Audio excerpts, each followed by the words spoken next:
SCT Emperors, they really need to be ahead of the game.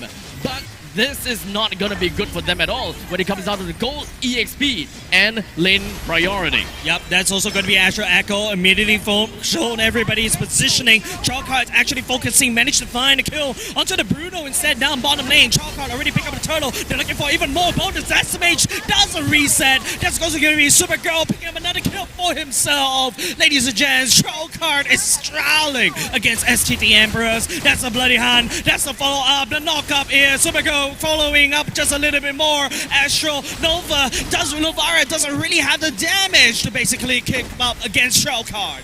A little bit of, I'm not too sure if the Trollcard has a little bit of a miscom, but they definitely stacked quite a lot of crowd control onto the same unit. I think that they would be able to play for a little while longer, or perhaps even play things in a lot more of a safer manner. If they did manage to, call each other out for their skills and perhaps have a lot better of an understanding as to what's going on around the map. DW is just going to be getting himself in play, and it seems like they will be able to get one. Yep, easy kills over the side of Chalkheart. Once again, they're so far ahead. Supergirl coming out for the knockup punch. That's going to be a kill. Given over side of Chalkheart as well. Shemsky trying to look for more. Second skill, try to gain that damage reduction. But then again, Chalkheart is so far ahead. They're going to start blown up. ST Emperors one by one. There's only 2 kills that ST Emperors were able to accomplish. But that's only because when Chalkheart overextends. The amount of pressure onto the top lane is just way too much. Supergirl is executing his movements on point, constantly being able to find himself back up in the top lane. Oh, that's a hook. That's a hook. That's a bloody hand. Lands onto face. That's also going to be a knockout follow-up coming up from FMM. Chalkheart once again bursting down as the Emperors and getting out without a kill. They're getting away with murder so many times that ST Emperors cannot punish because they don't really have that reliable CC. Chalkheart is so ahead. They don't really need to care anything about defensive. They can go all offensive and just burst the rest of SCT Emperors down. Okay, that's also going to be Yon going in deep. Will be able to jump all the way out. That's also going to be Franco hooking down GHC. And also there going in and blazing the way all the way to backline. Overextend just a little bit. BMI just a little time just to get on away. It kind of seems as though that Claude wasn't able to get the targeting properly. But Funza, not looking good at all. Supergirl immediately busted him down very nicely, but at least we're looking at an avenging frag coming in from Dark. Yeah, Dark picking up 2 kills right here. This is the KDA Florid KDA support from the side of STT Emperors coming in for the cleanup. And it feels like we're already going to the late game, but this is only the 3rd turtle. Right now, going into the 8-minute mark, Chalkheart right here managed to push STT Emperors all the way to the back, all the way back to the base, and they cannot explore the map, they cannot farm. Look at the gold gap, Abstract is almost 10k. It is a long road for SCT Emperors, and how are they supposed to get themselves back in this game? At this point in time, with the big and huge amount of goal lead from Chalkheart, they can't exactly take a fight in the Lord. They cannot do anything of that sort. They do have a little bit of wave clear coming in from their composition, so that's the only thing that they can expect to do. Trying to find a way to clear out all the waves, trying to get themselves a tad bit of priority here and there, and perhaps we'll be able to drag out a game for a tad bit longer and getting those farm from the lanes. Yeah, but Abstract, Chalkheart is actually a late game composition, right? SCT Emperors, their power spike is in the mid game, and that power spike is slowly going away. SCT It was never there. It was never there because Chalkheart prevented them going into that mid game power spike at all. Right now, they're stuck in what, tier 1 items or maybe early game items because DW and Supergirl is playing a magnificent job on the side lanes and also applying so much pressure, especially from the Kadita. But Yon, finding GGC, has to fly out of the map. Yon gets the long way out, rocks right past the turret, right underneath the noses of ST Emperors, and they are not punished. Unfortunately, it's never about power spikes for SCT Emperors anymore. It's about consistency. It's about survival for them. Yeah. If they do not pick up any form of defensive abilities or capabilities, this is not going to go well for them as Supergirls open things up. That's a flicker, bloody hard. Will be able to land onto Dark. That's also DW coming in for the blazing the way all the way to the backline. Chomsky gets stunned down a little bit low. Chalkheart, they ignore the players from the side of SCT Emperors. They're going to go for the core. Game number 1 goes over to Chalkheart. I feel like you need to wear a pair of glasses after that kind of game because, yeah, like it's so fast at how SCT Emperors drop from that because of their aggression coming up in the early game that allows them to snowball out of control. Let me just, this is great. Hands-free. This is a hands-free. No, I'm more a operation. hands-on person, man. I am a very hands-on, yeah, me too. But of course, anyways, ladies and gents, if you are coming in, walking in this top far, watching this particular MLBB tournament brought to you by Safra, of course, thank you very much. Our title sponsor, JBL Quantum, of course. We've also got a bit of a discount for you that pops up once in a while in the form of QR code. So make sure you keep your eyes peeled to that screen. By the way, this JBL headset, it's actually wireless. I almost said powerless. It's actually wireless. Powerless. Well, that would be so cool, right? Infinite battery life, but then again, power. of course, we got to talk about how it's wireless, can plug into your PC. If you're a mobile gamers like all of us right here on stage, you can plug into your phone. It's a USB-C dongle as well. So it also provides you with that massive woofer, that RGB that you can flex on the MRT. Everything in one nice package. All right, so let me find a way to kind of shut this down. Let me help you with that. I'm more of a hands-on person too. Oh, this is very uncomfortable. That instant connection. But okay, so with game number 1 done, we'll be heading over to game number 2 in a quick jiffy. Now, we do have a little bit of a time to really understand what is wrong with the composition, or is it something more about the gameplay? Because honestly, when it comes down to composition, I don't think that there's a lot of issues. There's not a lot of issues. Here's one problem when it comes down to their composition. If they are looking for a Florin, which is understandably going to be more of a mid-game kind of hero, whereby you are able to support your team with more of that sustainability, you would want to have Esmeralda in because you want to get that unlimited, survivability and sustainability thanks to the Florin. But that means that the EXP laner is out for the early game roaming kind of like portion. The roamer can't exactly open up maps either. Their jungle needs to be really, really good at roaming around the maps, as well as being able to sustain the early stages. And unfortunately, Martis isn't exactly the right one because the base stats for health and defenses is just not as high as the generic tanks that we can find in the game. I like the fact that when you say generic tank jungle, we always remember this one hero, Fredrin. That's why Fredrin is so broken. It's so versatile that you can always play him in the jungle, and it's one of the easiest heroes to play. And I totally agree with you with that, right? There's no way for them to open up the map. The only way they can only soft open is by that Novara, that what I was talking about earlier just now. I feel like what SCT Emperors could have done earlier in that particular game is get Bruno to that mid-game power spike, right? And to do that, I think you ignore all lanes. You just focus on the gold lane, right? Make sure that he gets his necessary item, get the Berserker Spirit, get the Hearth Claws, and then you steamroll Claw because you have more priority as compared to the Claw in the early game. Technically, they did focus on gold lane. Technically, they did. However, they're not really making full use of the communication from the team, whereby there is a gank in their own jungle, there's a gank in the EXP lane. These are all very valuable information that they can use in order to bring more of their forces as well as manpower into the gold lane to wipe out that Claude. That's the thing. They could be able to push the towers down a lot sooner by reacting upon the opponent's actions. The opponents are finding value in getting a kill onto Martis. They're trying to get a value off of the turtle.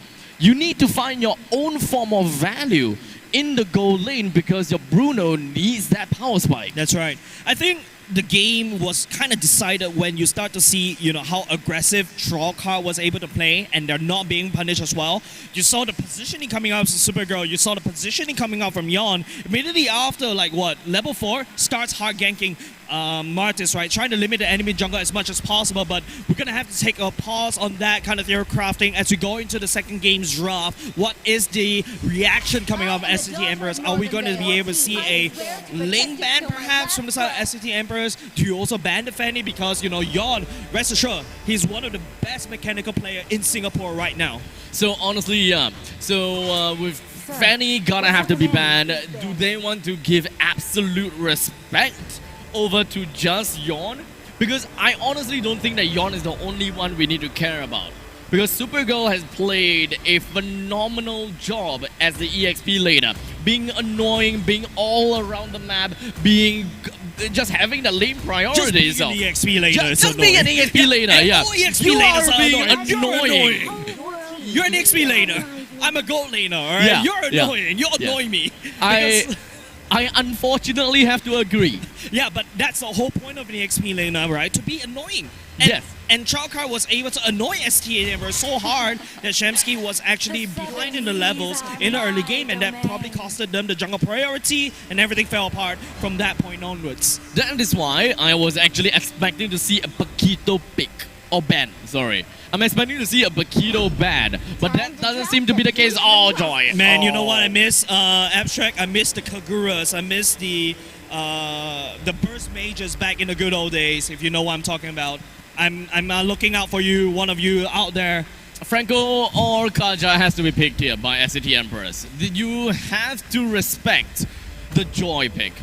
Thank you. I think that's a given. That's a given. Because if you don't respect him at all, that means that this Joy has got free Free roam. Yeah, Yep. free reign Free real and estate. free real estate. Free JBL. Wait, no, we're not No. giving out free JBLs. Romy did. That's a Romy did. But even if it's really flexible, right? Don't forget, Chalkar can always bring this Into EXP, yes. EXP to roam. But I am very sure that this is a Romy did. Okay, Very sure. all right, we can also say that, right? But then again, don't forget, there's always this potential flexibility that SCT Emperors have to look Yes. out for. By the way, Kaja is kind of not a very hard counter over the Joy anymore. It's kind of like a soft counter because you can charge up your ultimate in dashes with minions or jungle creeps first, and then you can gank because you have the bonus movement speed to gank in the lane so quick, and you cannot respond to a Joy. That's why, in my opinion, Joy is a must ban if you go into rank. Maybe I'm just really bad at Joy. Yes. You don't play the Joy, you play the bandages, my No, man. I play Joy. Oh, you do? I do. So here's the thing. Here's the funny thing. Okay. When you hear that, the Abstract rhythm, Joy, you go next. you know, you know when Joy, you read a Joy, immune to crowd control, blah blah blah blah blah, is not entirely true at all. Yeah. For the first 1 second of every dash that you make, you are immune to CC, correct? Except for suppress. That's right. And some of the other higher tier crowd That's control, right. like Petrify, if I'm Yep. not wrong. But during your dash itself, you are not immune. Okay. So yeah, during the Yeah. dash itself is not immune. So that's the biggest weakness of Joy, am I Yes. correct? So you are meant to dash on beat. It's for you as a Joy player to dash on beat. But it is also a weakness because it tells people when you are about to dash. But why dash in front of the people when you can charge your dashes with the jungle creeps? That's why you need a suppression hero whereby Joy can Yep. come in and all you need to do, drag him out of the fight. Pull him away. Like, Yes. just basically pull the spot right away from Yes. your whole team. That's how Kajas play. People also say that Franco technically is used to counter against Joy. It doesn't work because when the Bloody Hunt, the suppression goes out, it basically locks her in place. By the way, when you're suppressing a Joy, the ultimate is still going on. So you're absorbing so much that amount of damage as well. A good amount of damage. A good amount of Remember, damage. it starts to taper off in terms of damage. If you hit all 5, the 4th and the 5th does such a measly amount of damage But to it's the still point annoying. that it's still annoying. Yeah, don't get me wrong, it is still annoying. However, you wouldn't. Okay, so the problem is, I would have gladly eat all 5 hits of Joy's ultimate than to eat the first 2, miss out the third one, and then eat the 4th and the 5th again because it resets, and the amount of damage that we receive from number 1, number 2, number 3, number 1, number 2, 4, and 5 is so much more than eating all 5 together. All right, but of course, when we talk about Joy, we see a lot of different drops coming out, right? We saw SCT Emperor side, they went for the Luo as well to more or less, counteract against the, what you call the Joy's damage as well, because when you technically go into that dash mode, like what you mentioned, Yeah. right? The ultimate, you're kind of not immune to the CCs anymore, right? So Yes. basically, that's how I think SCT Emperors wants to play this. But I feel like we're going to go into the game very, very soon, ladies and gents. The most important thing right here is that Chalkheart is at match point. So, right off the start, we're looking at a very DW. standard rotation, I gotta have to say. To a certain extent, actually, really to a certain extent. But I wouldn't want to speak too much about their general rotation and where they start, etc., etc., etc. I was really hoping that Edith would actually try to steal that orange buff away. I think it would be too greedy for someone's pleasure to do that, but you can feel the pressure starting to mount for the side of SCT Emperors, right? You're just farming your own jungle, and then you see a roam come over there and say hi. There's a lot of pressure, there's a lot of psychological pressure on top of SCT Emperors. Oh, one thing I just realized is I'm looking at an X-Borg EXP lane. I do really want to understand why this is the case, though. Why not? It's good. I don't like X-Borg. It's good, clear, you know? There you go, What? first blood.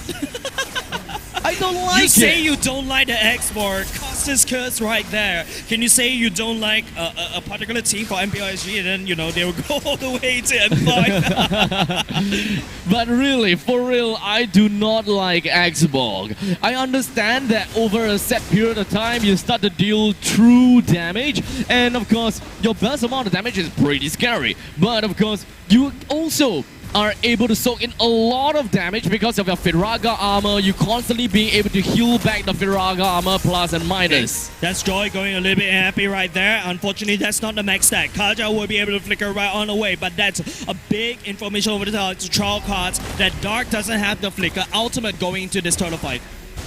Going on forward, we've got most of the members from the side of Trowcard that is already at level 4. And they're more or less ready to bring down the turtle for themselves. At least when it comes down to this game. SCT Emperors, they are having a way better time than the previous game. Yeah, definitely. This time around, it's a lot more stable. Oh my goodness, Yon comes in, steals away the goal crash. Shemsky gets to puncture all the way out, but that's massive disrespect coming out from Trolcard. Well, at least he still managed to stay alive. But for now, bottom lane. Lost Insanity will not be able to clip anybody. That's two dragons flying around the map, a little bit confusing. But fans this time around chasing down Gila FMM. Supergirl a little bit slow and weak about that. Got petrified right in the face, knocks up in the air. Supergirl tries to burn his way out, but that would not be able to do so. Trolcard will be walking away with one EXP laner down. He bought enough time. That's the thing. He bought a lot of time. Yon actually had to use the retribution onto the opponent's jungle. So this pretty much means that he's baiting SCT Empress to come and take the turtle. But the problem is, SCT Empress is not biting down onto it at all. Yeah, I'm definitely not going to buy the bait, but of course, you know, shout out to the specific Kagura player. But then again, SCT Emperors, on the other hand, you know, they're a little bit behind because Shemsky is just absorbing so much of their aggression coming out from Yon. Yon is already level 7, but then again, Shemsky is only level 5, so you definitely have to give over the jungle priority or the turtle priority over the Troll card because of the retry damage given over the Troll card. We still have about 1.2 thousand gold advantage coming in from the side of Troll Card. And even though Joy did manage to use the retribution in the previous fight to the point that he will not be able to take the neutral objective, SCT Emperors themselves is not exactly pushing in the advantage at all. Probably just due to the fact that Dark doesn't really have enough items for himself, so he can't really open the map. This means that they need fans to open up the map for them as much as possible. He needs to get that lane priority. He needs to move out of lane. That's the lane priority looking out for in the mid lane. That's Loyi doing a lot of damage with the passive. Supergirl right here trying to burn out JGC. Then again, is going to be them disengaging just a little while. No casualties but Dark from the side of STT Emperors. Just moving on forward. The Yuzhong constantly isn't in the right kind of fight just yet, which honestly is pretty sad if you ask me. But probably due to the fact that he doesn't have any ultimates, but he constantly just goes into the fights where he shouldn't have.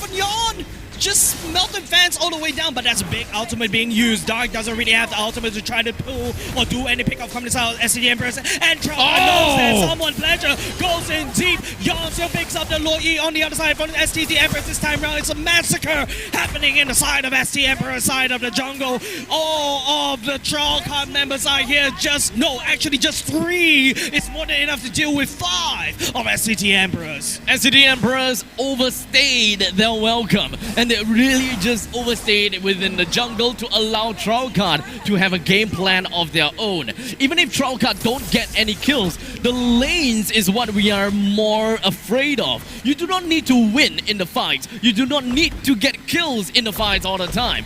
Ultimately, it's all about getting yourself the advantage and trying to get yourself more lane priority. Okay, DW may have got himself stuck just a little bit, but Gilliam actually steals away. The Loi out, coming into rain, falls onto Bruno. The Bruno kicks everybody down from the side of SCG Emperors. Abstract, this is an absolutely massacre coming out from side of Trollcard right now. Just going on to the next, we've got a 6-kill deficit. Trollcard have gotten top lane and bottom lane dominance in terms of the first tier defense turret. Yeah. It will still take some time. And middle lane is going to be pushed down pretty darn easily as well. It's a very creative move coming out from Gila FMM right here, taking away the Loi out just to reinforce onto deck that's completely caught out of position. There's so much trust and so much, map control given out by the side of Gila FMM. This mid laner from a potential very strong MPL player, MPL team. Of course, we don't want to say that as of now, but then again, someone's pleasure will get pushed back just a little bit more. But look at them, unfazed against the damage of STT Emperors. Completely unrelentless coming in from Trollcard. They are mostly just going in from a lot of these objective taken. You can pretty much tell SCD Emperors, they don't have any means to actually defend any one of these turrets because they have lost the control of the jungle already. The only thing that they can do is to forfeit every single one of these turrets. Not even in middle lane. There's not a lot of things that they can do unless to sit under their turret. Sitting under the turret doesn't seem like a good idea. Astra, look at that. STT Emperors just massively just melted down right underneath. Trollcard just died because they know they have this golden lead advantage, they have this EXP advantage, they have this active advantage just to steamroll all across STT Emperors. Just continue to go on forward. Chomsky, he's trying to go straight and deep into the fight, but he can't stay in there for long. Don't overstay your welcome. The main thing that you want to do is clear out the waves and constantly do that until the game is dragged out. Yeah, but Abstract, we're going into this a bit of a stalemate right now, right? Trollcard, managed to push STT Emperors all the way back into their own base. Right now, if you take a look at Trollcard's composition, there's a massive dive, but STT Emperor is starting to gain this defender's advantage because it's in their base. There's 3 turrets, it's easy to reinforce. What is Trollcard play going into the late game? The main thing that Trollcard gonna have to do is just continue with their early game momentum. Their late game may not be as good as STT Emperors, just looking at the amount of lockdowns that we can expect from STT Emperors, right? JGC can force every single one of Trollcard's members all together, and they have a lot of back lines that is quite squishy.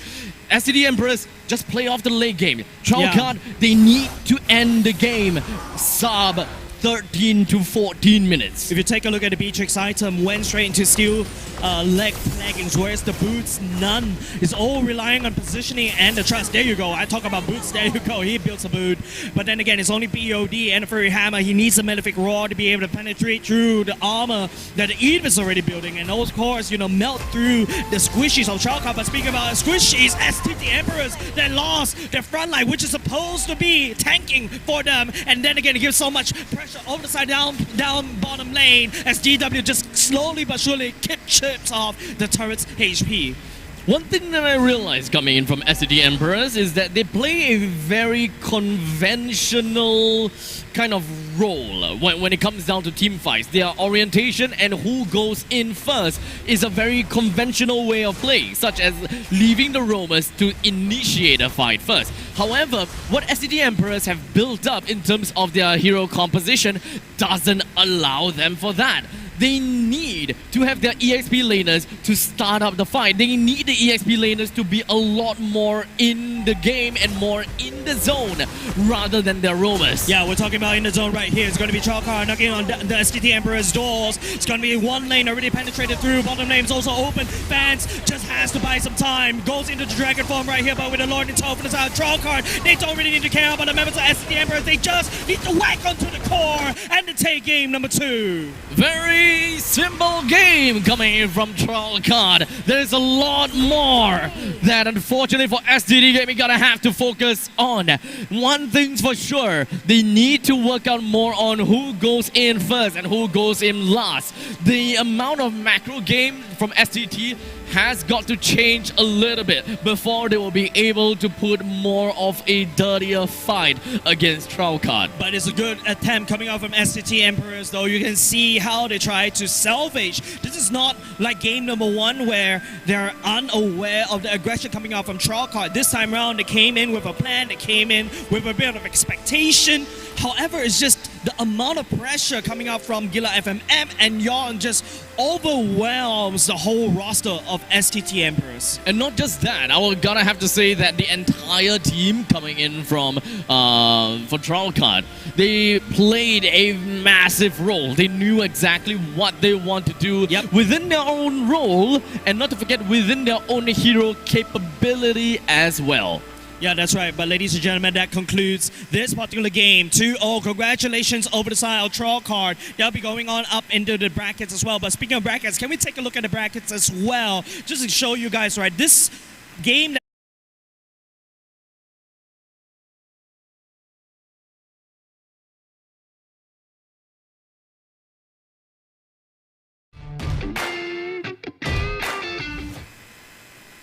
Oh, we'll be right back.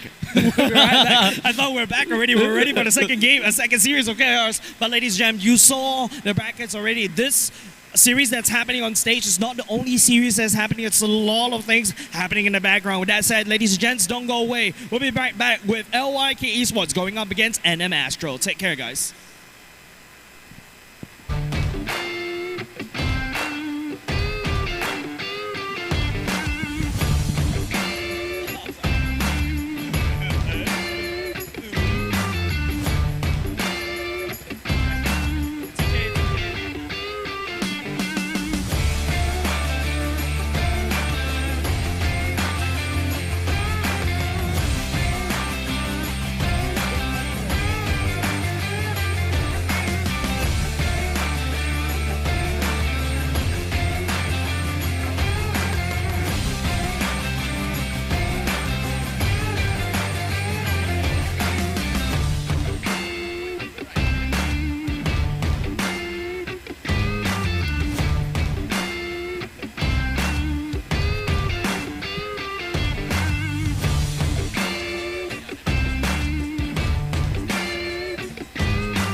One thing that really fascinates me about our country is how every one of our Singaporean sons is a man capable of defending our nation.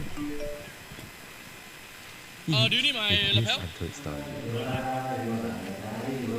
I enlisted in January 2019. I don't think many of us went into it ready. We just sort of went with it. I was skinny and timid since young, and the idea of soldiering was just intimidating. Yet 3 months in, I passed out basic training. 8 months in, I earned my chevrons. Check. 11 months in, I became a guardsman. Before we knew it, it was time for goodbyes. As we hung up our uniforms, tucked away were also the stories that we told with much pride. We all just sort of got on with our lives.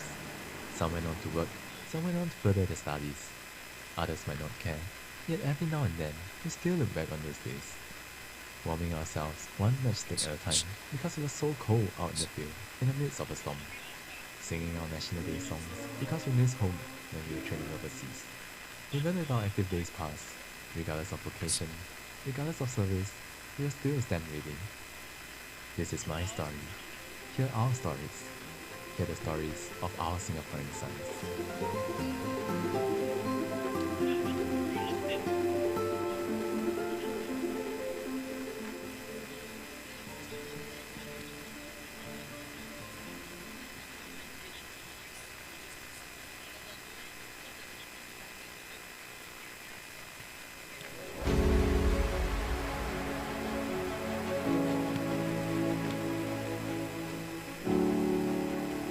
Check 1, 2. Just check 1, 2, 3, 4, 5. Check 1, 2, 3.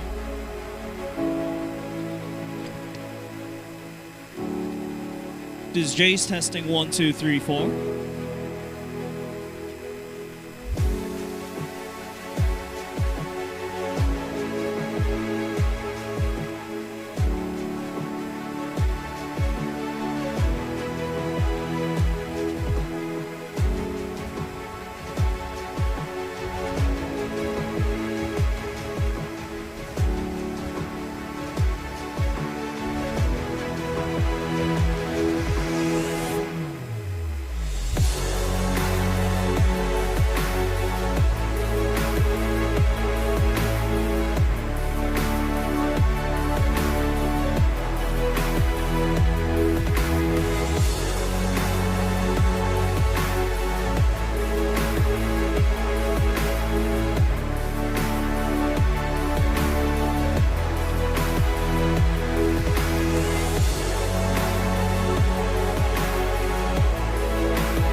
People's Association is the lead agency and main planner for One Pongo, bringing together the various government agencies such as Early Childhood Development Agency, Housing and Development Board, Ministry of Health, National Environment Agency, and National Library Board.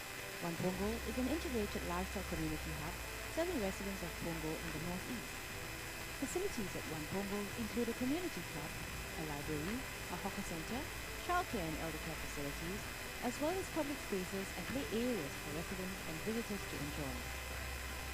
The 5-story building also houses a multi-purpose hall for performances and gatherings, futsal and basketball courts, culinary and music studios, and is located right next to the Semki LRT station. The aim of One Pongo is to bring everyone together by creating a vibrant and energetic community that thrives in a sustainable environment. GP Architects, the architect for One Pongo, shared that one of the key design features of One Pongo is its central atrium known as Celebration Square, which connects all 5 stories and stakeholders. User is at the heart of everything we do at EME, and the most interesting aspect of this project is One Pongo's drive to bring everyone together. For this project, we deployed technologies such as AV over IP and wireless control, ensuring that the systems are both user-friendly and future-proof. The One Pongo project was in the smack of the COVID-19 pandemic, and due to this, our teams had to navigate work restrictions, manpower challenges, and various supply chain issues. Our years of experience and commitment towards delivering for our clients and to their requirements and deadlines meant that despite these unique challenges, our team was able to successfully complete the project on time. Throughout our 71-year journey, we have been blessed to be part of Singapore's nation-building efforts, having been involved in projects such as the Esplanade Theatres, Singapore Sports Hub, and many others. We are indeed honoured to continue this legacy with One Pongo.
One thing that really fascinates me about our country is how every one of our Singaporean sons is a man capable of defending our nation. Each with his untold story. I enlisted in January 2019. I don't think many of us went into it ready. We just sort of went with it. I was skinny and timid since young, and the idea of soldiering was just intimidating. Yet 3 months in, I passed out basic training. 8 months in. What's up, ladies and gents? Welcome back. This is Jay's, and of course, Abstract. Jay-Z! No, come on, it's not Jay-Z. Jesus, I can see a lot of sneakers I can hear a few sneakers in the crowd, of course. But ladies and gents, welcome back. We are, of course, going to be the AEF. This is the MLBB segment brought to you by Safra. But of course, before that, we'd like to thank our title sponsor, JBL Quantum. We've already talked about how crazily good this headset is. Wireless, that's always the best part ever, because the last thing you need is have wireless dangling and strangling you to death. Therefore, go for this wireless headset with the USB-C dongle. It fits perfectly well if you are on Android. So honestly, when it comes down to the JBL headsets, you can look at the amazing RGB, but I'm gonna turn it off already, so the RGB should be going off in a short little bit, or maybe it didn't trigger. So now, I like the fact that it doesn't want to turn off. yeah, It wants to show it off. It wants It's to show off. RGB in its Can full you turn glory. off? But apparently, there's also another feature that I absolutely love, is that when you actually pull up the earpiece, the mouthpiece itself, it goes into mute. Because the last thing you need, ladies and gents, is a hot mic. yes, you definitely do not want that at all. So just unmute, mute, Yeah. unmute, mute. As easy as that. You don't need to go to your Discord or basically any form of Zoom call if you guys are working as well, to go and press that mute button. Just lift it up, and everybody can't even everyone can't hear you saying bad things about your employer. That sounds oddly personal.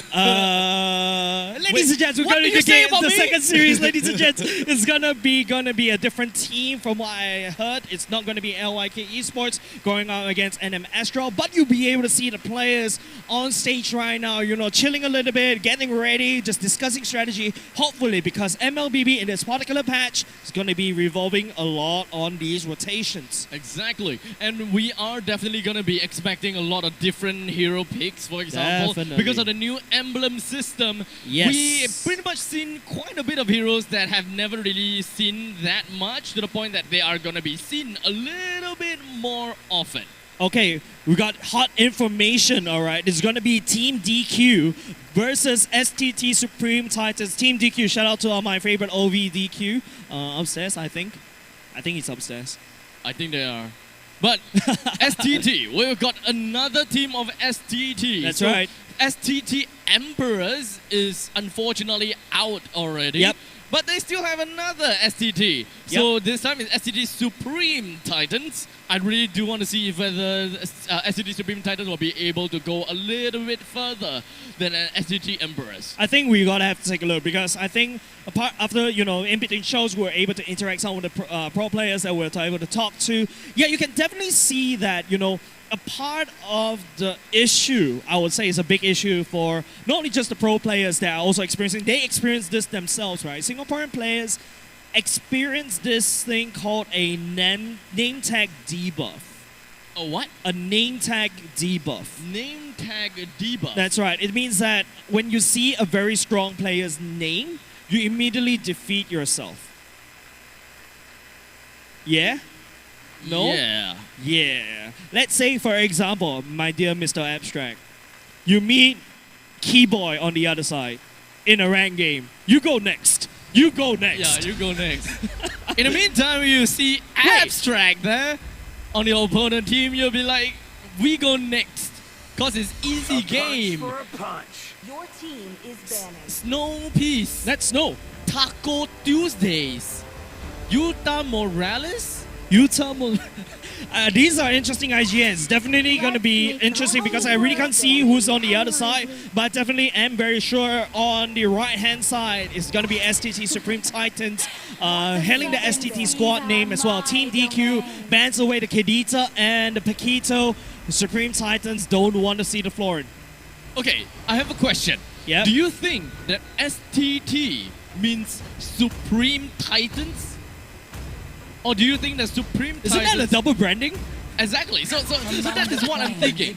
Is STT Supreme Titans? I think they're too focused about, banning, making sure the draft is all said and done. There's going to be a Eve ban for the side of SCT Supreme Titans. Team DQ immediately hovers around. No, actually immediately locks down the Fanny. So that's up to SCT Supreme Titans to kind of stall it down. There's going to be Edith. They clapped. Something must be out for the side of SCT Supreme Titans to first pick this particular combo. No, my problem is the fact that they don't really have a very good hero that can really catch on to the Fanny right off to the start, right? If they're looking at an Edith Rome, that is going to be an issue. Edith Rome with a mid lane Angela. That's something else. Supreme Titans can also bring this. Or that could be an Angela Rome and an Edith EXP laner. But Team DQ is like, yeah, we're going to go back to the board because Abstract doesn't like it as well. So there's a buff over there. And then they're going to go for the Irithel. It's going to be a second Cyclops, isn't it? No. Okay, Irithel, I'm okay, but when it comes down to Xbox, I'm not quite okay about it. Why are you not okay with Xbox? Look, there's so many other EXP laner that excels in their job. I love that. His name is Cho. Okay. Thank you. No, you're pointing at me, so I'll take that credit. But of course, student R7 Cho going to be picking up a signature Cho, and it's another thing that you learn from rank. If you see a TikTok Cho or a Chuma Bisa Cho, you ban the Cho. Alright, you ban that Cho. But unfortunately, that doesn't seem like it is going to be the case right here for Team DQ. They're not going to be banning out the Cho for this time. But maybe in the future teams, they maybe might in a second have to game. respect it. Okay. Maybe in a second game because this is a best of 3 single elimination. So SCT Supreme Titans will be able to pick up one of their signatures. But look at these 3 heroes, right? It's super flexible, Abstract. We do have quite a bit of catch now. A lot of catch. Yeah, we also have quite a bit of, I would say, sustain to a certain extent. Sus. Very sus. Okay, so we've got a healer in our midst. We've got a naturally tanky player, as well as the fact that late game you are even more tanky. The Cho is... Hold on a second. Yeah, so like what I said, SCT, this is a very flexible pick, right? Now it's going to be either in the... either EXP lane or Cho in the EXP lane. That's definitely going to be an Angela going into the mid lane already. But let's take a look at the Team DQ because they've already got most of the roster set up. This is going to be a Xbox in the EXP lane, the mid lane, or that Irithel in the gold lane, EXP lane are going to be the Xbox. Okay, I don't mind having the Kaja being picked out, but having an Odette being picked up on top of the Kaja is very conflicting. You're not exactly beelining into a certain game strategy. You do have a catch, but you're not exactly having someone that can really utilize that catch very well into the later stages of the game. So you definitely want to have your Odette to launch the ultimate and lock people in there for as long as possible. That is the value you want to see. Unfortunately, Team DQ, the only kind of lockdown that they have is literally going to be Kaja's ultimate. That is all. And don't forget, there's also a partial CC coming out from the Odette and the first skill, I think. But there's also something that you also have to look out from the side of Team DQ. This is a very AoE-based team. Walk into this AoE, you will melt. Walk into this AoE, you will die. Provided that you can secure them. Provided you can lock somebody down to pull someone in. So this is a very team fight-esque roster coming out from Team DQ. Let's talk about STT right here. There's a lot of catchers right here. There's also Bruno to assist in the front to back. And there's going to be a Martis going to the jungle. This Martis is definitely going into a damage role. If not, they don't have enough damage from the side of STT Supreme Titans. And watch out, that's a damage show from the side of STT Supreme Titans. A big part of me was really hoping to see a Cho mid. I really wanted to see a Cho mid, but in the end of the day, they are going to have the Angela to be mid lane instead. Very, very likely. Because I honestly don't think that the Angela will be staying in the EXP lane. Nah. So honestly, I was hoping to see Cho mid, Edith on the roam, and then Edith on the EXP, and then we'll have the Angela in the roam instead. The reason why SCT Supreme Titan did all that is just to make sure that everybody from the side of SCT is already level 2 very quickly, right? And this is the quickest way to get into their respective power spike. Angela needs the level 2 to get into the heartstrings. You also got the Cho that requires the level 2 to get into the Shunpo Jit Kundo. You also have the Edith to go into the first skill and second skill to hit the massive power spike. So this is exactly how SCT wants to play. They execute that strategy really well, but here we go. Utah Morales coming for the spin. MUN needs to run away, show no XPs, slowing down massively from the team, but they put a lot of pressure down gold lane. Here's the thing about SCT Supreme Titans early game rotation. Definitely, we see that Mage going to the EXP lane to take EXP in the early stages is very, very common. But in this very special case, you actually shouldn't do that. Due to the fact that when we are looking at most generic mages out there, level 2 is your power spike. You have the biggest power spike out of every single role out there. Once you hit level 2, you have kill potential, but not for Angela. Angela does not have the kill potential all by herself, and you don't really have the massive amount of damage that you can add in, even with the help of Edith. If you are looking at an Edith and a Kagura, sure, perhaps you will be able to kill a lot easier. Alright, there's going to be Hydra table flipping right here, but nice Juke coming out with no XPs. Hydra gets melted down, no level 4, no human form. There's going to be Team DQ picking up with the turtle and also walking away with 2 kills. Massive early game lead given over side Team DQ. So we have pick-off that is we should expect from STT. The early game rotation is going to put Cho in a lesser of a better spot, I gotta have to say, just by a tad little bit. But not like it's gonna be a very big issue, not gonna lie. But I would want to see Cho being able to beeline the entirety of the EXP lane a lot better in order to help his team out in the earlier stages. You want to clear the waves as soon as possible and start to meet up with your team. That's why they actually went for a damage Cho instead of your regular tank Cho, bringing in the lethal ignition. But I feel like the problem that he's actually facing is that you got an X-Walk that could wave clear so quickly, and it's actually very hard to catch up. If you wave clear all that minions and then you leave the X-Walk alone, all of a sudden there's going to be empty lanes. Speaking about empty lane, he's going to be Bruno facing a lot of these pressure coming to Fanny. This is the second time the Fanny tried to gank, but no kills at all. Speaking about kills, that's going to be TikTok Cho getting another kill on top. Unfortunately, no respect coming in from the Xbox against the Cho. You shouldn't be expecting to survive even with half HP, especially the opponent does have the way of the dragon. But luckily for Team DQ, they do have quite a bit of mobility coming into their side, so the Fanny will be able to do a quick work out of him. Oh, Flicker, there's going to be a flip once again. Hydra will be able to catch a gold laner out of position right here. That's going to be another pick off on the side of SCT Supreme Titans. This is the momentum they are looking out for. Hydra and the rest of SCT Supreme Titans have managed to put a lot of their emphasis down in the bottom lane. After understanding that Fanny did manage to go top, so Fanny's not going to be anywhere close to them, and also they have the idea that purple buff is coming out soon. That is if it seems as though it lined up correctly. They had an idea that the timing is right and they went straight in. STD caught the timing right here. They also got the the turtle priority as well. Hydra and Moon around that corner as well. Team DQ on the other hand, it's all about trying to catch and pick off somebody, and then speaking of pick off, that's Hydra picking off as well. Flicker will be committed as well. Divine Justice needs to be committed right there. There's going to be Hydra going into the human form, trying to output and try to burst down the turtle, but Snow is the one that secures the turtle instead. Oh, then with the ultimate massive damage inflicted onto Dion, gets melted down. If it's not Ain't No Mercy with the hard guard onto Moon, that's going to be another kill. Given the side of Team DQ, Hydra, that's not a kill that you want to give over to Karma, and Cho comes in to secure that as a trade. A lot of reckless play coming in the middle side of the board, but hey, at least it is going to be a 1-for-1 trade. I don't think that that's going to be too big of an issue, except for the fact that it is a pause 3 for a pause 5. I'm just a roamer.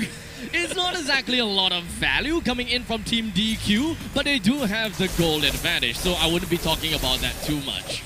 Yep, but Utah, okay, that's the item difference. That's a fan they can start to assassinate. That's why SCT Supreme Titans have to look out just a little bit more. But at the very least, Abstract, I can definitely tell you this. SCT Supreme Titans a lot more stable as compared to their previous counterpart.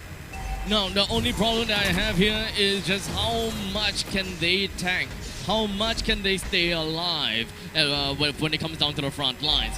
Dion, I'm not exactly sure what items he's going to be building up on, but if he's going to go for full damage or going to go for hybrid, okay, he picked up Thunder Strike. So it's very clear as day that he's going to go for full damage as well. So Definitely. the back lines, they have a lot of damage. Yuta Morales tries to lifesteal all away, but Team DQ follow up the kill. That's also going to be last insanity. Tags onto Hydra, gets melted down. No way is safe for ST Supreme Titans. Mon, all the way up in the northern side, completely blocked coming in from the back and the escape. front. There's no escape. This guy is just awaiting for doom, and there's no way you're getting out of that. No way. Team DQ has eyes on the prize. Not only they snag away one gold lane up top, they also take away one turret at top as well. Mid lane, bot lane for the side of Supreme SCT. Oh, hold on a second. That's nice kick though. Right under the turret, the Shrimpo shield and the hard guard coming in clutch. A great plays. They did manage to bring down a Fanny. That pretty much means that the total priority ultimately goes to them, but they don't have a lot of time to make that decision.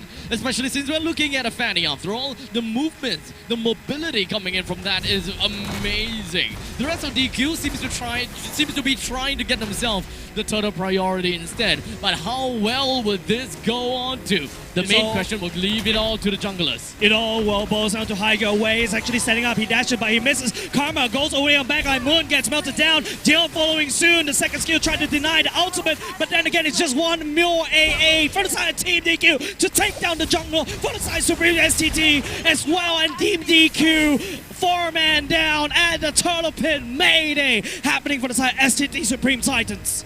The mid-game power spike is coming in soon for STT Supreme Titans. One thing's for sure, once Cho has gotten his second item and Mon and Dion gets a second item, it is pretty much fair to say that they would eventually be able to dominate in the mid stages of the game, provided that Team DQ is kept in check. Right now, late game power spike, late game pressure should be going over the side of Team DQ. These are the heroes that will scale better into towards the late game. STT Supreme Titans, that mid-game power spike is slowly starting to close because they're losing all this turret pressure. But Karma, ooh, trigger finger right there. Ultimate just for safety, but then again, slow XPs. But here comes Yuta just to come in for the disengage. Hydra goes into human, tries to bust down, but Yuta more or less fighting the smooth. The Bruno going down, the gold laner is dead. And now the last Insanity, perhaps going to be his last one as well. Tackle Tuesdays right here going in for a killing spree. Nice divide judgment, but Dion with the decimate chain. Supreme Titans goes for end on kill, but will not be able to find more. Karma though, what can he do? Absolutely nothing at this point in time. The only thing that he can do is just wait for the perfect opportunity and to go back into the fight. STT Supreme Titans, you can pretty much tell and you can pretty much see they have got the damage that they needed. The early game, when they are having to see an Angela in the middle lane, we can pretty much say that early game, no rotations, no damage, no kills. But you are putting a lot of those pressure onto Dion as well as Cho. You require them to be very good in their rotations, and so far, I think we're slowly getting there. Yeah, they're definitely slowly getting there, getting more momentums all the way back, but that's also going to be Karma, activating the ultimate. Dion a little bit low as well. Hydra trying to look for some pick over here, so can be sent over the Troll, but Dion gets assassinated by Yuta Morales. He's going to block. Oh, he's going to cable all the way out. It's going to be Hades, the X-Bar, trying to last insanity, flicker already burned, and R7 Troll will get busted out by Taco Tuesdays. Will continuing, but the damage, but he gets burned down by the X-Mark once again. Team DQ, showing who's boss. This push and pull at the Lord Pit is going in the favor of DQ once again. Very reckless plays coming from STT Super Titans, especially when we are looking at Bruno. 1v3, not exactly the case that you can do at this point in time. 1v3 when it comes down to staggered kills. No. Hydra will not be able to come in for that. It's going to get punished right here. Tackle Tuesdays will be there to output some damage. Hard guard coming in for the side of Hydra, but I think it got cancelled in the end, leaving Hydra to fend for himself. One more AA, still XPs gets on the way. Kind of surprising to see that Hydra actually didn't have a lot of attack speed despite having a full Wrath bar. Not too sure what happened there. I was expecting to see a little bit more than that. But in the meantime, middle lane. Okay, nice cancel on the ultimate, but then again, Taco Tuesday still pick up the kill onto Hydra right here. The mid lane pressure from the side. SCT Supreme Titan slowly dwindling. The Lord sending down mid. Middle lane completely pillaged and bringing down by the hands of the Trident Bearer. The rest of Team DQ is nowhere to be found. And STT Supreme Titans looking on a perfect opportunity. 4-man conceal play, making 3. Moon gets wiped out on the space of the earth.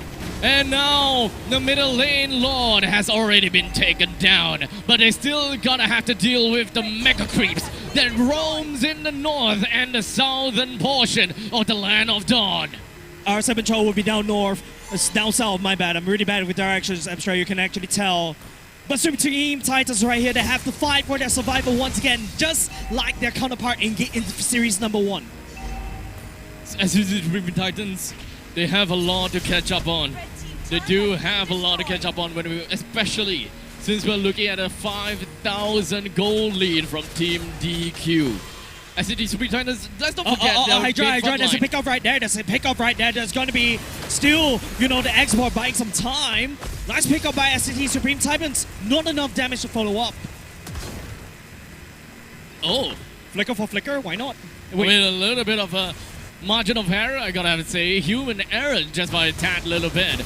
But regardless, we still have about 60 seconds left onto the clock before anything substantial were to be able to present itself in the Land of Dawn. STG Supreme Titans, they do have Cho that is very, very mobile. So at least when it comes down to split pushing and slow pushes, he's the man for the job. But Team DQ can respond to that very effectively as well, thanks to the fact that they do have a Fanny too. Yeah, that's the biggest difference between DQ and Supreme Titans, right? Like, the Fanny can appear in anywhere in the map, anytime, right? And you can just alleviate that lane pressure that Supreme Titans was trying to do sneakily on the other side of the map. But then again, it's going to go into a stalemate because we're all looking at that Lord spawning in less than 15 seconds. I think from this point onwards, SCT Supreme Titans, the main thing, the main caveat that they need is to have one person to scout the purple buff of Team DQ. That's all. Just go in, look at the timer, and that's done. Once the timer eventually comes out soon, you know that your time to shine is very, very close. You know that Fanny is not going to be there for the next 2 or 3 seconds. That is what you can do as a team that have catch capability coming in from Cho. Yeah, but then again, SCT Supreme Titans, if you take a look, they're forfeiting so much map pressure. They're giving the map back over the side of Team DQ, giving them this Lord takedown for absolutely free. No punishment coming out from SCT Supreme Titans. They're going to go into the defensive play. It's 14 minutes into the game. Team DQ, they're not exactly looking for an end anytime soon. I mean, understandably so. It will make quite a bit of sense there due to the fact that their heroes are pretty much made up for a late game composition. They can play really well in the opponent's base as well because of the fact that they have an Odette. Odette pretty much shuts down an entire zone in the enemy's territory, and look at the amount of free real estate in the opponent's base. Not a lot, and if you put Odette in there for the Swan Song, there's even less amount of space that you can work with. Look at the Xborg. Unpunished, as well as the Lord takedown by Team DQ. It's just a small little summary of what's happening in game number 1. Now the Lord's going to march out into this open base. That's going to be a kick away onto the Xbox. The Xbox still tries to burn, tried to last the Sandy, tried to wave clear. Team DQ though, they're looking at elsewhere, but no, there's going to be Karma coming in with the ultimate. All of a sudden you see 2 members inside the SCT Supreme Titans get absolutely shredded, and with the Lord still whacking onto the core, ladies and gentlemen, Supreme Titans will not be able to defend this. DQ going to game number 2 with a 1-0 score. SCT Supreme Titans, unfortunately, will find themselves with a single loss to the name, at least for now. For now. But it's extremely exciting to see if we can see SCT Supreme Titans bring us to a game number 3 as of now, I feel like everything in terms of the timeline of the whole play was that they hit the mid-game power spike, but then again, what I mentioned earlier just now, Team DQ scales better into the late game. Now, the problem also is the fact that we're looking at Dion as a jungler. He do have a lot of work that he have got to put in for the team when it comes down to rotations, damage, and defenses. But unfortunately, Hydra completely straight out won him in every single aspect of that, which is, I definitely gotta have to say, is very, very unfortunate, especially for what a Martis is capable of doing, which is to bypass a lot of those crowd control capabilities. But to be fair, there is not a lot of crowd control available coming in from the opponent's side. So that is not exactly what you are afraid of whenever you are looking at SCT. You are mainly and generally afraid of damage. The amount of damage coming in from the opponent's side here is just so much. The amount of burst from this Fanny is just so much as well. Yeah, but of course, you talk about the fact that the AoE burst. You saw how Karma could just waltz on in, melts 2-3 members down. If that doesn't kill you, it doesn't make you stronger, because you got to follow up from the last Insanity, from the X-Borg. You got Utah Morales just beelining straight for you like a homing missile right onto your death. Another thing that I realized is that I'm not too sure whether that was for fun or fun? not. Okay. What's fun? Odette actually picked up favor, like blessing, like roam favor blessing. Shields. What? Give bonus shields. I mean, ultimate. Big brain. I give that to you. Quite big brain. Big brain. Big Yeah. brain. Yeah, we Ken is Ken. Yeah, why not? Ken is Ken. I can, as a Leslie, I can pick up Dire Hit. Why not? Why not? I mean, yeah, you can, but I am winning it with it. Why not? why not? The question is, Yeah, why not? why not? The question is, if I can do it and I can win, I don't question whatever you do. If you can win with a Layla tank, I give it to you. All right? As long as it can win. Why As not? long as it can win. Why do No, it doesn't work. Oh. Because usually, if you want to pick up a roam, in order for that to take, you need to be lowest farm. Leslie's usually shouldn't be lowest farm unless something is wrong with you. Ah, Yeah, there you go. okay. Explanation. Thank you.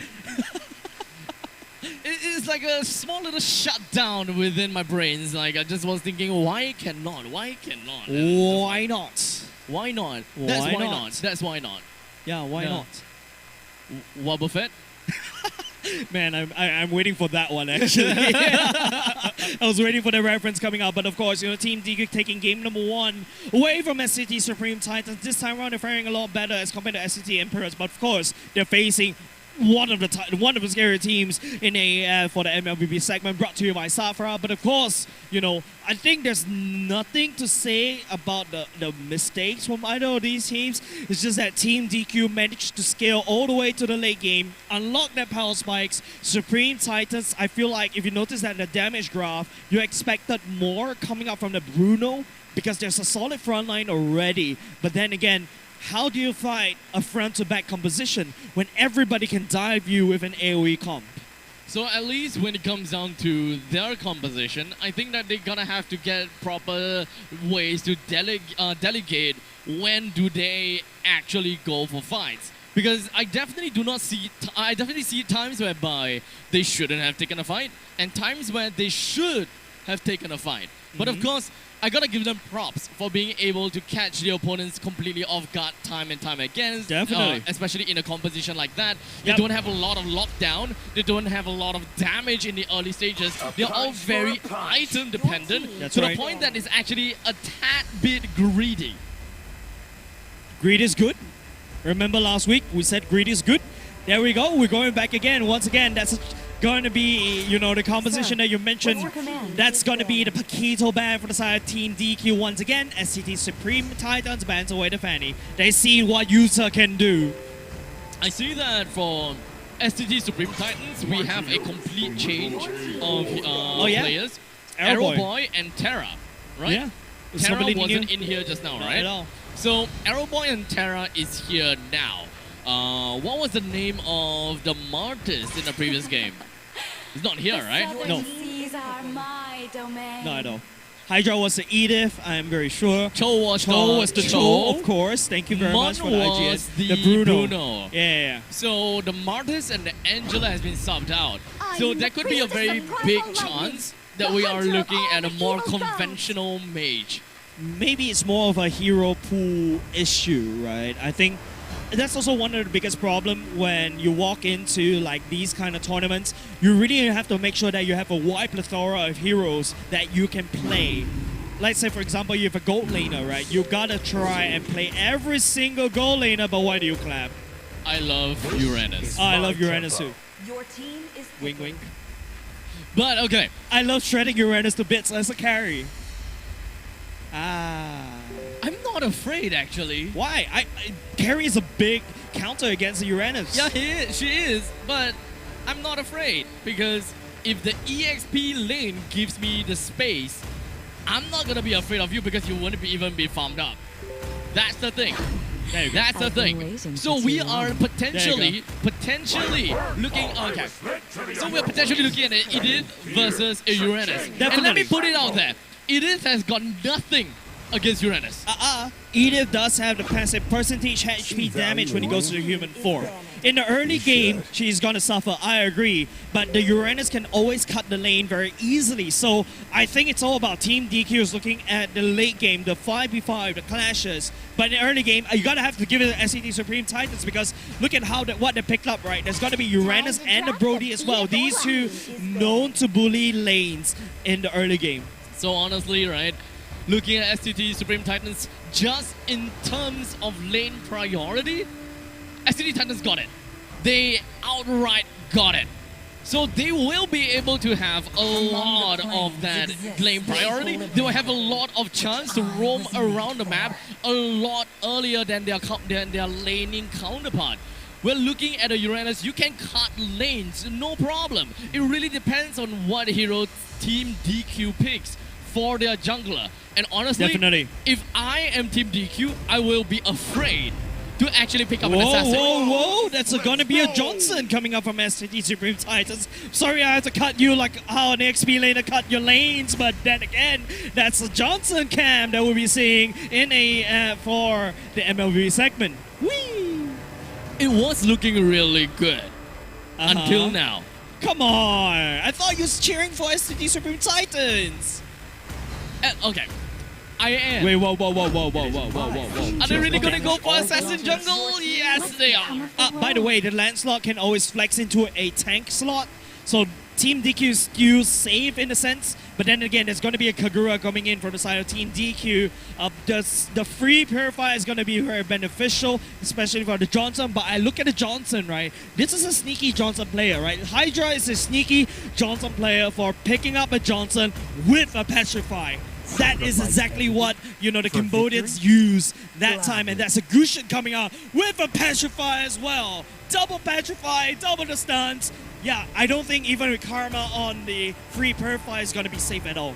Okay, so very unconventional hero picks here, right? Yep. But this is also the reason why this may actually be the strongest weapon here. Yeah, Unorthodox, you're not ready for it. You get Call of Guard, and they have a very strong early to mid game. They have to capitalize on the snowball in order to get on into the late game so that they don't get shut down in the late game. Once again, that happened in game number 1.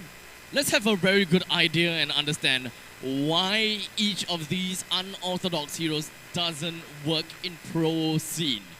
Gushin takes a little bit of a time to really ramp up in terms of damage. Even when you reach level 2, all you can do is to be in your face of the enemies and nothing much more. You don't really have that amount of like burst damage that we all want to see. It really requires that the first item in order to really do anything. The Genius Genius Wand. Wand to really do anything right now. So you don't have the early game power spike there. You do not clear waves fast enough.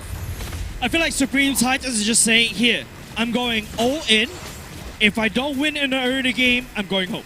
That's exactly what they're saying. But if they're able to make this Gushin snowball out of control, if you're going to able to make Araboy on this Brody snowball out of control, STT Supreme Titans may bring us to a game number 3. May. That's the question. Yeah, May. may. Because Like scrubby cheeks. oh. Okay, so the thing is, we are expecting that the gold lane and the EXP lane to actually have quite a bit of lane priority. We That's should right. be expecting them to move along a lot. But for Terra, he's the only one that would not be able to move around a lot. Uh-oh, Terra is getting busted down. That's not exactly what you want to do, especially as a Gushin. You want to be snowballing, you don't want to be backpedaling, and that's going to be a little bit of a pressure alleviator right there. I'm expecting RS7 Troll to try to cut the waves, but no, he's actually laning like a Uranus.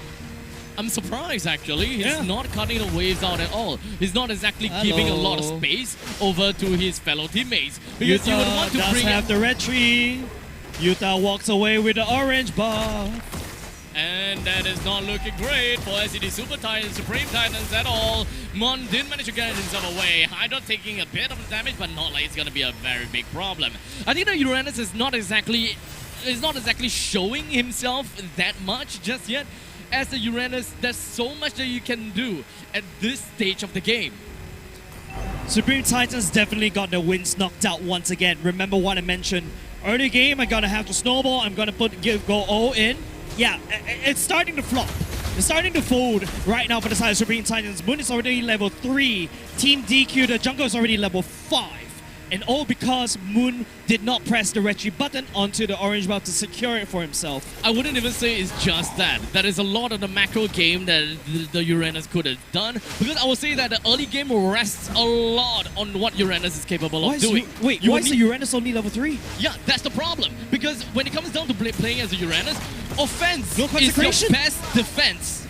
Offense is your best Oh. defense. You are required to be able to soak in as much damage in from the turret, from the enemies, from the minion waves as well. There's a lot of things that you can do to keep your stacks up as a passive. This way, Team DQ actually spends a lot of time, a lot of effort, a lot of mana just on you, just so the rest of your team will have an easier time. Red team hero has been Oh no, Abstract. This is I'm gonna quote Reptar right here, right?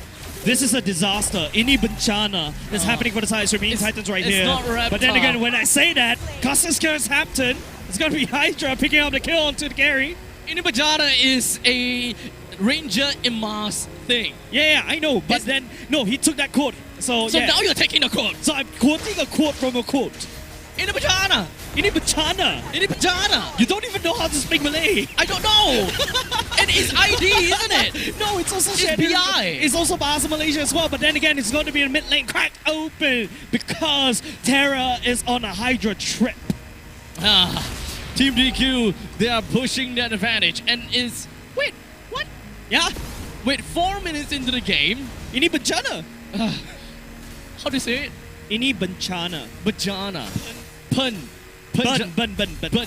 Cha. chana. You're saying bun and then you're saying pun. Make up your mind. I'm saying bencana. Banchana. A bit of English accent sneaked in into that word already. But then again, I'm not going to sugarcoat it, ladies and gents. STT Supreme It's Titans bad. need to find a way. They need to find a good pickup right here. But then again, he crashed onto Kagura. But Kagura can get out of the way. He doesn't really care. And here comes the flick bloody hunt. But then again, Arrow still picks up a kill. But you trade a mid laner for a mid laner when you're actually down in the count. Honestly, I have to be very honest here. Okay, and you know what? I'm not gonna talk for now. I'm gonna leave it over to Mood as he's trying to defend as much as possible for the middle lane.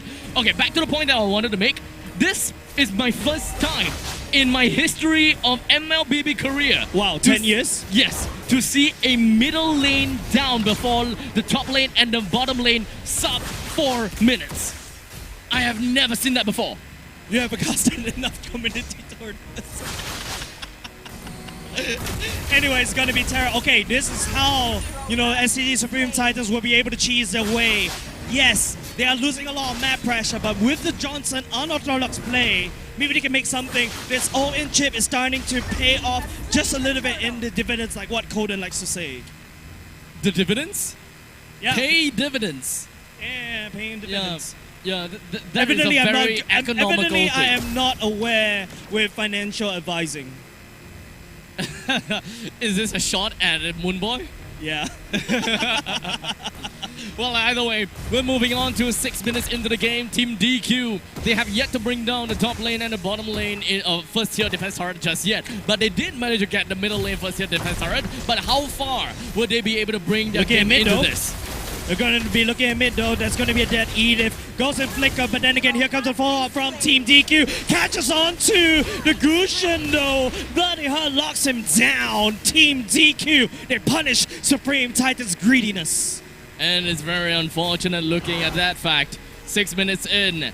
And Team DQ, they are even cutting the waves here. They're trying to look for waves to really bring Aerial Boy down. No, that is the flame shot from DQ. Finds Aerial Boy right in the between of the eyes. Supreme Titan, this is not how you want to go in game number 2.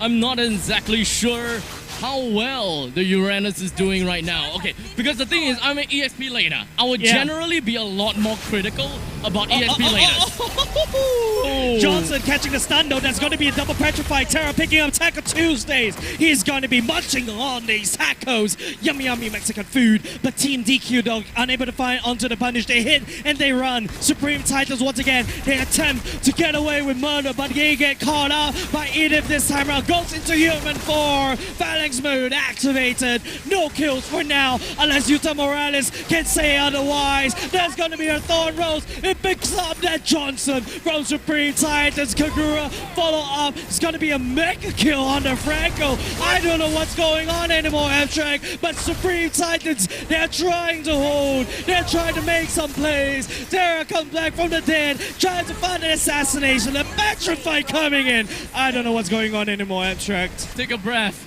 Take a breath, buddy. I'm actually breathing in between. Don't worry.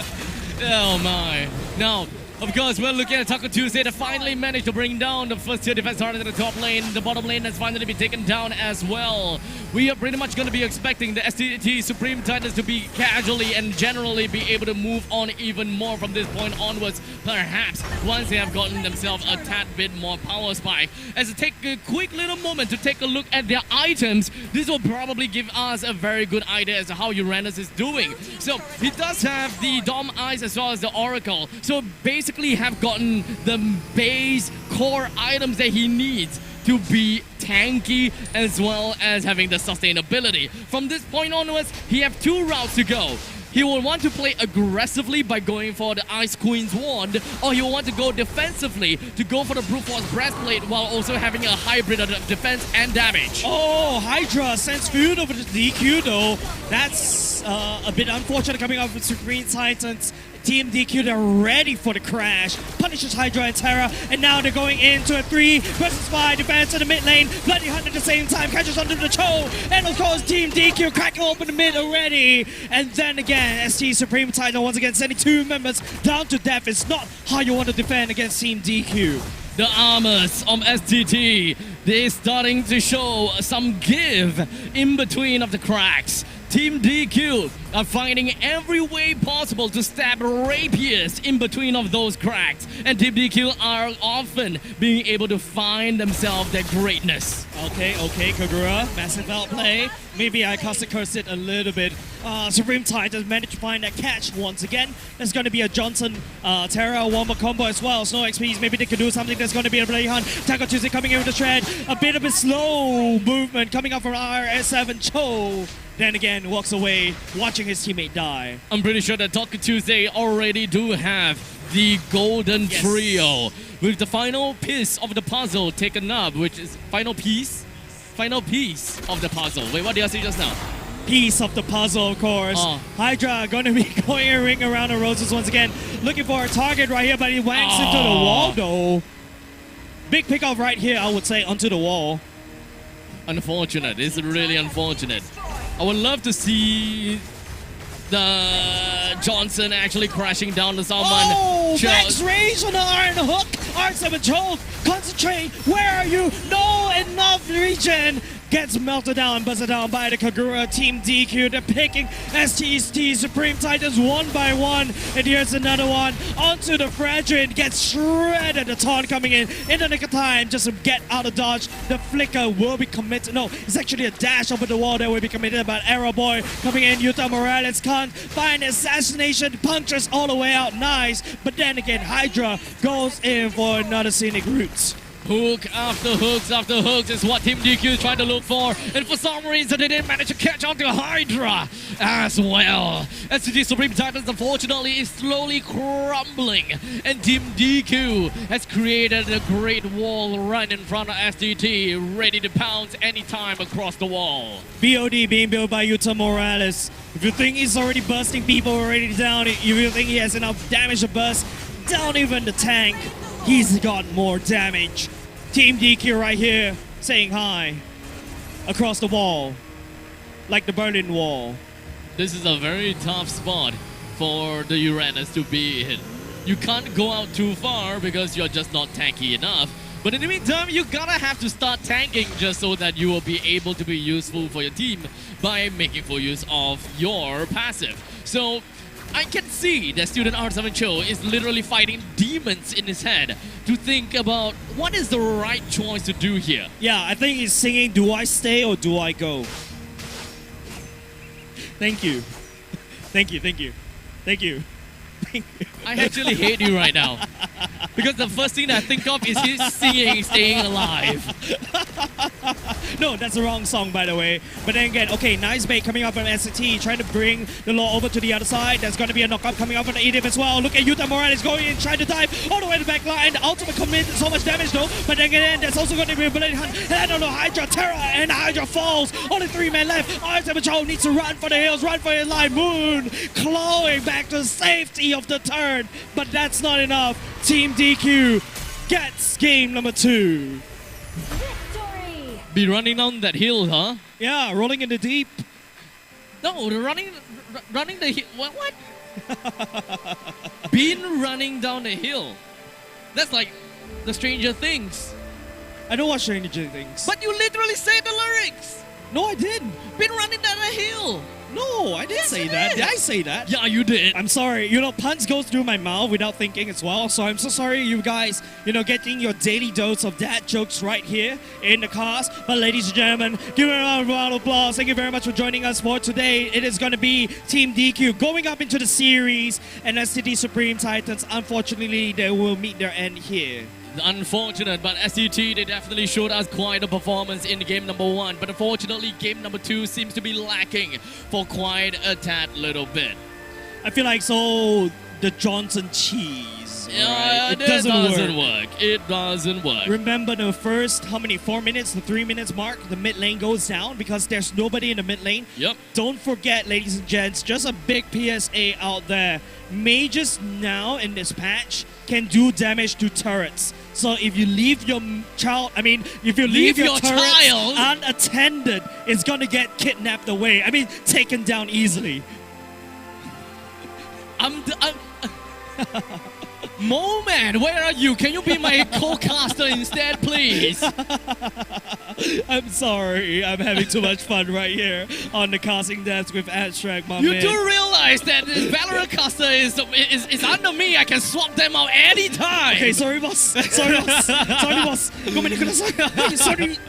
Okay, but to be very honest, this has been fun. This has been funny as well. Thank you. Oh my god. But yeah, I'm glad you're enjoying it. I try to entertain. That is all that we have for now. He's trying to go into a break because he can't take it anymore. I need to get out of this seat.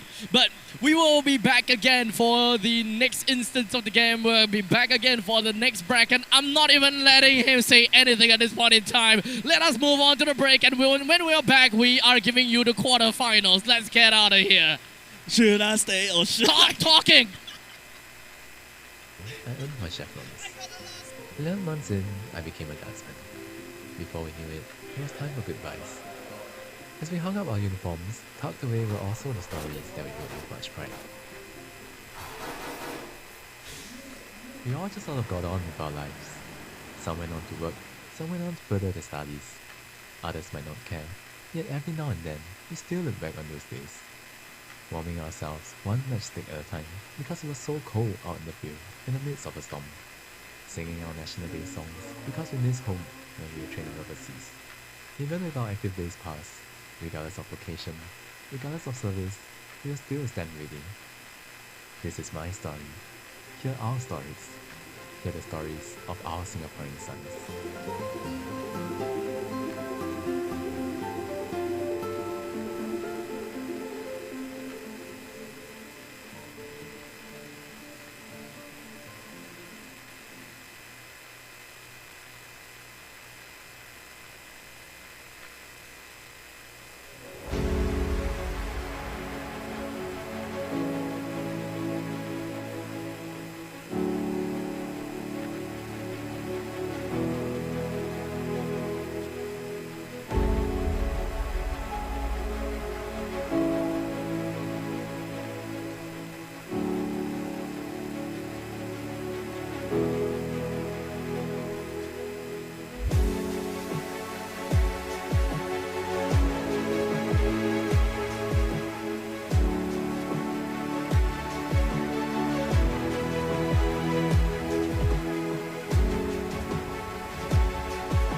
Commission is the lead agency and main planner for One Pongo, bringing together the various government agencies such as Early Childhood Development Agency, Housing and Development Board, Ministry of Health, National Environment Agency, and National Library Board.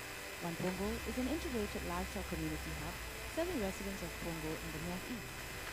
Facilities at One Pongo include a community club, a library, a hawker centre, childcare and elder care facilities, as well as public spaces and play areas for residents and visitors to enjoy. The 5-story building also houses a multi-purpose hall for performances and gatherings, futsal and basketball courts, culinary and music studios, and is located right next to the Samki LRT station. The aim of One Pongo is to bring everyone together by creating a vibrant and energetic community that thrives in a sustainable environment. DP Architects, the architect for One Pongo, shared that one of the key design features of One Pongo is its central atrium known as Celebration Square, which connects all 5 stories and stakeholders.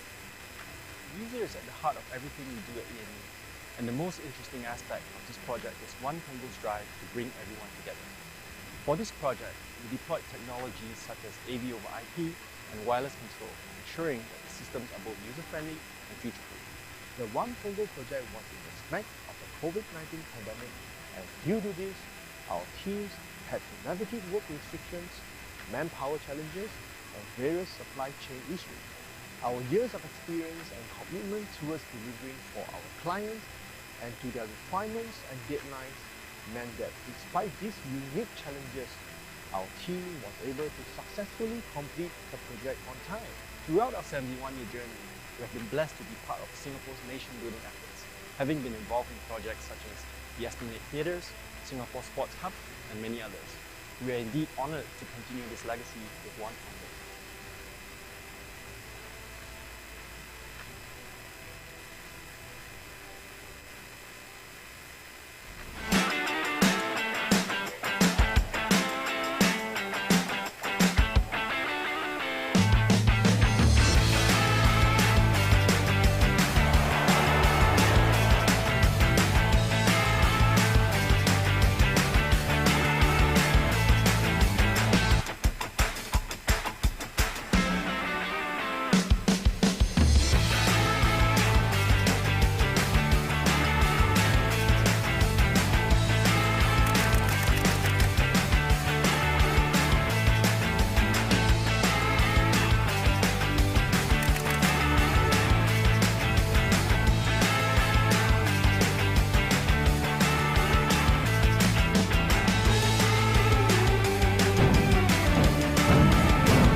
fascinates me about our country is how every one of our Singaporean sons is a man capable of defending our nation.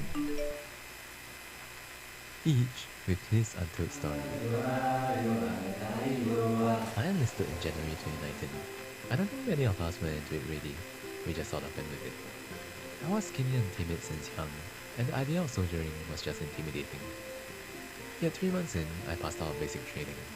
8 months in, I earned my chevrons. 11 months in, I became a guardsman. Before we knew it, it was time for goodbyes. As we hung up our uniforms, tucked away were also the stories that we wrote with much pride. We all just sort of got on with our lives. Some went on to work, some went on to further their studies. Others might not care, yet every now and then, we still look back on those days.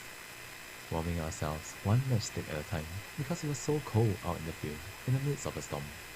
Singing our National Day songs because we missed home when we were training overseas. Even with our active days pass, regardless of vocation, regardless of service, we will still stand ready. This is my story. Hear our stories. Hear the stories of our Singaporean sons.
Association is the lead agency and main planner for One Pongo, bringing together the various government agencies such as Early Childhood Development Agency, Housing and Development Board, Ministry of Health, National Environment Agency, and National Library Board. One Pongo is an integrated lifestyle community hub serving residents of Pongo in the northeast. Facilities at One Pongo include a community club, a library, a hawker centre, childcare and elder care facilities, as well as public spaces and play areas for residents and visitors to enjoy. The 5-story building also houses a multi-purpose hall for performances and gatherings, futsal and basketball courts, culinary and music studios, and is located right next to the Semki LRT station. The aim of One Pongo is to bring everyone together by creating a vibrant and energetic community that thrives in a sustainable environment. DP Architects, the architect for One Pongo, shared that one of the key design features of One Pongo is its central atrium known as Celebration Square, which connects all 5 stories and stakeholders. User is at the heart of everything we do at EME, and the most interesting aspect of this project is One Pongo's drive to bring everyone together. For this project, we deployed technologies such as AV over IP and wireless control, ensuring that the systems are both user-friendly and future-proof. The One Pongo project was in the smack of the COVID-19 pandemic, and due to this, our teams had to navigate work restrictions, manpower challenges, and various supply chain issues. Our years of experience and commitment towards delivering for our clients and to their requirements and deadlines meant that despite these unique challenges, our team was able to successfully complete the project on time. Throughout our 71-year journey, we have been blessed to be part of Singapore's nation-building efforts, having been involved in projects such as the Esplanade Theatres, Singapore Sports Hub, and many others. We are indeed honoured to continue this legacy with One Pongo.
fascinates me about our country is how every one of our Singaporean sons is a man capable of defending our nation. Each with his untold story. I enlisted in January 2019. I don't think many of us went into it ready. We just sort of went with it. I was skinny and timid since young, and the idea of soldiering was just intimidating. Yet 3 months in, I passed out of basic training. 8 months in, I earned my chevrons. 11 months in, I became a guardsman. Before we knew it, it was time for goodbyes. As we hung up our uniforms, tucked away were also the stories that we wrote with much pride. We all just sort of got on with our lives. Some went on to work, some went on to further their studies. Others might not care, yet every now and then, we still look back on those days. Warming ourselves one matchstick at a time because it was so cold out in the field in the midst of a storm. Singing our National Day songs because we miss home when we were training overseas. Even with our active base pass, regardless of location, regardless of service, we will still stand ready. This is my story. Hear our stories. Hear the stories of our Singaporean sons.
Association is the lead agency and main planner for One Pongo, bringing together the various government agencies such as Early Childhood Development Agency, Housing and Development Board, Ministry of Health, National Environment Agency, and National Library Board.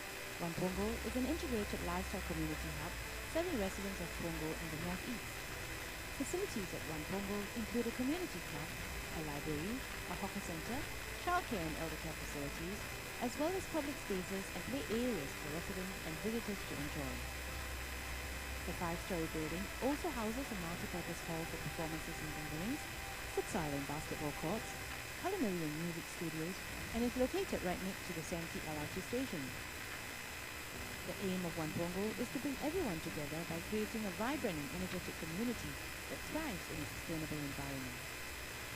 BT Architects, the architect for One Pongo, shared that one of the key design features of One Pongo is its central atrium known as Celebration Square, which connects all 5 stories and stakeholders. The user is at the heart of everything we do at EME, and the most interesting aspect of this project is One Pongo's drive to bring everyone together. For this project, we deployed technologies such as AV over IP and wireless control, ensuring that the systems are both user-friendly and future-proof. The One Pongo project was in the smack of the COVID-19 pandemic, and due to this, our teams had to navigate work restrictions, manpower challenges, and various supply chain issues. Our years of experience and commitment towards delivering for our clients and to their requirements and deadlines meant that despite these unique challenges, our team was able to successfully complete the project on time. Throughout our 71-year journey, we have been blessed to be part of Singapore's nation-building efforts, having been involved in projects such as the Esplanade Theatres, Singapore Sports Hub, and many others. We are indeed honoured to continue this legacy with One Pongo.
really fascinates me about our country is how every one of our Singaporean sons is a man capable of defending our nation.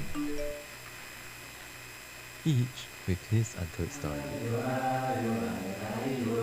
I enlisted in January 2019. I don't think many of us went into it ready. We just sort of went with it. I was skinny and timid since young, and the idea of soldiering was just intimidating. Yet 3 months in, I passed out of basic training. 8 months in, I earned my chevrons. 11 months in, I became a guardsman. Before we knew it, it was time for goodbyes. As we hung up our uniforms, tucked away were also the stories that we wrote with much pride. We all just sort of got on with our lives. Some went on to work, some went on to further their studies. Others might not care, yet every now and then, we still look back on those days. Warming ourselves one matchstick at a time because it was so cold out in the field in the midst of a storm. Singing our National Day songs because we missed home when we were training overseas. Even with our active days past, regardless of vocation, regardless of service, we will still stand ready. This is my story. Hear our stories. Hear the stories of our Singaporean sons.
right, ladies and gentlemen, we are back again for the Asian Esports Festival 2023. My Yep. name is Abstract. With me here is Jays.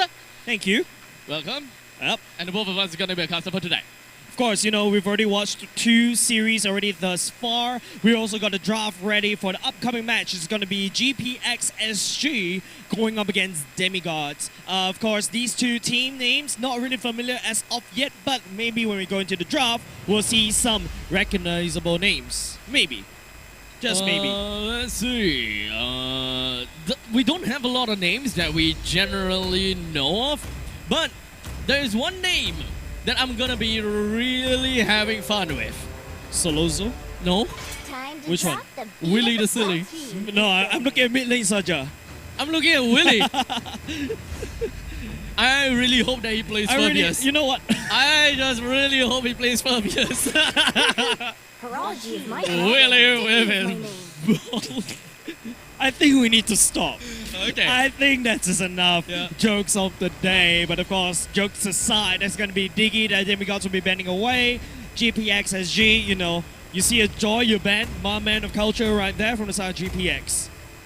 And of course, we're looking at a Joy ban, Diggy ban. From this point on, don't really see that a lot. That's but exactly what I call a self-ban abstract. When you play rank with your friends, you don't want to see your friend feeding, you want to protect your friend, you ban the Bruno. Or it could potentially actually be a respect ban. Yeah. Yeah. We always go for the latter. Yeah, well, it's always the latter instead of the former. But Lunox. Okay, so we are actually looking at a lot of unorthodox bans. No, that means that there's a lot of open picks, right? Like the fan, he almost immediately, instantly gets knocked down by the side of GPX SG. The Kaja left unproliferated as well. There's also the Valentina potentially immediately see the Kufra response over to the side of the Fanny. And then the Kadita is also wide open as well. No, let's do it! Do it! Cyclops! Cyclops! Cyclops! Cyclops! Cyclops! Cyclops! Okay. So Just lock in the Cyclops! You want Abstract to walk out of the screen? You pick the Cyclops! So Would you like to explain to the audience that are familiar with your hatred of Cyclops? no. Okay, TLDR, Abstracts absolutely hates Cyclops. All you Cyclops main out there, yes, he hates you to the very soul of your existence as well, and that's because he thinks Cyclops is the worst mage of ML. So BB. I was really hoping to see that Demigods will be looking at more of have some kind of flex within their pick. Nah, man. I do like having a Kufra being the first pick, but I would like to see a Fredrin or a Paquito being thrown into the mix as well. But unfortunately, they're not really going to that. They're looking at something a lot more orthodox or something that's more, you know, straightforward. They're just beelining straight to the composition that they want. Yeah, literally brute forcing in terms of the draft. They're throwing every form of strategy out of the way. It's all about securing their comfort picks, right? If you see someone with a mid lane Saja attack, you'll be worried about the Kaditas. You'll be worried about any form of mages that he can play. World green and lively. You maybe hover onto band this is that? IGN. You hover his IGN. You see 10,000 games on the mage. Who? I met someone like that before. Legit. On rank. I met someone like that before as well. And that's literally my fiance. And that's not I just told that. you to meet. I didn't tell you to marry her. And it's not just that. It's not just mage with 1k games. It's like Lunox with Lunox 1k. with 1K. It's like 1,200 mage games, and then 1,000 of which are Lunox. Shuma Bisa Lunox indeed. But of course, if you take a look at GPX SG, they lock in a Lilia that's going to be a secondary. A bit of a easier mage as compared to the previous patch because it's already changed up just a little bit now. Your magic boost doesn't reset your stacks anymore. But there's going to be still a Teresa from the side of GPX SG. That's A-okay. But Demigods on the other hand locks in with that Beatrix going up against GPX SG. Beatrix being the pinnacle of marksmen, the best of all marksmen. Enough said. Okay, so with that all said and done, we are looking at GPX with a full said team. JPL, didn't you? Yeah, no, I said JPX.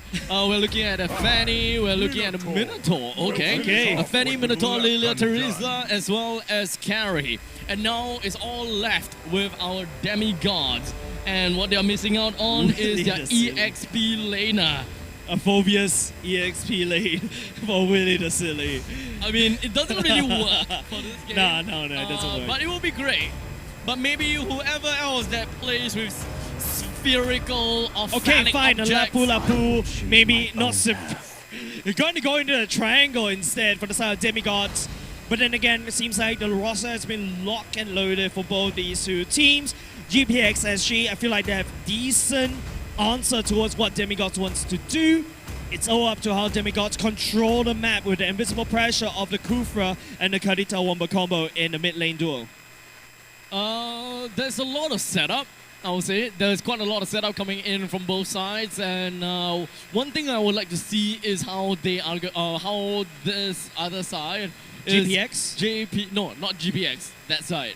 Oh, that side. Oh, sorry, I thought you point that side, right? Like that side. Yeah. Like physically he's pointing towards my left, but on screen he's pointing to the right, so that's Demigods. Yeah, Demigods, thank you. I don't know which one you're pointing at, but ladies and gents, seems like we got the games loaded. Ladies and gentlemen, we're going into game number 1 of GPX SG going up against Demigods. A lot of setups coming in from Demigods. In the meantime, GPX, they are more wombo combo kind of thing. In terms of lane priority, it definitely seems as though that Demigods will have a little bit of a problem when it comes down to their EXP side. While when it comes down to the gold side, Demigods do have got a little bit of that. But regardless of all of that, I'll pretty much say that Lilia will have a much better wave clear. And thus allowing GPX to be a lot more offensive in the opponent's jungle. Definitely right. You can shove the wave even faster, but then again, you lose a lot of HP. So that's a little bit of something that Demigods can work around with. I see actually jump over the wall. Solo's coming in, trying to actually contest for the purple buff.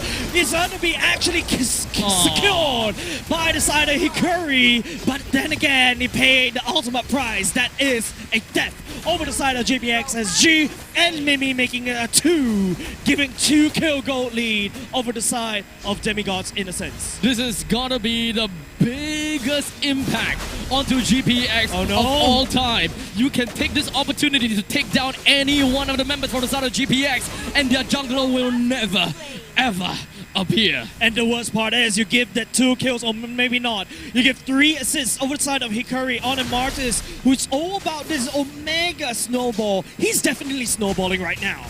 And not to forget, the Fanny really does not have any buff, any purple buff to work with. So even fighting for the turtle is tough. Fighting for a kill in any one of these lanes is going to be tough. But regardless of all of that, they need to find a backup plan as to what this Fanny could do. The backup plan is probably reduced down to a split push minion for now.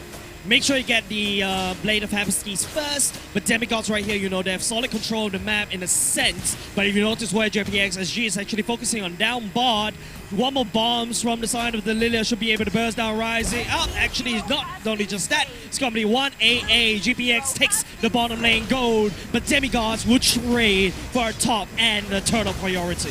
A very good focus down onto the bottom lane. The main thing nice is getting Milo.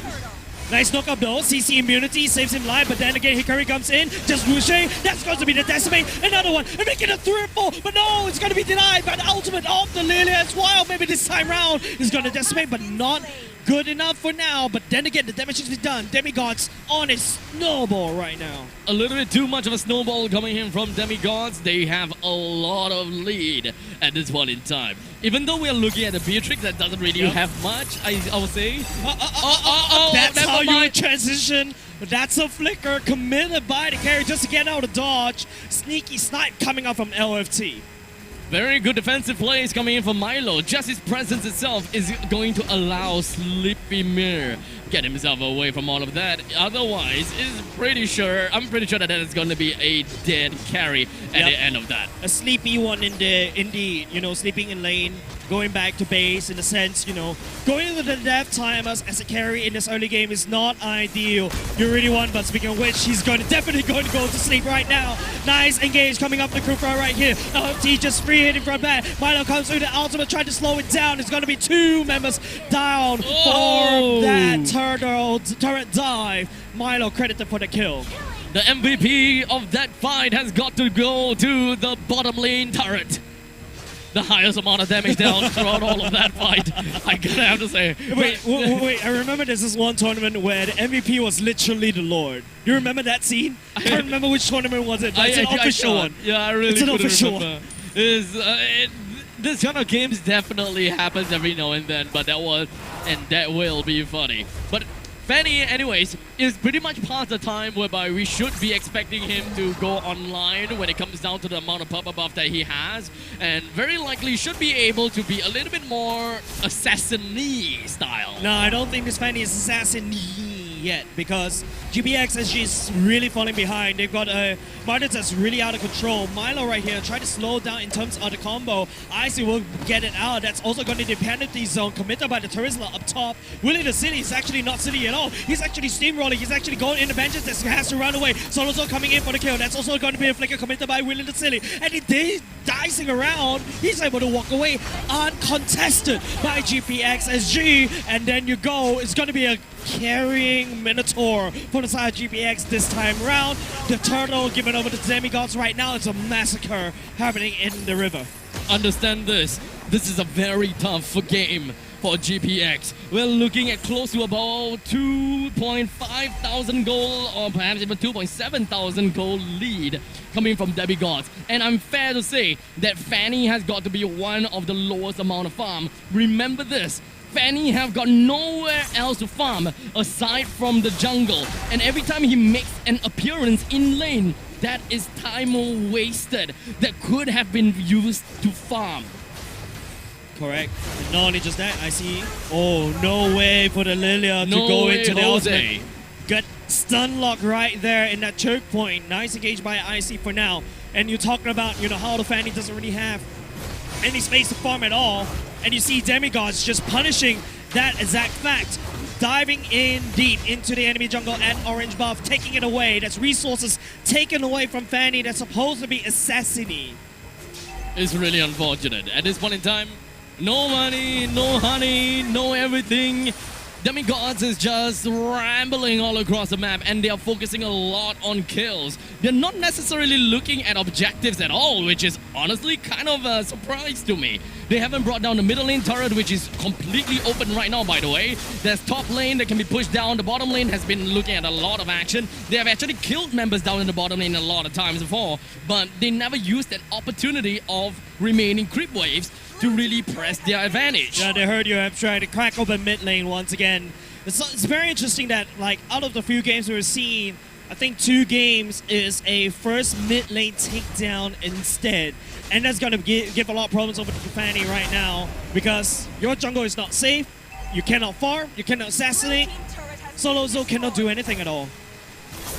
Exactly what can he do at this point in time? What else can the rest of the members from GPX actually do at this point in time?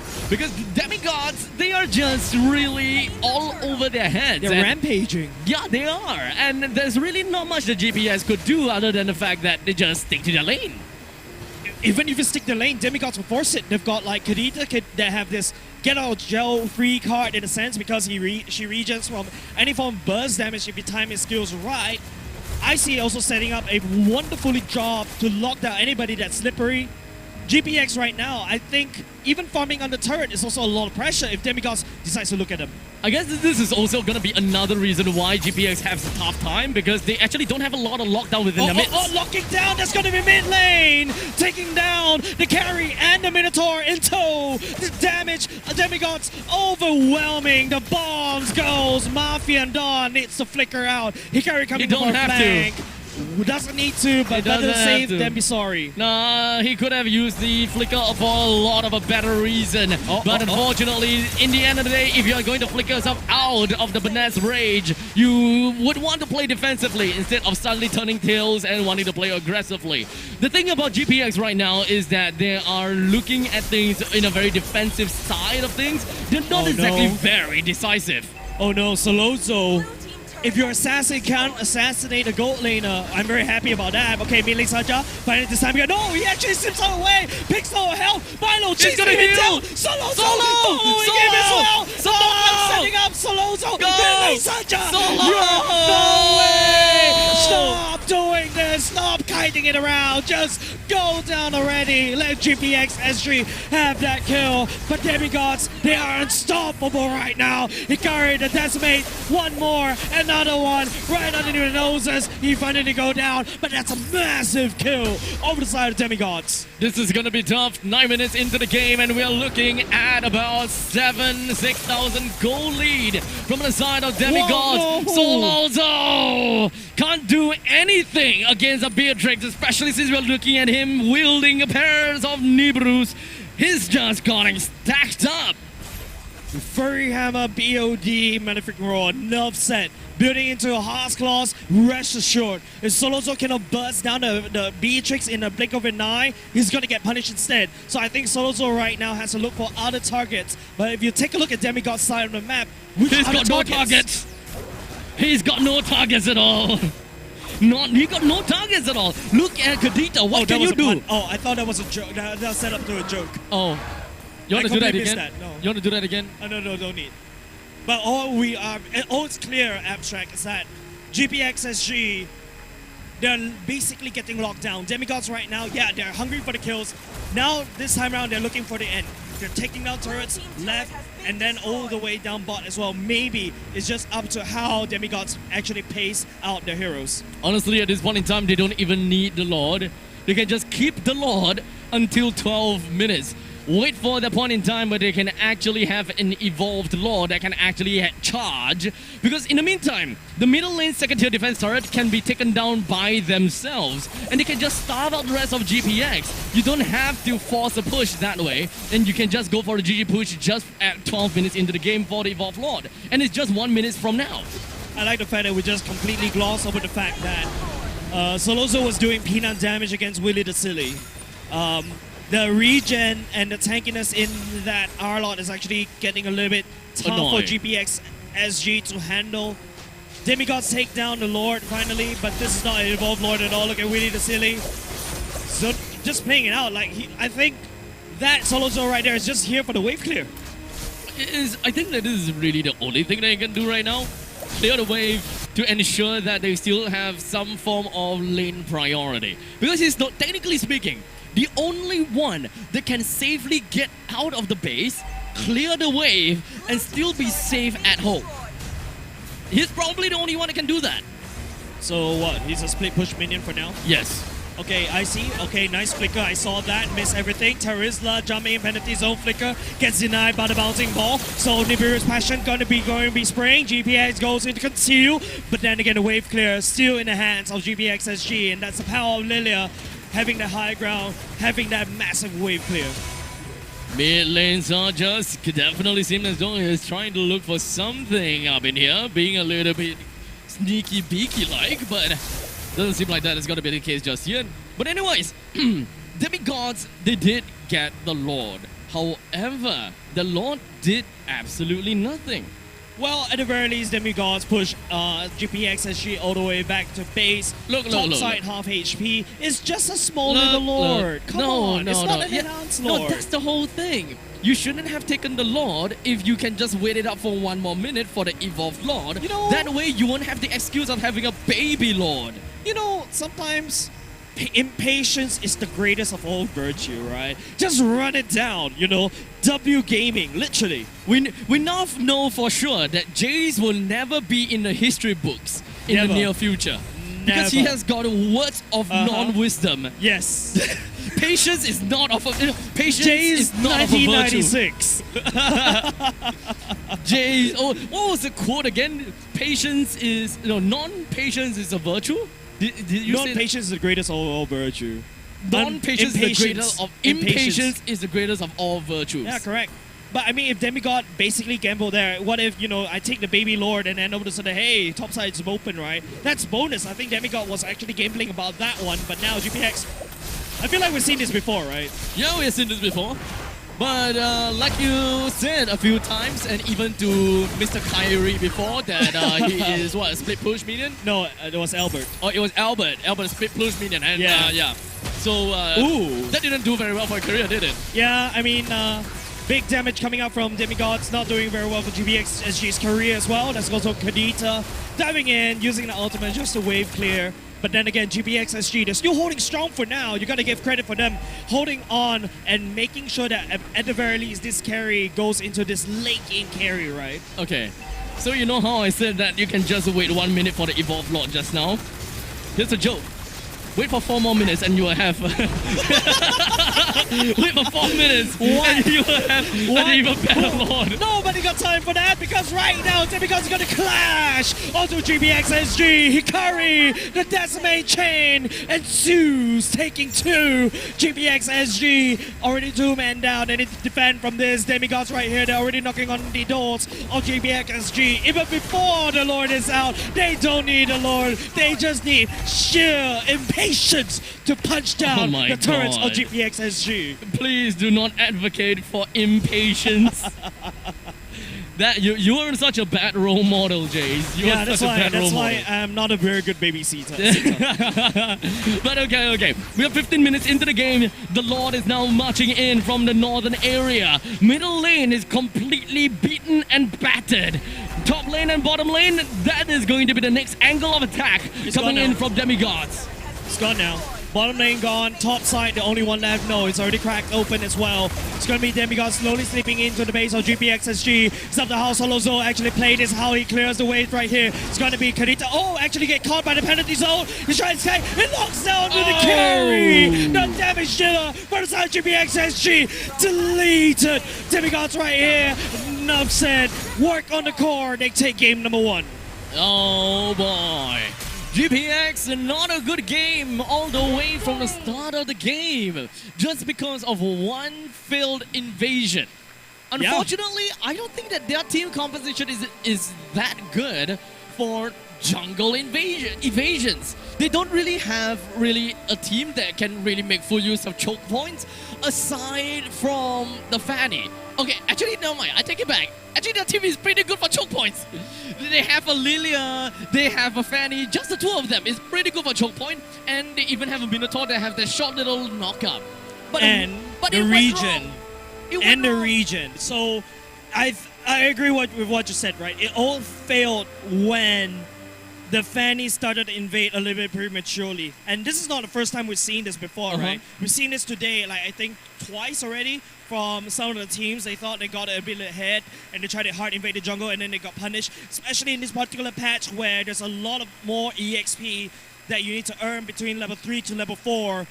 If you actually make that wrong gamble, you're dead. You're basically throwing that early game into the washing basin or something, and you have to wait and cook even longer. Yeah, it was kind of like a pressure cooker kind of scenario that we are seeing It's a here. pressure cooker that you open without depressurizing. Yes, that's the whole point. Have you guys done that? Please don't. Kaboom! Yeah, literally kaboom, right? So there's a lot of this pressure that the other side was actually able to build up just because of that failed attempt. And it just snowballs out of control. Don't forget, when you start seeing a Martis that can just dunk, 3 kills, or even if it's not 3 kills, 3 assists, that's good enough for him to snowball the game into a late game. Especially since we are looking at a Fanny in the early game is supposed to be able to farm safe enough. Assassinate When you can assassinate, you know. I mean, it kind of makes sense that you would want to disturb the opponent jungle because you have a Lilia, you have a Fanny.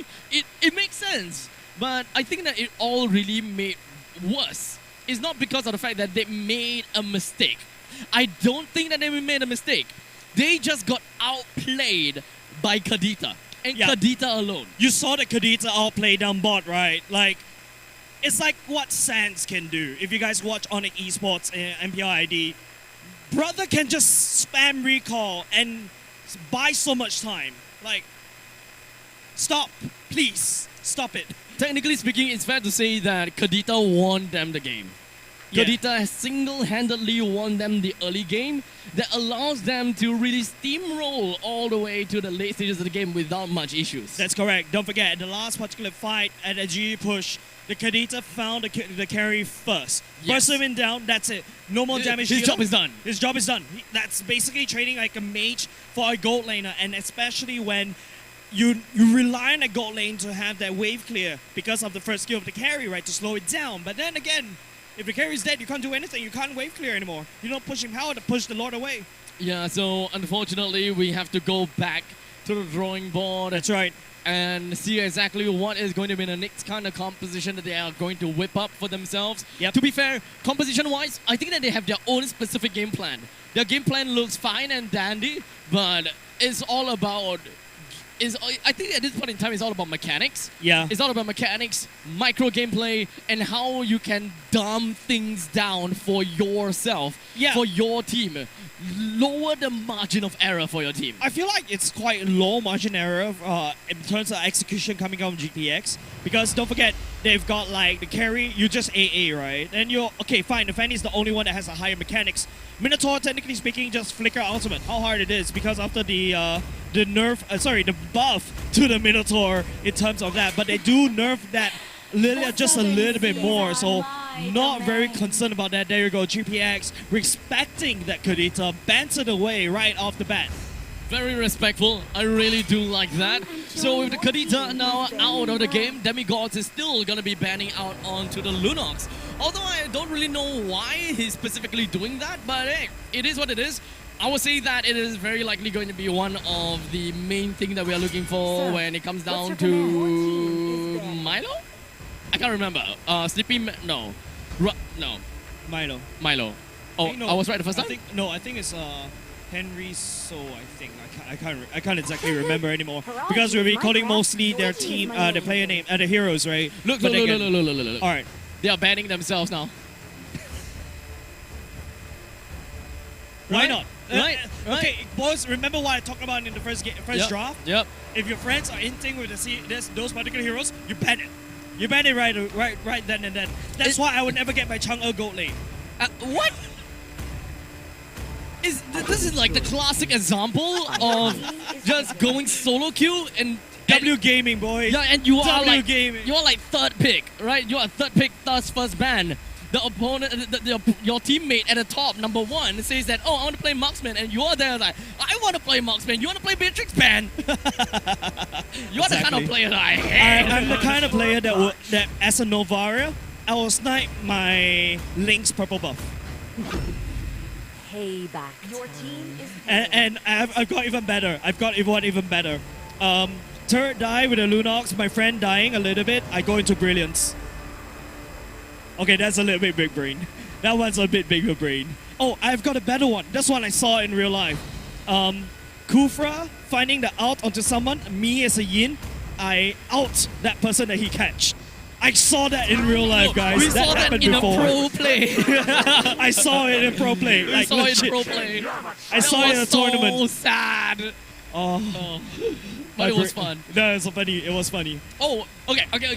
This is a game where GPX and Demigods is telling us we are going try hard. What? Remember? Do you know Powerful's real name? No. Willie. your team. Still is swords, run Really? deep. No, I don't think it's the same Willie, but then No? the coincidence is impeccable right there. Willie the Silly. Okay, so to be fair, right now, their composition is looking good. Like, good. Which one? Your GPX? Both. team is picking. Yeah. They're I agree. okay. Like, they have a very good... It just takes one hero to change Abstract's mind. I mean, it's okay. Glue It's okay. is one of them. Glue is okay, but just a bit off meta, but it works. It still works. Your team is Wow, really very try hard this one. Wow, this composition really very try hard. Hey, of course, you know, with Demigods one game away from winning the series and not going home, GPX SG, you know, this is their time. They need to play a perfect 2-game to be able to continue on AEF. I pull up all the stops. I do a try-hard drop. I go for this exact drop from GPX SG. I congratulate you. Okay, so we're just missing a jungle, right? Yeah. If they pick Lancelot here, it's like completely like try hard. But this is No, a bit different now. Baxia going up to deal with the Uranus. regenerative abilities of the Uranus and the Fredrin. That's try hard. Let's go, Ladies and gentlemen, welcome to gentlemen. MPLID Season 12! Wait, we're in Singapore. What are you talking about? Welcome to MPL SGID Season 12. I don't know where we're going with this joke, but ladies and gentlemen, we're going to go into game number 2. This is AEF for the MLBB segment. If you guys are joining in the atrium right here, brought to you by Safra. But of course, we'd like to thank our title sponsor, JBL Quantum, for supporting everything about AEF 2023. We're going to go into game number 2 between GPX SG versus Demigods. Let's jump into Game 2. A potential defeat for GPX SG. Will they be able to hold themselves down and build a fortress that's worthy enough to make sure that the demigods will not be able to crumble them and surpass the demigods themselves, and maybe even surpass the gods themselves? Yeah, if you watch Percy Jackson or read Percy Jackson, sorry, you shouldn't watch Percy Jackson. Umbrella Academy? Oh, I haven't watched that. I haven't watched that one. It's okay, I haven't too. Oh, yeah. But if you read Percy Jackson, right, demigods, they have this unfair advantage, right? They are craftier than gods themselves. So maybe this time around, demigods will be able to prove themselves differently against GPX SG. But then again, you know, this is a very slow start from the side of demigods as of now. But as I say that, there's going to be a hook that lands on the IC. That's also going to be Henry XO picking up first blood.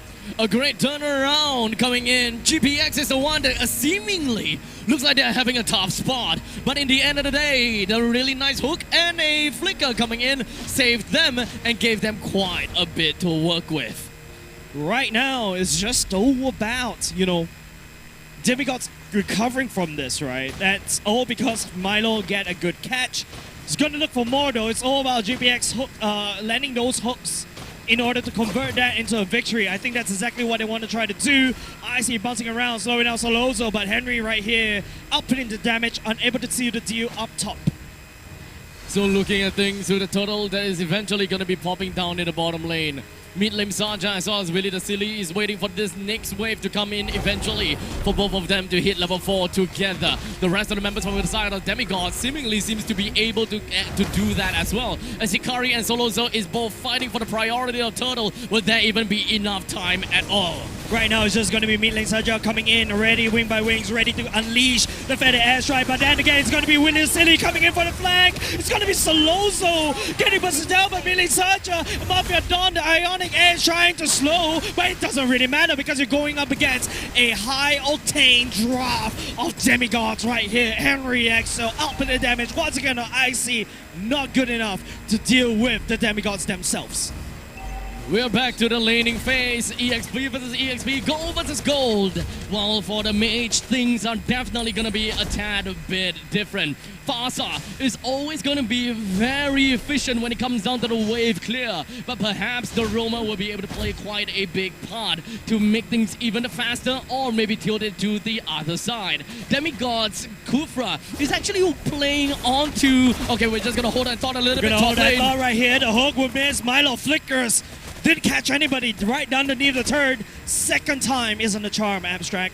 Now, I'm looking at this IC that's playing as the Kufra. He actually went for the concussive blast. Yeah. One thing that I thought that he don't really need it at all, considering that he's laning together with this Fasa. So he could actually go for something else instead of kind of like Quantum wasting that charge. slot. Quantum charge. That's yes. right. Quantum charge will be great because your middle lane has already got that middle lane priority. You don't need the that's a roll. flicker already burned. It's going to be Hikari rolling in the deep. We'll be able to find the Valentina right now. Turn the points will be activated as well. Terrified just to try to buy some time. Winner the silly walks away. Looking silly, but he's not at all. Look at Hikari. Survived with just a sliver. A single sneeze ought to blow him away to the next Antarctica. But it doesn't seem like we'll be able to see much out of GPX just yet. The Demigods will stay grounded, and they're not going to be going up just yet. Yeah, it's surprising to me, Abstract, the fact that GPX SG and Demigods are equal in gold, even though Demigods has surprisingly amount of map pressure, but that's because of mid lane Saja on the Farsa. They're having that wing by wing to create set map pressure. Right now, they're going to be both dancing for the turtle right here. It's going to get reset for now, but Demigods, they got a lot of people around there right now. Demigods right here, Hikari opening up the map just for now. So Lozo right here is going to be icy catching onto the base. Oh, GPX SG, where did he go? Back to base, forcibly. Nibiru's passion pushing Demigods away, but they have full turtle control. I absolutely love that. They knew for a matter of fact that this upcoming fight, the next big thing, is the Valentina. They can't let the Valentina go with the ultimate. Oh no, they forgot about the turtle and all Demigods pick up another kill at the same time. Milo going down for the count now. And now with Valentina coming out from the death zone, going into rainfalls, but a little bit too late. Demigods already has secured the turtle for themselves. Demigods have a very good idea of what power spikes is like for the side of GPX. They know exactly who their threat is, and they immediately beeline themselves down onto the Valentina, who can very potentially just turn the tides around. Correct. From a single feathered airstrike. Yeah, the potential walk card was the Valentina GPX was relying upon. Demigods catching that, removing that walk card away was absolutely fantastic for them to be able to continue on this turtle assault. Right now it's going to be Milo and Sleepy Mur up top right here trying to wave clear for now, but we're back into the lane phase once again. I think that the main thing is Raz needs to create something that can really be defensive against Demigod's main roaming trio. And I gotta have to say that physical defense is definitely gonna be important. Okay, Hikari got taunted. That's a nice knockout punch. The big burst damage coming through. No more heals for you, says Hikari. With the ultimate getting activated, Slozo walking away, massive ton of great health. Unable to convert into a Appraiser's Wrath. Items real quick coming in for the BOD. Uranus. I really hope that he's got the Brute Force breastplate just right. Sorry, Dreadnought armor. Just a single Dreadnought armor and I am happy, damn it. No, go for the Domites instead. Domites Afraid of the region Festival of Blood potentially being built by the side of the emblem. Nah, I think, yeah, you really need that Dreadnought armor because there's so much burst damage that you have to go. Oh, Milo! He goes fishing and the Singapore River caught an ice, but flickered away, unfortunately. Yeah, but unfortunately, it's not necessarily a fish in a barrel for GPX at all. In fact, this barrel is as big as the entire country of Singapore. Concealed, coming in for the flank, catches onto Solozo. He got deleted by the concussive blast as well. Demigods just punching down GPX SG. Look at the gold gap. It's getting bigger with the takedown of LFT onto that Beatrix. Items are just not reactive enough. When we are looking at a Uranus, your items gotta be really reactive. What is your main threat? What is really stopping you from trying to cut the waves? What is stopping you from getting all of these said stacks? We're seeing a lot of Uranus laning Uranus in this particular series, or well, perhaps in this tournament, right? Yeah, but then again, Winnie the Silly on this Paquito was able to match against this Uranus rotation. Look at him, he knows that he has the movement speed. That's why he goes for the quantum charge as well. Bonus movement speed to chase down anybody that he sees as a target. It's really tough for the GPX boys when a single EXP laner really just brings in 3 members for the side of GPX. Oh, nice hook coming there, but a little bit too slow. So Lozo will be able to focus now. Icy, Sleepy Mur credited for the kill. They're going to trade the Uranus. No, the Uranus managed to get on the way. Continue playing, Colin follow up. Midlane Sanjay needs to run for the hills. So Lozo the taunt, and also the hook. The maximum range for Milo. But GPX SG, they still lose 3-4-2. Where is the damage?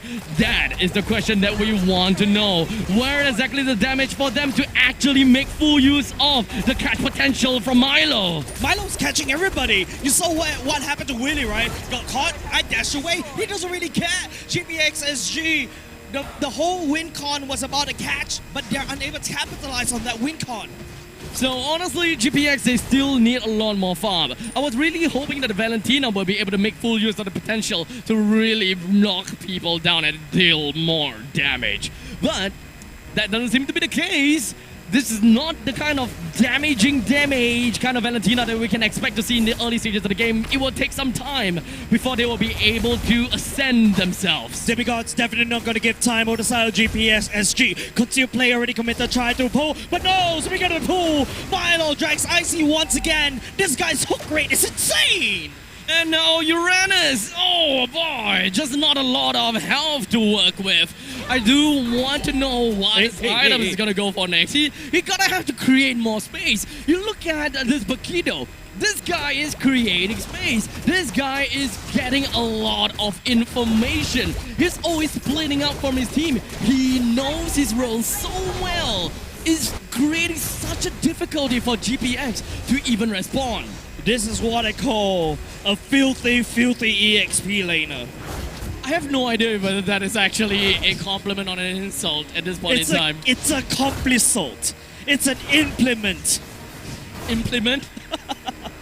At this I have point in no time, idea what I'm talking about anymore. He's just an item with an implicit and an explicit. But anyways, it's all about this, right? Like, the Paquito was able to open up so much space. Nobody can catch him. You saw Milo try to catch him. He dashes away.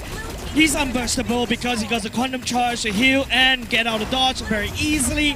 GPX SG, they need to find some other things to play and work with. But I see, oh, the stun. Franco. Now Milo will get shredded by the Claude, but big bombs do not lie. The damage is definitely right there against Demigods, but it's not going to be enough to push them away. The feather airstrike from the Valentina. Not quite enough. It's going to be Demigods cracking open the mid lane already. Willie the City looking for more.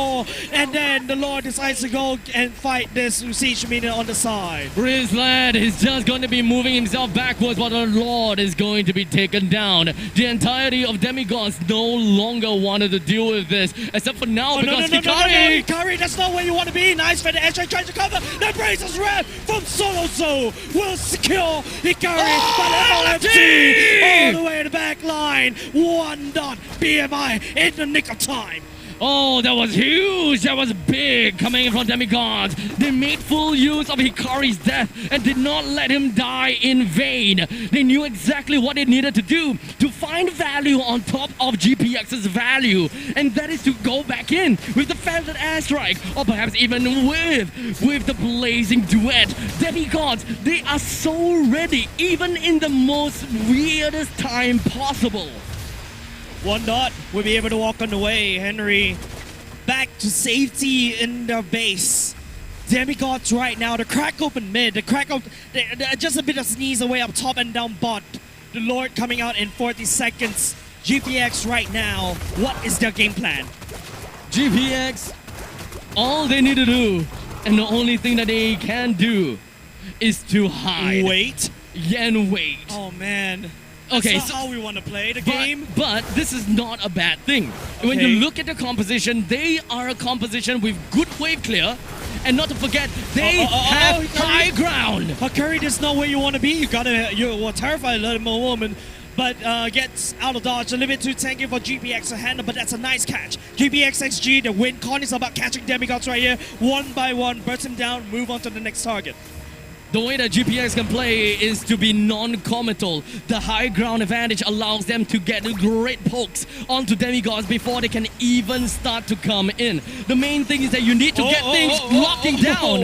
You need to connect your shots. And in order for you to connect those shots, you get yourself the priority to deal damage on the Demigods. Yeah, but GPX has been catching.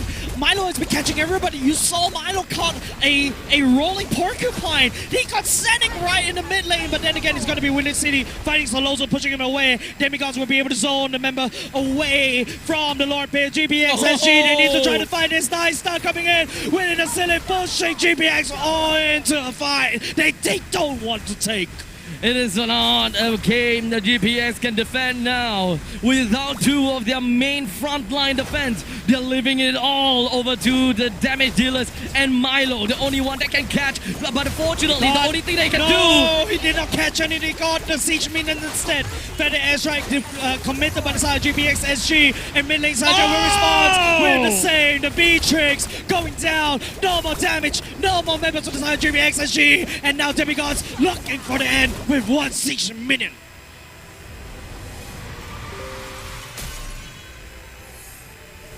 Victory!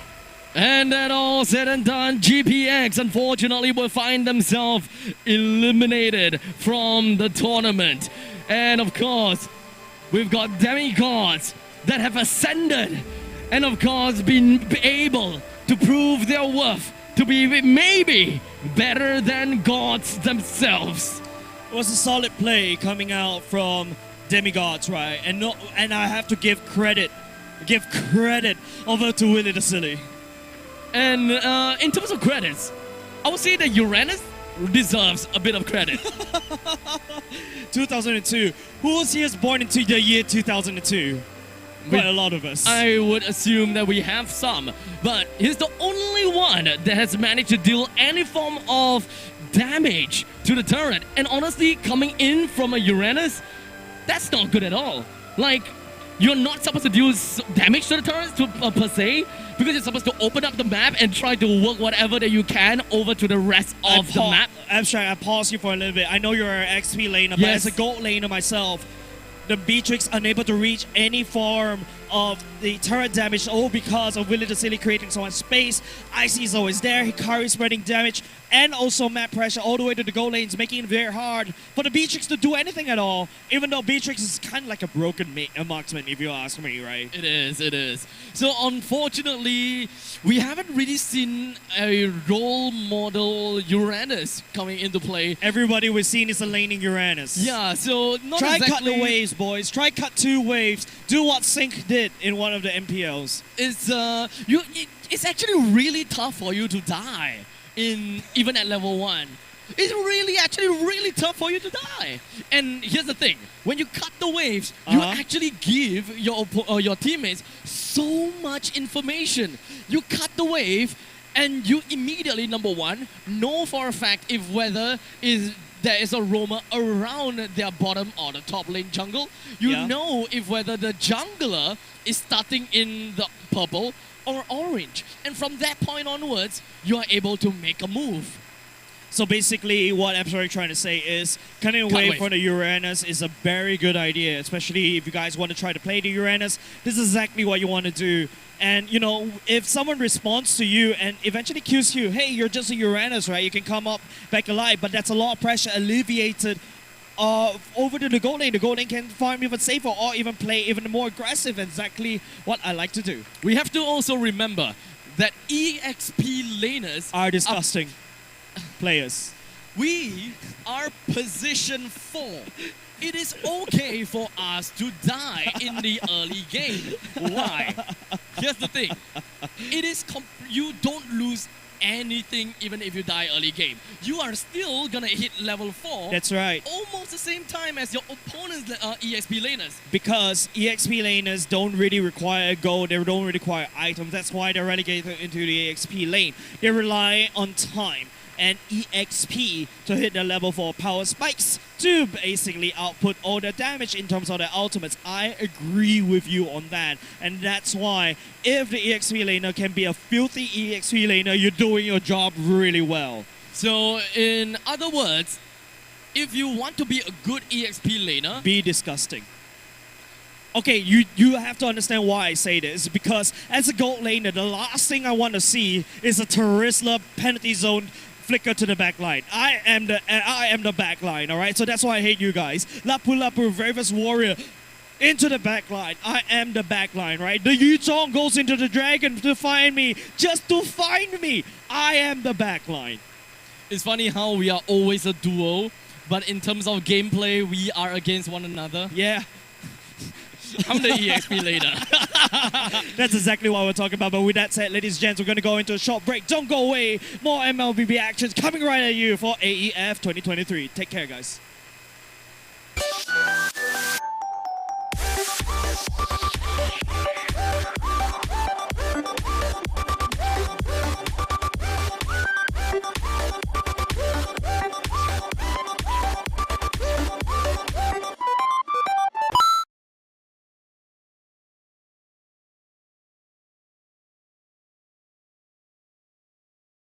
People's Association is the lead agency and main planner for One Pongal, bringing together the various government agencies such as Early Childhood Development Agency, Housing and Development Board, Ministry of Health, National Environment Agency, and National Library Board.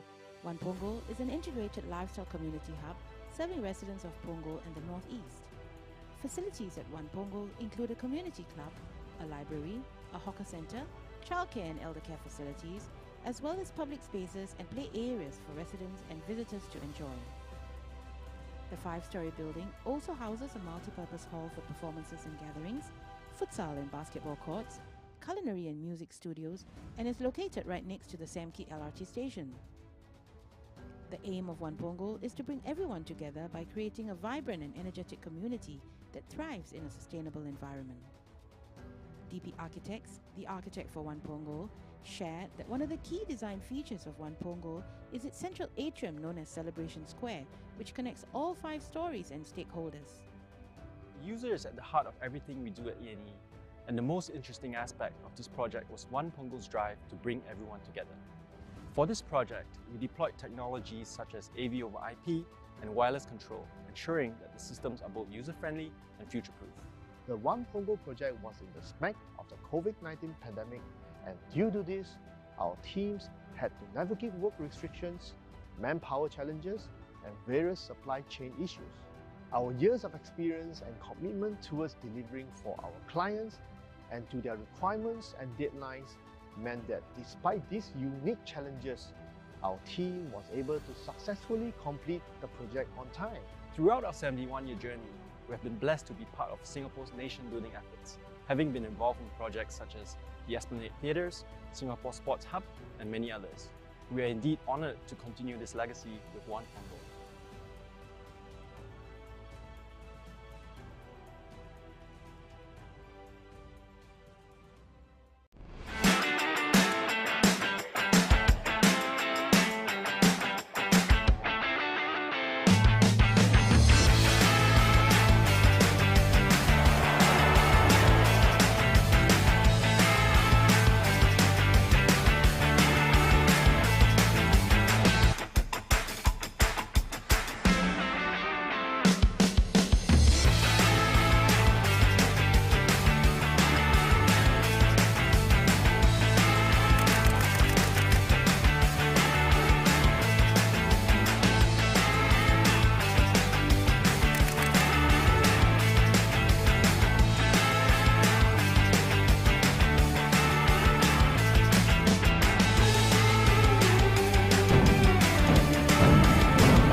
One thing that really fascinates me about our country is how every one of our Singaporean sons is a man capable of defending our nation.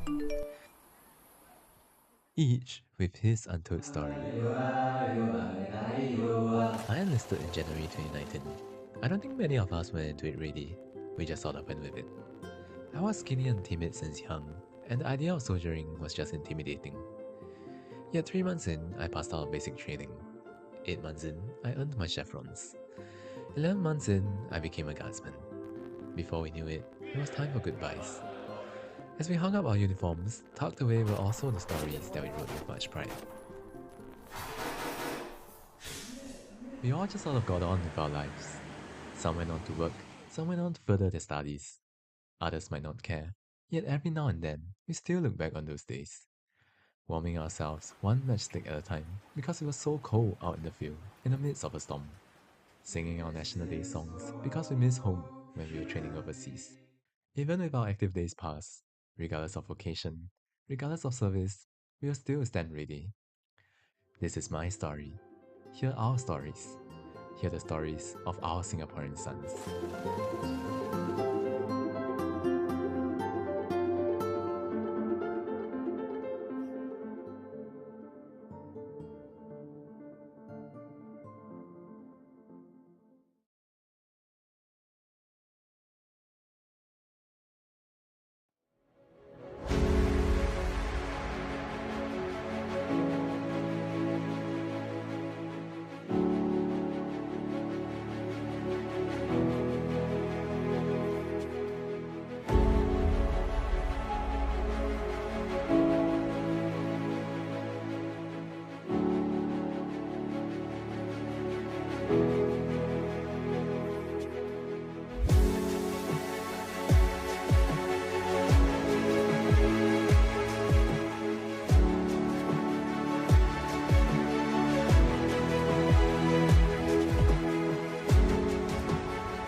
Ladies and gentlemen, welcome back again to the Asia Esports Festival 2023 here in Kallang Wave Mall Atrium.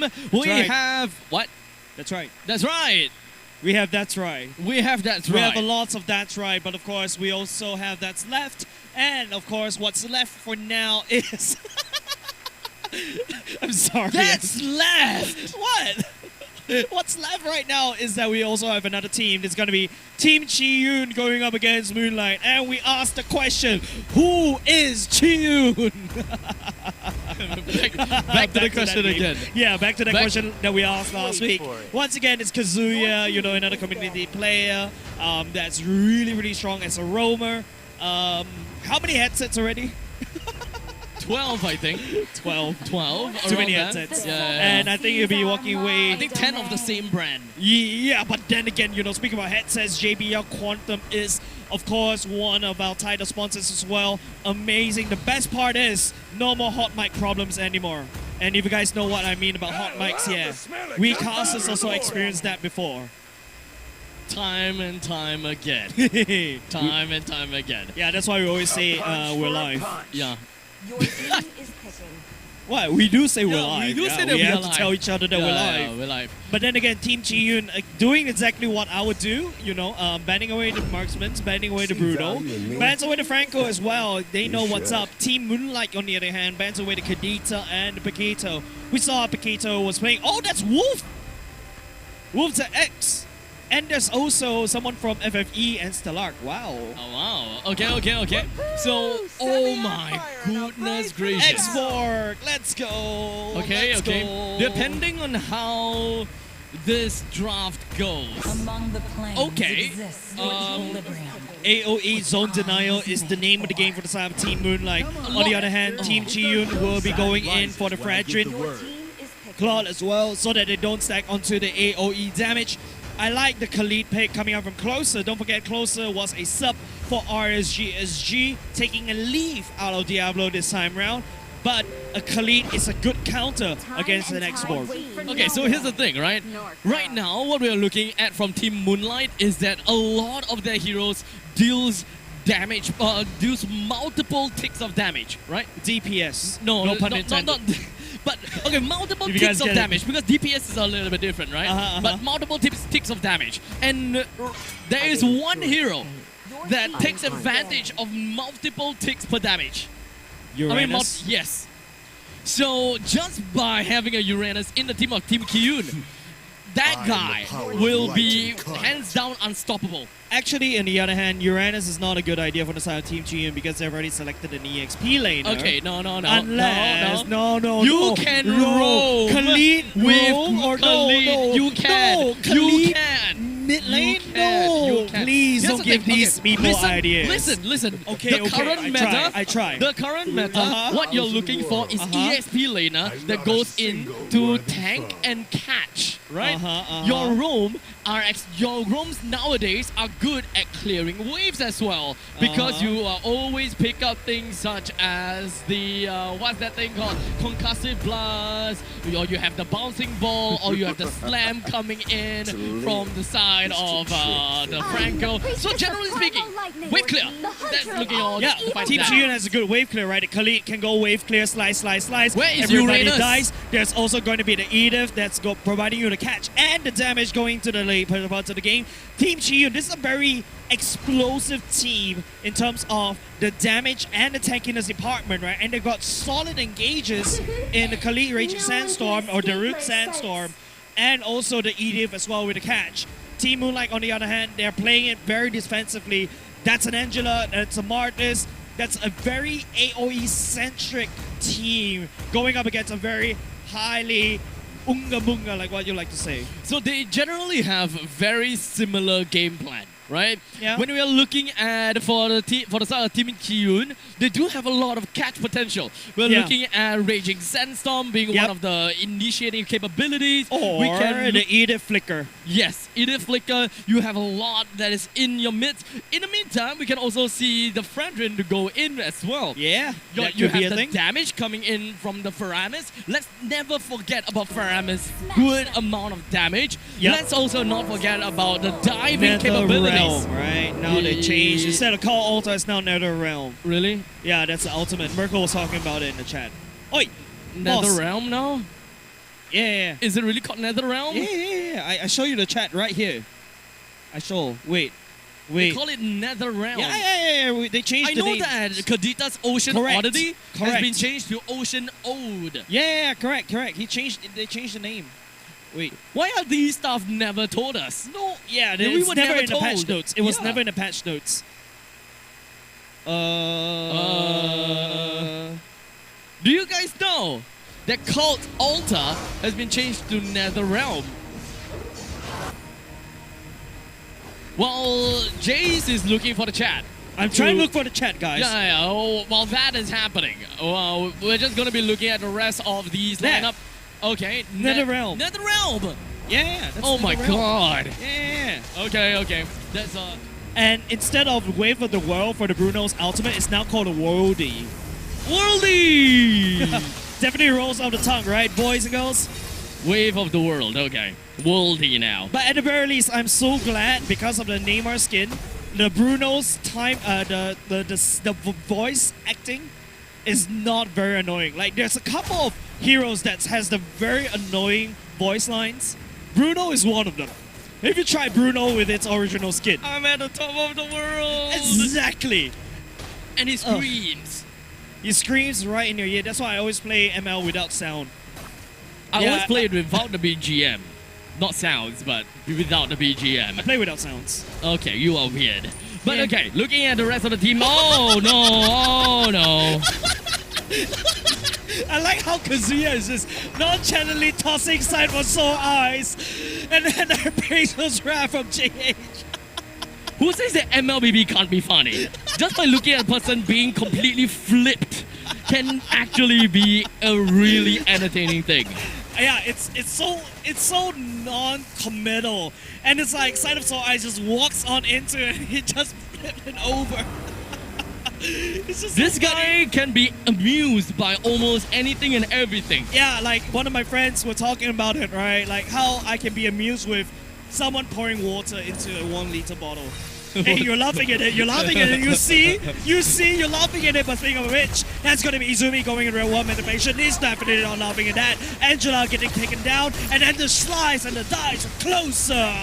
And Wow. picks up another kill on the Martyrs. It's a massacre once again in the favor of Team Chi-Yun.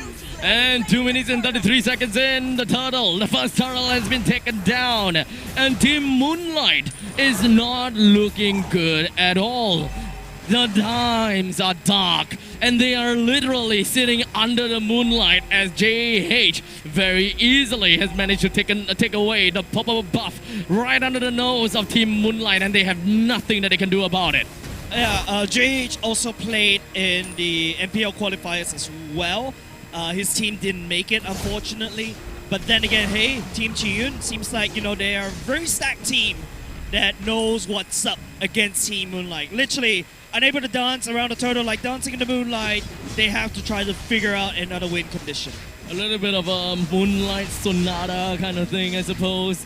But with a 3-kill lead from the side of Team Chi-Yun, they are definitely going to be looking at a little bit more of a different approach. They can definitely play things a little bit aggressively here, as you can see, as JH goes straight in. Okay, that's going to be Izumi getting told all the way up. The hard guard. Oh my goodness, the Angela decides to cancel it. Wolves X has determined Izumi is a gone case. JH continue on the praise. Oh, wow. Doing massive amount of damage against Team Moonlight. Bon Cutie pressing for more, the Art of Thievery on top of Water Dragon. And then again, Team Chi-Yun cutting the waves for Bon Cutie to have a solid push in the goal lane. A 2k critical damage coming in from the Appraisal's Wrath, and that is definitely not looking good. Appraisal's Wrath, right? Yeah, Appraisal's something. Appraisal's Wrath, correct. Oh, wow, I'm proud of myself. What? But okay. Huh? Hello, mentor? Hello, senpai? Top lane, Claude is definitely going to be looking pretty darn good, especially since he's going to be unlocked in a few Oh my seconds goodness, time. no. Water Dragon, 4 feet to the lane. It gave it all the way to Team Chi-Yun, and now because of that, Claude was able to cut the waves even more. A lot of information because, how forward Kazuya is. Saw where Water Dragon is. Bon Cutie takes this. And notice that they have gold lane priority. This is insane. This not only the fact that it is insane, it's rather disappointing that Team Moonlight did not actually initiate for a lane swap earlier than that. Yeah, not only just that, that's also going to be the Bandit's Rage coming in. Kazuya flickers all the way out, coming in on the awkward angle. Izumi this time has a run for the heels. Yes, gets going inside the Soul Eyes. Trying to peel closer. Oh! Coming in with the deer finishing blow. Raging Sandstorm. A Darude Sandstorm, if you call it, out of the way. Last Insanity committed by Adrian as well. Catching on to JH, the Decimate, onto Team Chi-Yun's jungler. Beatrix really need to get himself some farm. He really has to go down to the bottom lane and get that swap down, especially since he no longer have the first tier defense turret to help him. He gotta have to find a lane that is safer to farm at. The longer that they stay congregated like that, the worse it will be, because they are just wasting their time crying over spilled milk. Water Dragon right here has no reason to stay in the mid lane. The mid lane, like what we all said, one sneeze away, you go to Antarctica. Mid lane immediately cracked open, and now Team Moonlight has to play down bot. If you notice, no boots for the side of Water Dragon. He finally built it. Very greedy for that BOD as a first item. So what else that can we do from this point onwards? Team Kiyun knows that the only thing left is the bottom lane. Especially since the team is relatively mobile, they can take this opportunity to dive in on the bottom lane. Ava Cutie unable to drag real world manipulation. Izumi will be able to catch onto Ava Cutie, and that's a follow-up. Oh! Ava Cutie doesn't really have the nether realm to get all the way close and try to do some damage right here. He slices and dies. He has the damage. Wolves X will absorb the raging sandstorm. Flickers forward, backward. Water Dragon a little bit down low. He has to back away. And now the bottom lane is free for the taking. We can pretty much see that Team Kiyun will bring down the first defensive turret in the bottom lane very done easily. And to make matters worse, every single lane is completely flushed right in with a lot of lane priority, giving it away to Team Kiyun. Perfect time for them to initiate to take the fight onto the turtle. The jungle for on the side of Team Moonlight is completely swept clean. Bonk QT was just taking all these resources away from this Martis from Team Moonlight. And it's just tough. It's just tough. Like, how do you scale? Beatrix right here, yes, he does have the damage. He's not able, he didn't went down a single because of the positioning. But then again, they lost so much map priority, and it's getting a little bit scary for Team Moonlight. Alright, so here's the problem over here. The main thing that we want to see from Team Moonlight is that they will be able to split confidently in a team fight, dropping down onto the real world manipulation, having Water the Dragon inside of the real world manipulation to ensure that no one can come in close. That is what they want, but they don't have the front line. No, they found Water Dragon. The hard guard coming in, gets Thunder right in the air. Wolves X following next, giving another kill over the side of Chiyun. Get 2 for 1. Front lines, that's what we want. We need a proper front line that can really be defensive, that can hold down the fort in front of the real world manipulation. That's to right. give them an extra layer of defense onto Water Dragon. But right now, the only defense that they have is that barrier of the real world manipulation, and that's all. That's all they do. Yeah, and you expect your XP laner to tank, but Naughty Adrian goes for an X-Bar, an EXP laner frontline that's main job is to go in last Insanity, and hey, half of my HP is gone, haha. I think that the main problem that we are going to be seeing is the fact that I would say maybe the Martis didn't build... Needs tank. You need to be a tank Martis right now. I think he didn't build tank. You have to pivot. That's the benefit of a Martis in the jungle. You can pivot into a tank build right now. You need the front line. Team Moonlight is basically squishy. Okay, the thing is, he do have quite a bit of health, right? He do have a bit of health, so that is because of the Dreadnought armor. So Thank the God first for that. item that he went for is the Hunter Strike and then Dreadnought armor. I can accept that. It is still part of his core items, and he still needs it for the early game rotation. So I don't find anything wrong with his item build at all. From this point on, build tank. He didn't exactly change away from a hybrid. He didn't exactly change away from a offensive to defensive. Immediately, right? Yeah, this is a tank immediate Martis, but he's just not going online fast enough to get those defensive items at the proper breakpoint. Yeah, but that's because Chiyun has completely swept the jungle clean. If you take a look, Bonk Beauty doing so much damage against Naughty Adrian as well. I think, no, that's Ghostbusters damage. Team Chiyun is actually focusing down on the mid lane turret, and now there's also got a solid push. This is a very well-coordinated prong attack coming up from Chiyun right here. Adrian does have the hard guard. Kazuya looking for the flip. Will not be able to find any Evo Cutie. And the realm already activated. The dragon will not be able to commit. And the blazing duet coming up with Team Chiyun. Closer. Water Dragon gets deleted. Water Dragon has constantly been in the front lines as a backliner. The member, the player that is supposed to have the high ground. He's getting way too close in the front lines for comfort and constantly getting caught out by the back lines of Kiyun. Yeah, getting closer to closer. That's exactly not how you want to play this, especially when it's Khalid that could slice and dice. You saw the item builds earlier just now.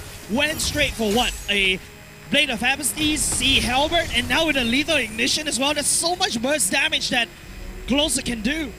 This is definitely not the result that I was expecting from the Khalid. It's working so well. And unfortunately, you don't really see that a lot in pro plays. Because the thing is, MSC? I mean, I mean, no, that's not the point. That's not the point. That's not the point. You forgot Diablo, didn't you? Yeah. How dare you? Yes. The thing is, we don't see that very commonly, right?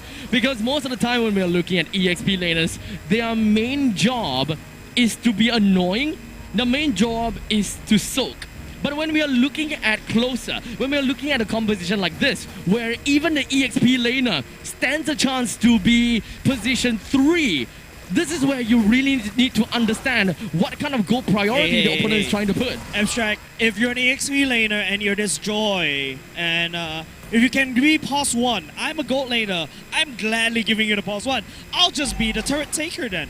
Actually, you're not wrong. Yeah, if why not? Kyun actually has a Beatrix in their lineup, you can pretty much say that the Khalid is pause 1 because they are essentially playing a siege comp. They don't need this Beatrix to be alive in team fights. They don't need the Beatrix for so much occasions. They just need Beatrix for the siege component. That's right, but then again, the high ground, remember what you mentioned, Wonder Dragon, the positioning must be impeccable. Team Chiyu is definitely looking for them, especially how Kazuya plays Flicker, Ultimate or Flicker, throw you behind and then you're dead. That's basically how Team Chiyu is able to play. Eliminate a win condition of mid-team Moonlight and then you go all in. Try to find even more kills. Look, I know I sound ignorant for saying this. Yeah? Because I don't play marksman.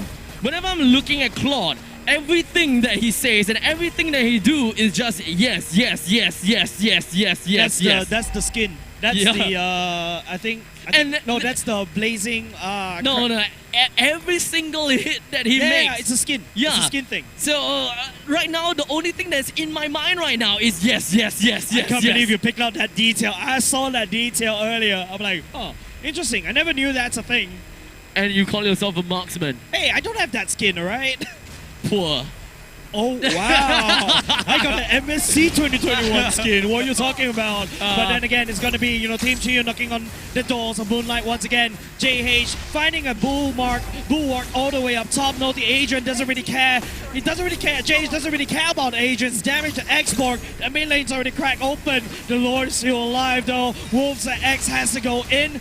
But oh, nice clash onto Team Chiyu all the way from closer, and they will be able to end this game with one fell swoop. Victory! That is what we want to see coming into this game. Closer. Oh, why, oh my. Blade of the Heptaseas. We've got the Hunter Strike and even the Sea Halberd. This guy, he's not giving chances at all, and he's so ready to go deep in to the point that he gotta have to save himself. See? That's exactly what I was talking about earlier, Abstract. Closer, if you can do so much damage, I'll just focus on pushing down the turrets. Bonk QT, 33k damage, 2 turrets. I just push the turrets. I don't need to do anything. I mean, let's be honest here. Thank you for the carry. I mean, let's be honest here, all right? This grand old switcheroo is nothing new. Oh, right? yeah, definitely. This is nothing new. We do that every time in the ranked games. Yes, and everyone needs to remember here. Yeah? How do you win an MLBB game? Push down turrets. Yes. Yay. So you are still doing your job. Yeah, even though I got a silver.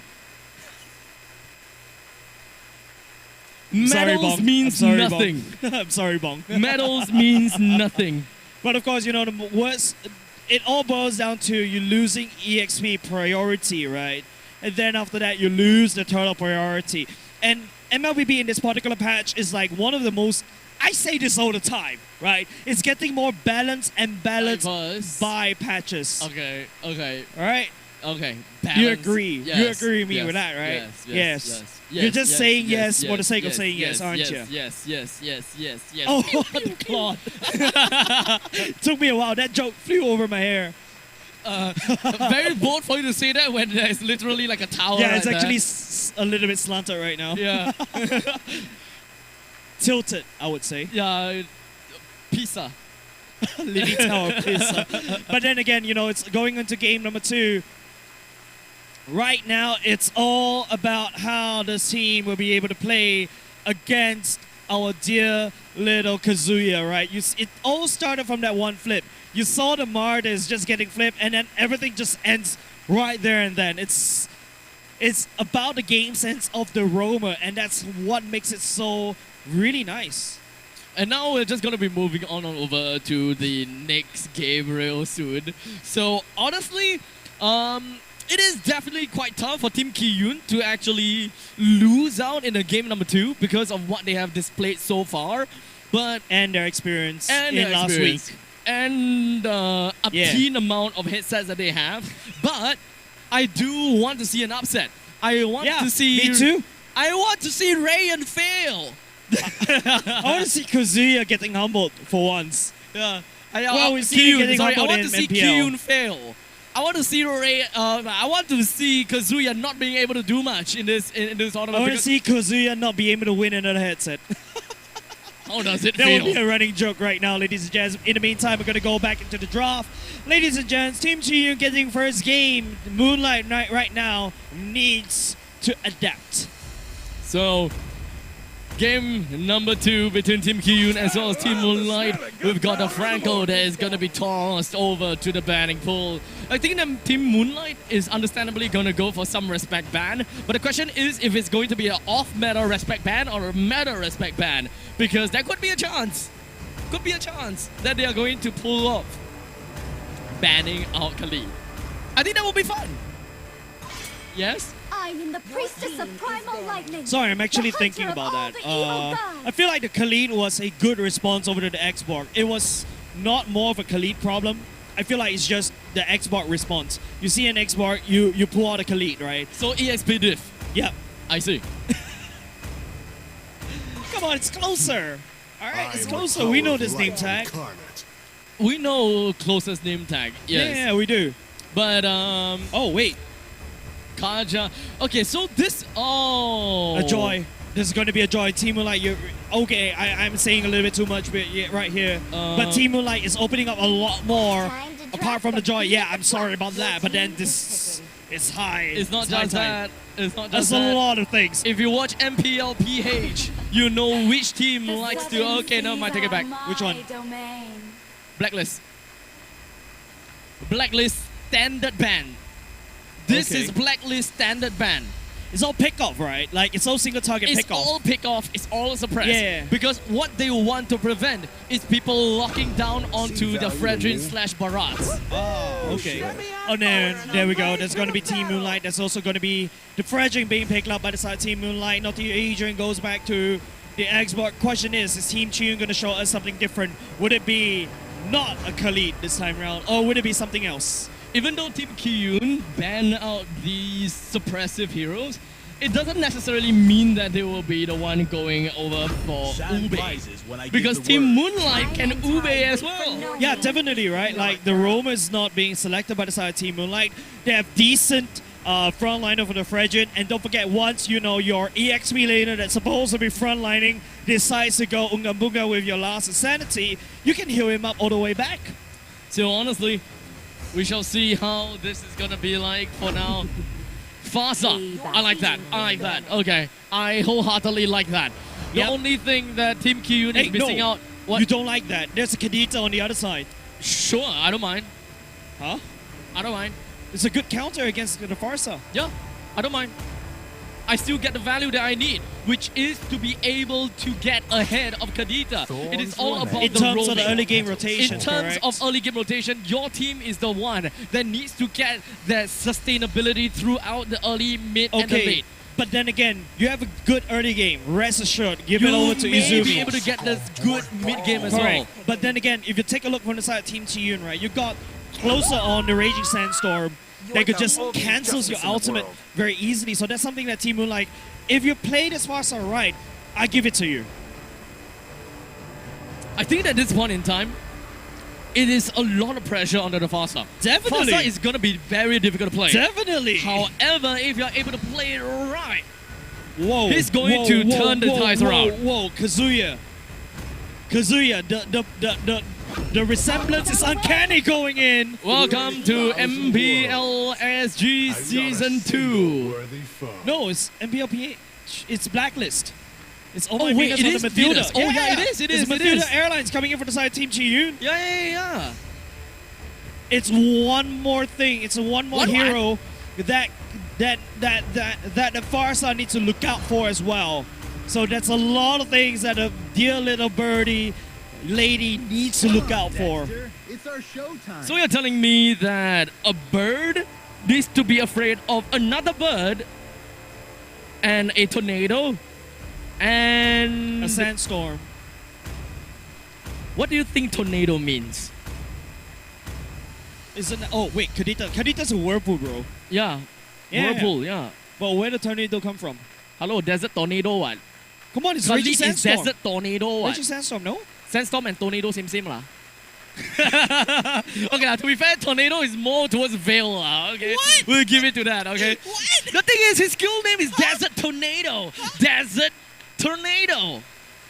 Desert Tornado. And then the ultimate is Raging Sandstorm. Till the enemy reaches the battlefield. Correct. Smash them. And then the hill is Quicksand something. Heal something. Quicksand something. Anyways, rest assured, Izumi's positioning needs to be impeccable. There's so Yes. many things that Chi-Yun Yes. can throw at Izumi, but Yes. Izumi does have this early game priority because he can rotate fast. Kuzuya, on the other hand, can also Yes. rotate alongside with Izumi Yes. as well. Yes. I concur. Yeah, but you're talking about the Claude, right? Yeah, okay. As we move on, let's see. In terms of lane priorities, right? We were looking at an Xbox as well as a Khalid. I think that they're pretty equal. They're almost equal. So this is a kind of like a skill-based game up in the EXP. Yeah, oh, nice Shunpo going in. No one more combo, no Shunpo, my bad. Wolves at X. Knocking on Bon QT in the early game, dealing some good damage with the concussive blast. I'll take that. As we move on to the next part, bottom lane, I mean, it's pretty much expected to see that there will be a lot of babysitting service that is going to be happening down to the bottom lane. But how much of Ki-Yun will be pushing down on the team Moonlight? Just how much of their entire rotation is to bring down this Claude? Right now, it's all about, getting this Claude all the way to the late game. Wolves at X does have a lot of things that he has to look out for. He has to make sure that the Kalita is kept in check. There's also a babysitting services that he has to render. But then again, topside though. Oh, closer. Make it punish the Praise's Wrap. No, no, whatever thing. The second skill, Quicksand, but still not enough. He bought enough time for Team Chi-Yun to do something else along the side of the map. But that's one kill given over the side of Team Moonlight. And just going to move on to the next objective, and that is going to be the turtle, which is currently in the priority of Team Moonlight. They do have a lot of mobility coming in from the middle lane. This Fasa is understandably gonna be strong, but the problem is, this is the problem. Izumi has shown himself that he is not at level 4 just yet. He is now on 6, and now only that, the Frederick picks up the turtle, allows the sanity follow up. Nice kick going in, trying to find Kazuya, JH. Oh no, he got saw inside of soul eyes, exactly what he wanted to look for. Wolves at X will be able to juke it around. Raging Sandstorm, the slides, while Wolves at X sneaks past the wall. Team Moonlight, this is a different beast. This is why the Fasa is great. One of the reasons why Fasa is great. An entire zone denial. And you're just being able to be ahead in the graph as to what a Kadita is capable of bringing out to your team. Your team can frontline. They can defend very well. But you need to remember this. In the mid lane, in the mid stages of the game, you may be scaling well, but your damage is gonna tank. Oh no, talk about the damage. Obakuri doesn't have it. Izumi, even up against his counter, he manages to find so much value. 2 kills already.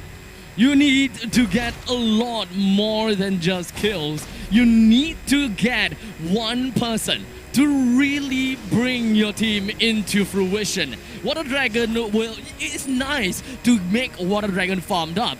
This way, you'll be able to accelerate his late game into the mid stages of the game. But Izumi, it looks like he is going to be the prime target to receive all of that funneling to carry the mid stages of the game. Izumi is the one and the only one that can carry Team Moonlight in the mid stages. And not only just that, Closer is the only one for the side of Team Chi that Team Moonlight's targeting. They know that Khalid will scale into the strong mid game, so now they punish him in the early game, and now they've adapted. This is exactly what we're looking out for the side of Team Moonlight. Adaptation in between game number 1 and game number 2. A very different game as Team Kiyun is also looking at a very different role and lineup.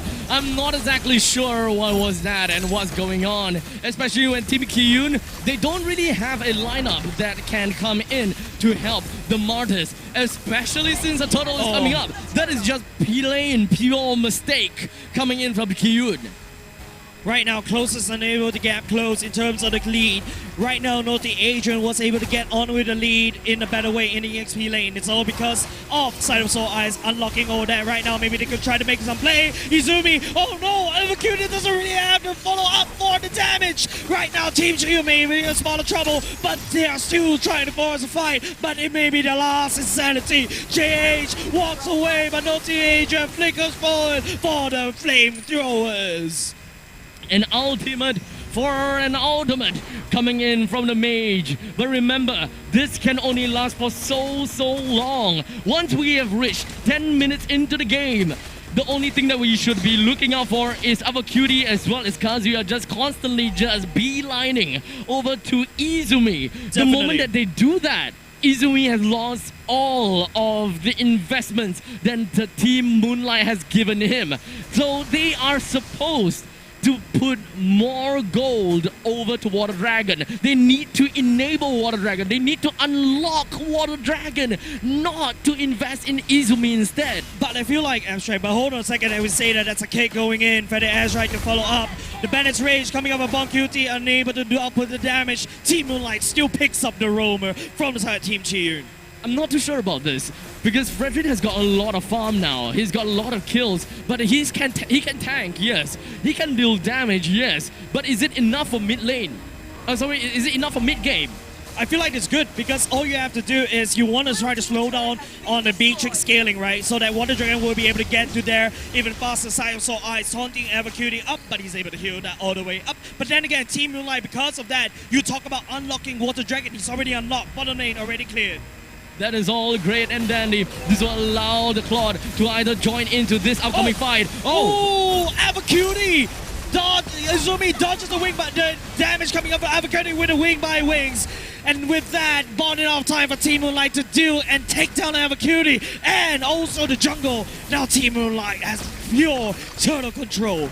And Team Moonlight constantly controlling over the turtle. In fact, the third turtle for Team Moonlight, while Team Kiyun hasn't gotten a single kill within of their mids at all, which honestly is going to be a very difficult game for Team Kiyun at this point in time. We might go into game number 3 right here, Abstract, right here, Water Dragon. If you take a look, there are the items going into the Golden Staff right of that. Bought the crossbow first for additional damage. Hopefully he can get some more value right here. Izumi, no! Boncutie still managed to find a kill onto Izumi. And of course, Boncutie is the one that even chased Wolf away. Team Kiyun's Boncutie's amount of economy is actually looking to be pretty great. About 5,000 in terms of gold, while Water Dragon is only at 4,500-ish. So Boncutie still have a lot of opportunities, still have a lot of chance for them to eventually be able to scale onwards. I think, Abstract, Moonlight is snowballing, right?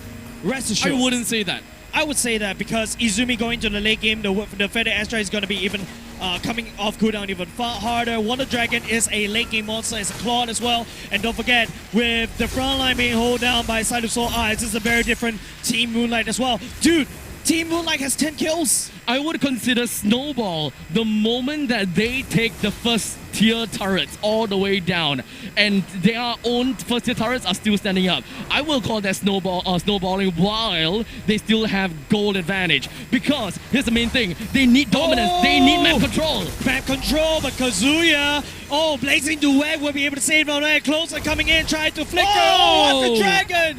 What an outplay. He fight for another day. A completely different beast coming in from Water Dragon. It does seem like he feels more at home when he's playing as this Claude. Definitely feels a lot more different than what we have saw in the previous game indeed. Okay, another turret crack open. That's happening on the side top. Team Chiyun right here has 2 first-tier turrets already down. But same could be said over the side of Team Moonlight. They're still, in terms of the neutral objectives, it's still equal. But in terms of the gold, in terms of the map pressure, it's still favorite Team Moonlight, Abstract. Now the Cypher Sore Eyes has managed to bait JH to actually go for the retribution. The Lord is essentially going to be ready and good for the taking. But Team Kiyun, I'm not too sure how are they going to exactly respond to this. Right now, it's just a very slow game. Team Chiyun looking to scale. Team Moonlight, on the other hand, they need to try to press on in terms of the objectives, right? Which they technically do, but Izumi, better airstrike. Nice, maybe the zone away. Denial. Yeah, to make sure that Cypher Soul Eyes picks up the Lord for now. So that's A-okay for the side of Team Moonlight for now. Maybe they can make some value out of this first baby Lord.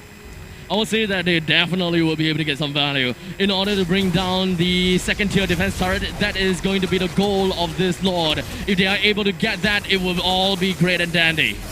The Lord marching down bot, but then again, Team Chiyun does have a spearhead. But speaking of which, that's a knock-up. JH, spinning to win it, will not be able to win anything for now. Team Moonlight, but then again, he was able to clear off the mid lane minions for now. And now, we're gonna be eventually looking at the Lord marching down to the bottom lane, while the top lane, we are observing a very slow push. Middle lane still takes some time though.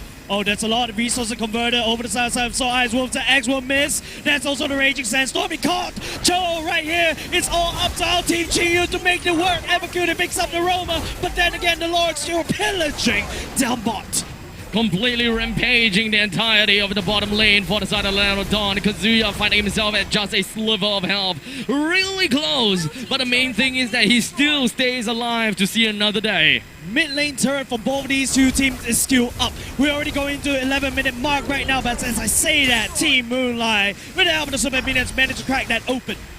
Now is where I say that Team Moonlight have the snowball advantage. They are able to starve Kiyun out from any form of farm, and the only thing that Kiyun can work with is going to be lane creeps, not necessarily jungle creeps anymore, unless they are bold enough to step within their uncomfortable jungle. Yeah, not only just that, it would take a break right now, just take a whole game in a bigger picture, right? Team Moonlight was able to secure a lot of these kills. Looking at the items, yeah, you gotta have to give it. Izumi with the clock and also the lightning truck, it is scaling uncontrollably right now. And not only just that, the EXP advantage given over side of Team Moonlight, that's exactly where they want to be. But Team Chiyun with closer in tow as a Khalid, this EXP laner doesn't really scale well into the late game. It's used as a suicide mechanic just to try to dive and make sure he gets probably some value, right? That is also the reason why Xborg immediately goes for the immortality, right? The very first part of the team fight is where you initiate a fight with the last insanity. And the second life that you get out of the immortality is where you are able to come in for any other extra damage that you can with the fire burst. Oh, Adrian, he has to commit. Last insanity doesn't tag anything though. That's one big ultimate already completely gone down the drain. Speaking about down the drain, not the Adrian. There is closer with the Raging Sandstorm. Not the Adrian managed to still walk on the way. Closer absorbing so much damage with the regen. This is why it is pretty annoying to deal with an Xbox, but still, I don't know about this, but Team Kiyun has used so much in order to bring down Naughty Adrian, and the only thing that they did manage to knock out of is going to be the immortality. Nice bait coming off inside for Soul Eyes. Izumi burned the Feather Airstrike already, but then again, Feather Airstrike does have a very low cooldown. What's happening in the mid lane? No! Water Dragon managed to pick up Ball Cutie!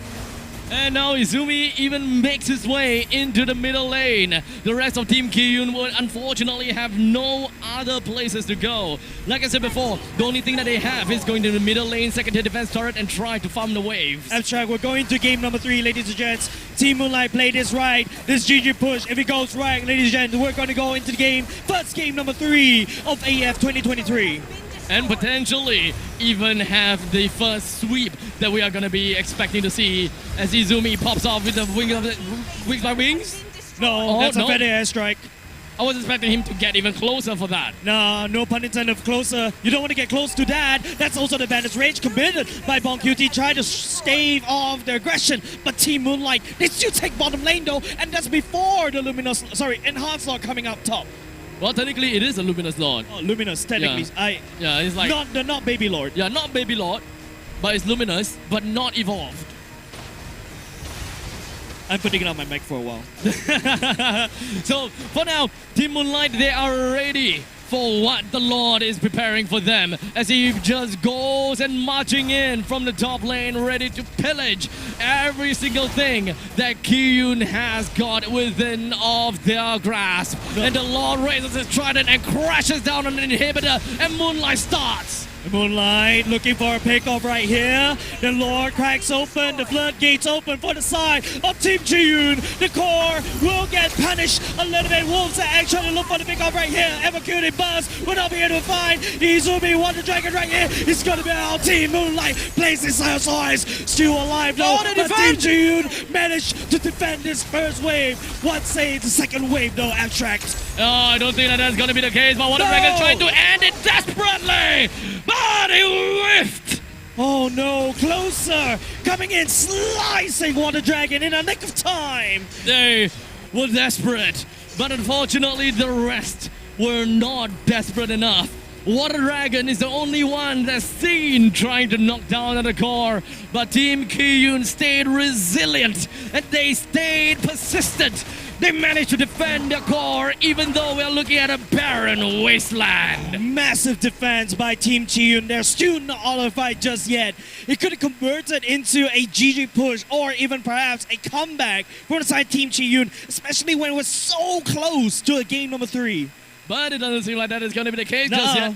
We still have some time left before the game actually ends. But the thing is, we don't know how that is going to be like. Yeah, we don't really know how the cookie is going to crumble, right? Because right now, it was, Team Chium backs against the wall over and over again, but they managed to find some form of value with the Raging Sandstorm, with the closer targeting on the right targets onto that Claude. No more pushing power, and all of a sudden, they need to run back into base, especially for Team Moonlight.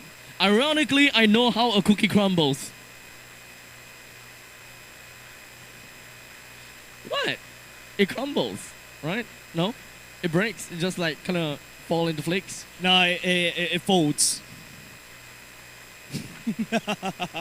Anyways, ladies and gentlemen, we're going to go into a, not say going to go into a short break, right? We're going to go into a pause for now for these two teams. It was really nail-biting, right? This could be potentially the first best of 3, game number 3 in the best of 3 series. But what happened? What ticked? What changed for Team Moonlight? What happened between these two games that allows them to just go out of control? Or go out of control in a good or a bad way? Good way. Good way? Who lets the dogs out? Izumi. It's really just Fasa. Fasa is one of the main reasons why Team Moonlight is capable of just roaming around like that. He's enabling the team.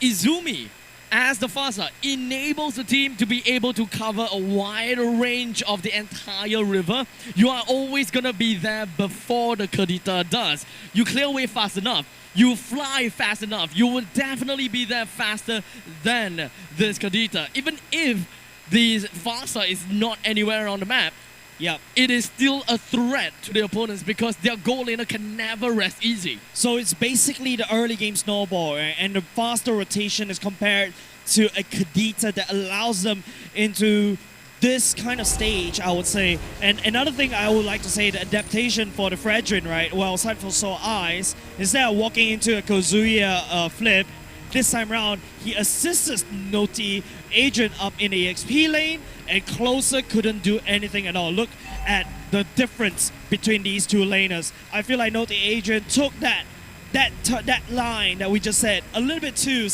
personal. We can definitely see a very big difference this time. Closer can't even get close to the back. This is the problem as well, right? For Team Kiyun. Is that previously when it is Team Moonlight playing as the Beatrix played Nibiru, right? So you're gonna have to be close over to the Yi. So this time, things is a little bit different.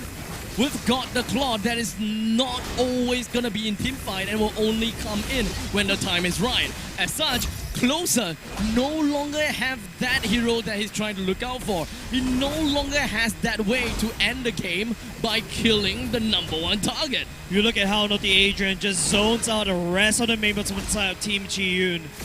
Unable to reach the Lord Pit right here. Cypher's Eyes will be able to handle all of that, but that's also going to be a loss of sanity. Izumi managed to find, but Water Dragon goes into and plays into wet, but no, he beat back all the way. Wolf's Edge caught! Bomb QT though! Big, massive triple kill for Water Dragon and Team Moonlight. They take the Lord. That fight was single-handedly taken in just from Wolves and Water Dragon. These two tag team combination that managed to find themselves hiding within the purple buff brushes and walk all the way down to the bottom lane to where Ki-Yun is at the weakest, the back lines, and Team Moonlight takes game number 2. We're going to game number 3, ladies and gents.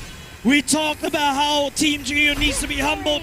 Team Moonlight stood up and delivered. Absolutely amazing. Absolutely amazing. I saw that rotation all the way. Water Dragon and Wolves, that was impressive. You guys found the perfect timing. I thought what you were trying to go for was to just end the game right there and then, follow the wave and just clear everything out, but no. You guys have decided to go for the fight. You guys have decided to just jump right in over to the back lines and deal with Ball Cutie, and I absolutely just respect that. Wolves at EXO, this show needs to be given the MVP tag because, man, the catch onto Bon QT was impeccable. If Bon QT was left to proliferate a little bit longer, I fear they will be able to defend once again. But then again, Wolves at X, they caught the right target. This is also kind of like the problem, right? When you have all of your turrets taken down, you are kind of, you feel like you're forced. The pressure. Yeah. You're forced to play within your jungle. Oh, sorry, you're forced to play within your base. That's right. And once you play in the jungle, you are actually vulnerable in many choke points, in many areas of attack. And it seems like Team Moonlight, they knew about that. They definitely found out and learned about the fact that they are vulnerable and they will want to make full use of that advantage. Yeah, and you also saw, you know, the rise of the EXP laners, right? I feel like both these two teams, the main deciding factor was the EXP laner. Whoever, of course, you know, Izumi on the far side also very important. But then again, you know, it's the same draft. It's the same matchup in the EXP lane. 1-1 for both teams right now. How does that work? It works by one team winning the first game and then the other team winning the second game. You ask me how it works. You're the EXP laner. No, you asked me how it works for the team to get 1-1. Yeah, so but I'm trying to say, you know, how I stated that, you know, as an Xborg, your counter is that Khalid, right? No. It is a skill-based matchup. The EXP lane between a Khalid and an Xbox is a skill-based matchup. And they are both very equal in terms of the lane priority. And it all entirely depends on how they are going to play their own micro game. I go laner, guys. I go laner. Yeah. I stick to go lane, okay? Yeah, so in all seriousness, right? In all seriousness, an Xbox as well as Khalid, they both play a very similar role. Except for the fact that Xbox is raw damage, while Khalid requires more of an assistance from your teammates. You do have the survivability coming in from your quick sand time. Oh, quick sand time. Really? Second skill anyways. And when it comes down to Xbox, you have your Fidalga armor that you can always bring in and you will always be able to regenerate over time. So both teams, both players will always have damage, will always have defenses. You'll always find a way to keep themselves in the team. And this is also one of the reasons why you shouldn't focus so much on the EXP lane. Alright. We talk about not focusing on the EXP lane. Look at what Team Chi did. Banning away the Xbox right off the bat. They know how Naughty Agent gets naughty with the Xbox. In the meantime, Team Moonlight to ban away the Fredrin. both of these two teams love to play the Fredrin, but they fear Team Chiyun may pick it up as a first pick. Perhaps we'll be able to see something more similar like that, I suppose. When it comes down to the other mage band, we do expect to see Farsa and Yves a little bit more often perhaps. But we haven't really seen a lot of Yves so far, but Team Moonlight themselves played one Yves and one Farsa. Yeah, we saw one Yves today. Team Moonlight bans away Kazuya and Edith. Team Chi on the other hand bans away the Valentina. Right now, first pick, what do you pick? The joy is open. The Yves goes in for the side of Team Chiyun instead. Team Moonlight, they can respond with a Farsa pick. So with a Farsa coming in from Team Moonlight as well, it kind of seems as though things are looking to be pretty darn well, I gotta have to say. While the rest of the members from the side of Team Moonlight, they would probably want to look out for more flexible picks, I suppose. Paquito, there we go. Yeah, Paquito going in, could be in the XP lane, could be the jungle at the same time. But we've seen a lot of successes in the jungle, if I'm not mistaken, for the side of Paquito. Wait, no. EXP. No, it's equal. It's dead equal. What? No, in terms of like how MPL ID plays it. Yeah. In terms of how MPL ID played it, Paquito is more EXP. Okay. Alright, Supergirl also playing EXP, so yeah.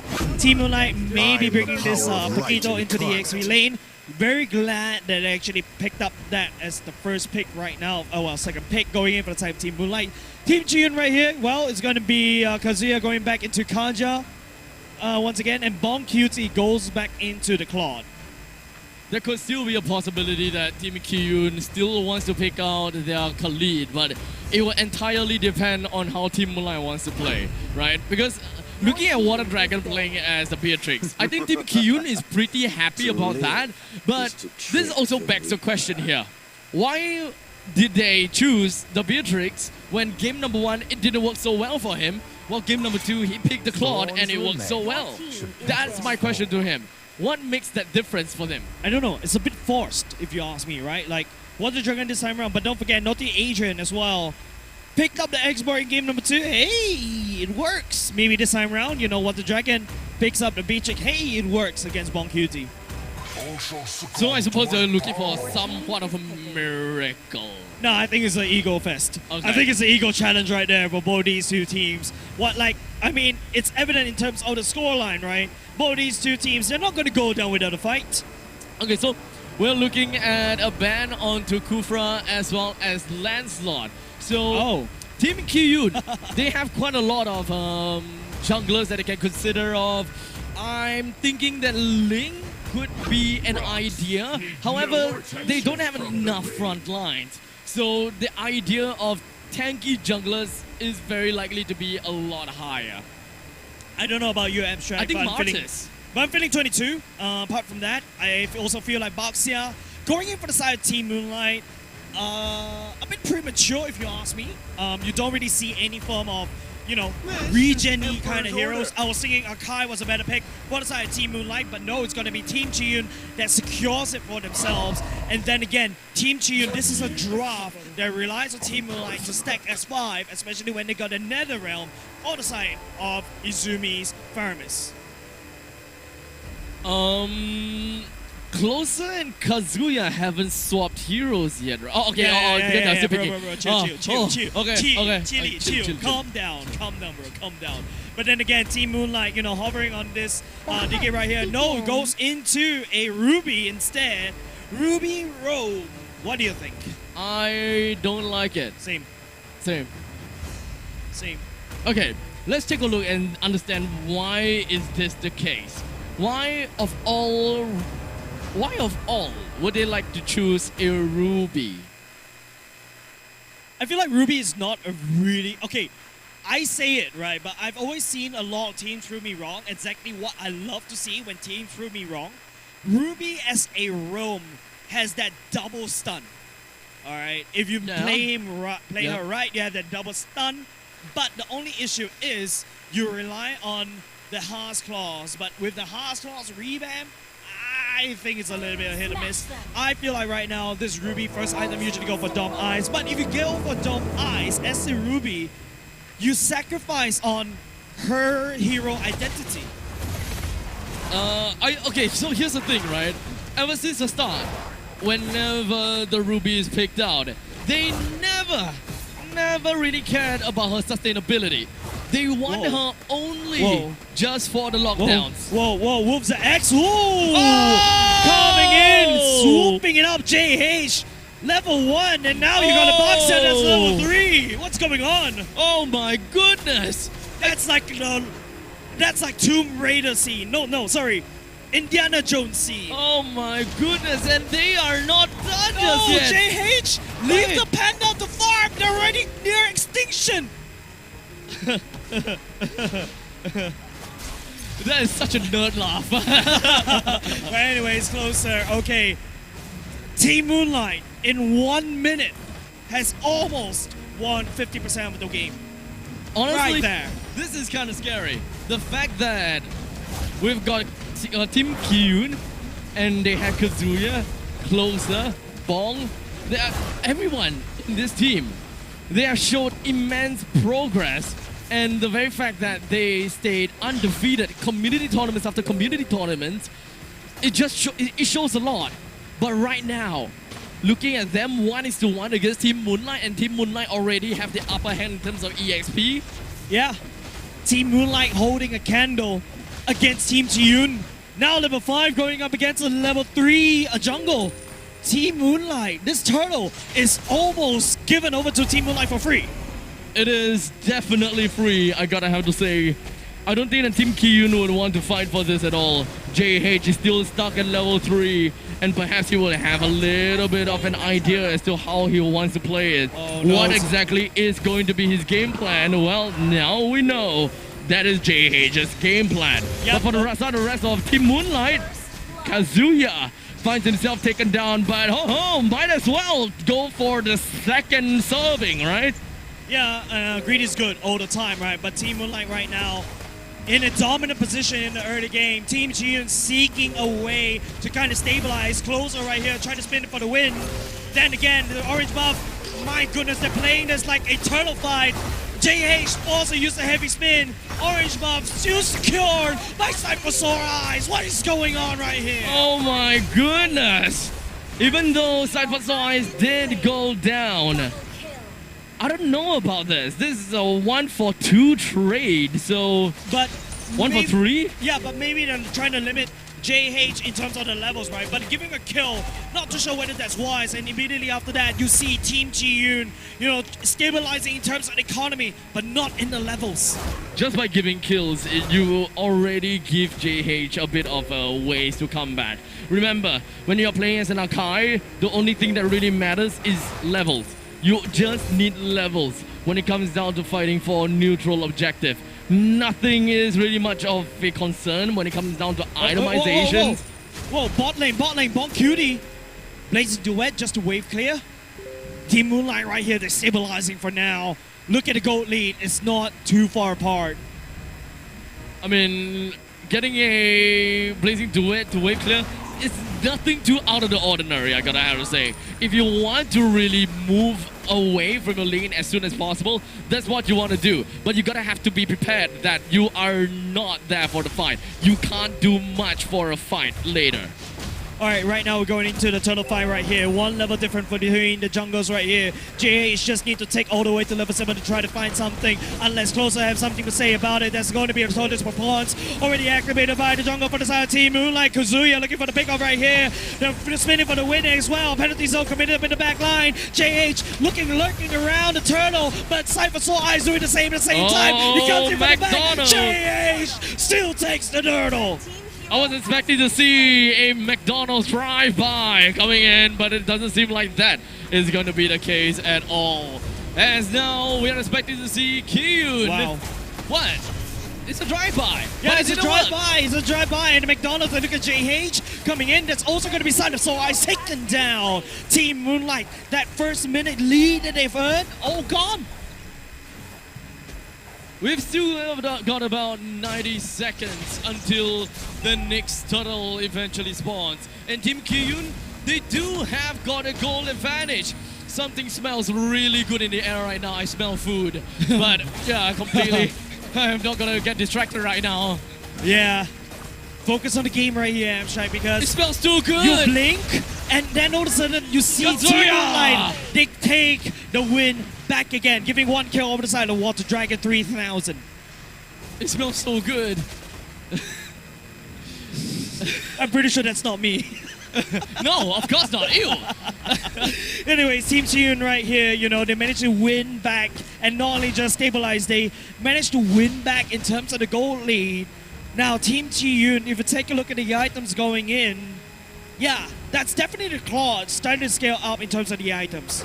The gold laners doesn't really have that big of a difference when it comes down to gold, right? When we are looking at the Beatrix as well as the Claude, they're both pretty much same but different, sama and all that kind of stuff. But one thing that I do want to see is Kiyun's Terizla popping off, because Yeah. Terizla is a tanky beast, but we haven't really quite seen a lot of him in action. Yeah, you're seeing him now. Closer using it to great success, setting up the penalty zone that earned Chiyun their first turtle. But now Team Moonlight, what is their play, right? They're playing around the turtle for now.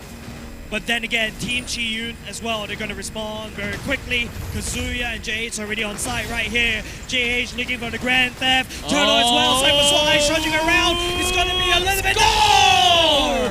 Daxia takes away the turtle. Alvacuity coming in, spreading the damage, but a little bit too far away. Cypher Eyes activating the turtle for points, but then again, it's going to be the blue HB boss that still stay alive. The rest of the members from Team Kiyun will be able to run away, but Naughty Adrian was seeing a cutie. It kind of seemed like he wanted a little bit of a piece of him. But he's going to move back away, and Team Kiyun and Team Moonlight back to their normal business. Yeah, but then again, Wolves at X, he spots something. He does have the Arm of Bender. He's going to use it, but closer. He wants to be close to Wolves at X. The Bandit's Rage to push away the Terizla. The Braze Might coming in a little bit clutch for him. 6-4 is the current scoreline. Both teams are dead even when it comes down to their economy. What is going to set themselves apart is going to be the economy onto the heads of the gold laner, which understandably will be that win condition of these two teams. Both gold laners, 1-1. Oh my god, he just got him the Swift Boots. Yeah. He's very underfarmed. Oh my god. No, but it's a lot... What are you talking about, Hamster? But then again, Claude has a cheaper item build as compared to a Beatrix, right? So maybe Chiyun can play around that. If you take a look at the gold lead, it's still dead in the water right now. But then again, in terms of turrets, it's also dead in the water. Speaking of water, I'm pretty sure that Team Moonlight would really want to get themselves and their feet wet. They want to shove some bodies of themselves onto Team Kiyun to really get themselves a little bit of a win for the upcoming Lords fight. Are they gonna go for a cycle? That's the question. Because Too Team early. Moonlight, they definitely know that Claude is up top. But it's too early, Abstract, for a cycle right now. Team Flash. Sorry, not Team Flash. Oh, I'm thinking about that already. Wow. I'm breaking the fourth wall, ladies and gents. But Team Moonlight, though, they managed to crank up top like a Flash. Hey. Very flashiest of the gameplay, I suppose. But great save coming from I you. come for the future. Beep, boop, beep. Yeah, you literally come to the future, I gotta have to say that. But the middle lane, first defense turret from the side of Team Moonlight is still standing up strong. Oh! Nice catch by Kazuya. That earned them the damage dealer from the side of Team Moonlight. And right now, Izumi coming in from the walls will not be able to follow up with anything. A little bit too late for the party to save the gold laner. That is big! And now Team Kiyun will be able to get themselves the Lord advantage. And now the knockups coming in from the Lord as well. JH successfully takes the Lord down right under their own nose. And Team Moonlight will have nothing that they can do about this. Nice screen coming up from close, and they know Cypher Eyes will definitely speed all the way to try to GT Lord right there. But Team Chiyun says no. They pick up the first Lord for now, but it's all up to how they end this fight. With the bottom lane turret destroyed by the hands of Kiyun, they are just a few steps closer to getting themselves the win against Team Moonlight. But get this, Team Moonlight, they are not a team that is that easily taken down. They are still very resilient. Yeah, they do have the high ground, right? They have the Beatrix. They have Wolves at X to potentially play something or anything. That's a Bandit's Rage already committed right here. Not the Adrian. Punching coming for him flank though. But then again, no value will be secured by Team Moonlight. Team Chiyun, three-prong attack, top side, bot side, mid lane. Trifecta push coming in as the middle lane slowly goes in for the push. The top lane is a little bit too early, but it's gonna be A-OK. The Lord is prepared to rush right in, even though he's got no charge.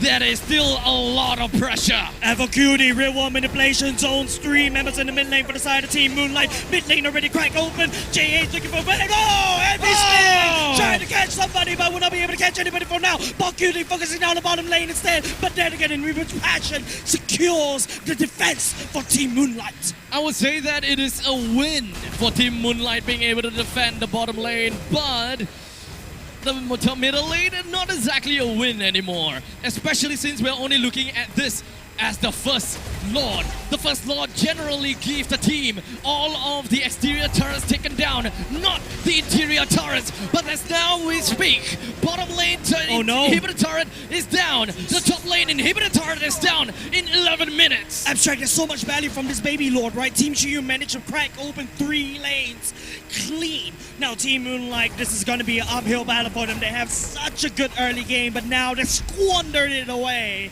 Team Chiyu holding down in terms of the gold lead and EXP lead and even the kill lead and the lane lead. Not a lot of gold coming in for the side of Team Moonlight at all. As we look at the Claude, 9,600 gold, while we're looking at the Beatrix only with 7,600 gold. A 2,000 gold deficit between the position 1 player, and that is definitely very demoralizing. All right, we just need to look for that one catch. All right, Wolves X needs that one perfect I'm offended catch. Glue your eyes to the screen right now. Maybe Wolves X can perform said miracle. Maybe the miracle eventually come in as Wolves. They tried to go for the conceal play, but it doesn't seem like it will be the way. Oh, Kazuya! Going for the Wonder Dragon all the way in the back line. He doesn't really care! The penance range, no more! Ball Duty coming in the blazing away at the same time. Closer, going in. Penalty zone, punishing side for sore eyes. He's looking for the blood. He's looking for the takedown. 2-man for the side Team Moonlight. Only left for survival, making it 1 left. Naughty Adrian for the defense. And now Naughty Adrian, he gonna have to clear every single one of this creep wave. But That's let's it. be honest here, it's not easy. No. Izumi is finally back. Team But Chiyu. yes, what can he do? No. Nothing at all. Team Chiyu takes game number 3.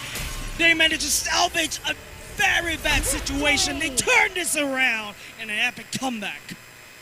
And with that all said and done, it almost seems as though it would have been the end for Team Kiyun. But they still managed to show us their dominance in game number 3. And Team Moonlight, they were just a shy bit away from actually dethroning the gods. Man, there was such a series, Abstract. Team Chiyun going up against Team Moonlight. Yeah. What a seesaw. It almost felt like the end when Side for Soul Ice took away the first buff from JH. For 1 point, you saw it was level 5 versus level 3.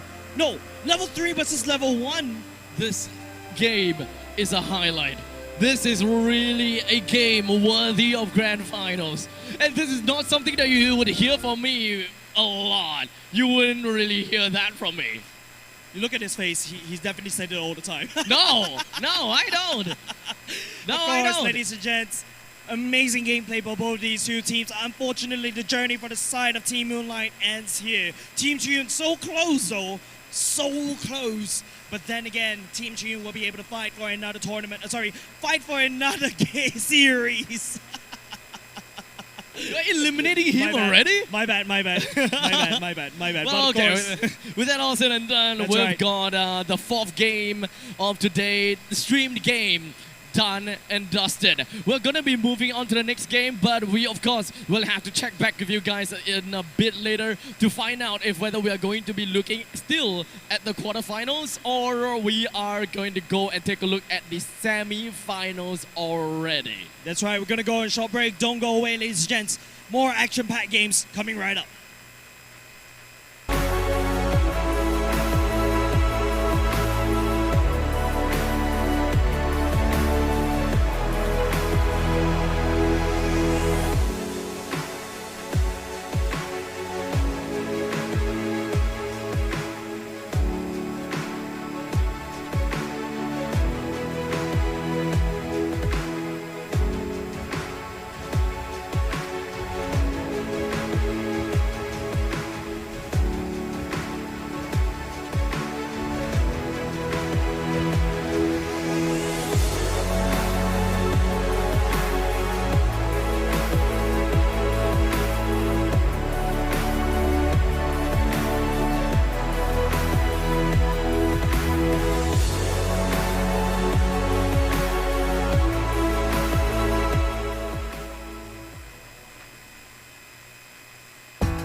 People's Association is the lead agency and main planner for One Pongo, bringing together the various government agencies such as Early Childhood Development Agency, Housing and Development Board, Ministry of Health, National Environment Agency, and National Library Board.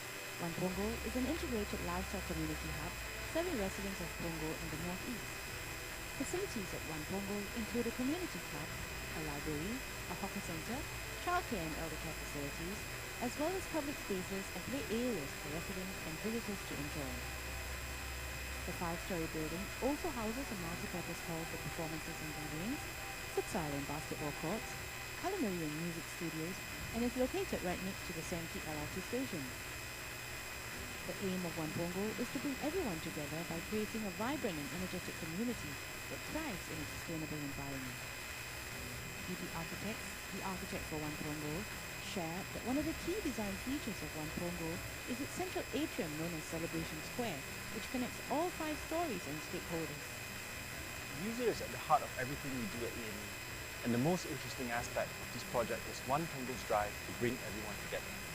For this project, we deployed technologies such as AV over IP and wireless control, ensuring that the systems are both user-friendly and future-proof. The One Pongo project was in the smack of the COVID-19 pandemic, and due to this, our teams had to navigate work restrictions, manpower challenges, and various supply chain issues. Our years of experience and commitment towards delivering for our clients and to their requirements and deadlines meant that despite these unique challenges, our team was able to successfully complete the project on time. Throughout our 71-year journey, we have been blessed to be part of Singapore's nation-building efforts, having been involved in projects such as the Esplanade Theatres, Singapore Sports Hub, and many others. We are indeed honoured to continue this legacy with One Pongo.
One thing that really fascinates me about our country is how every one of our Singaporean sons is a man capable of defending our nation.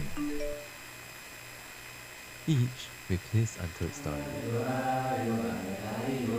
I enlisted in January 2019.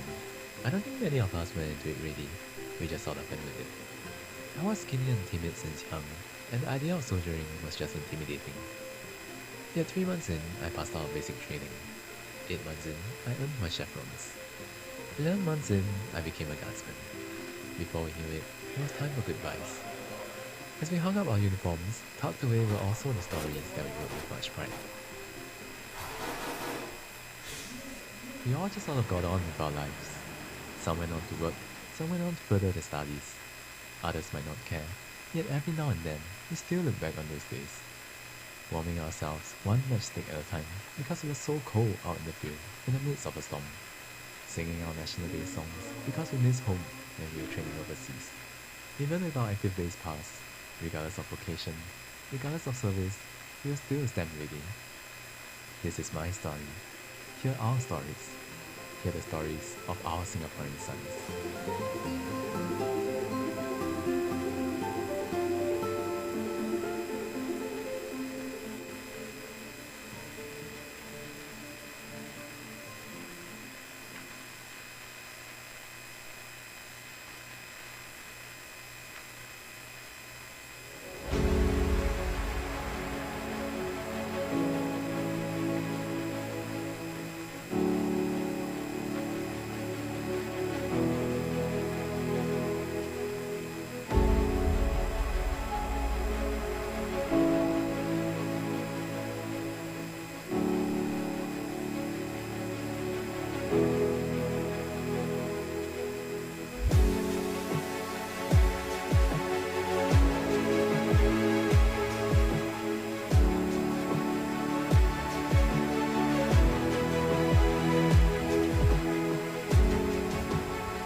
People's Association is the lead agency and main planner for One Pongo, bringing together the various government agencies such as Early Childhood Development Agency, Housing and Development Board, Ministry of Health, National Environment Agency, and National Library Board.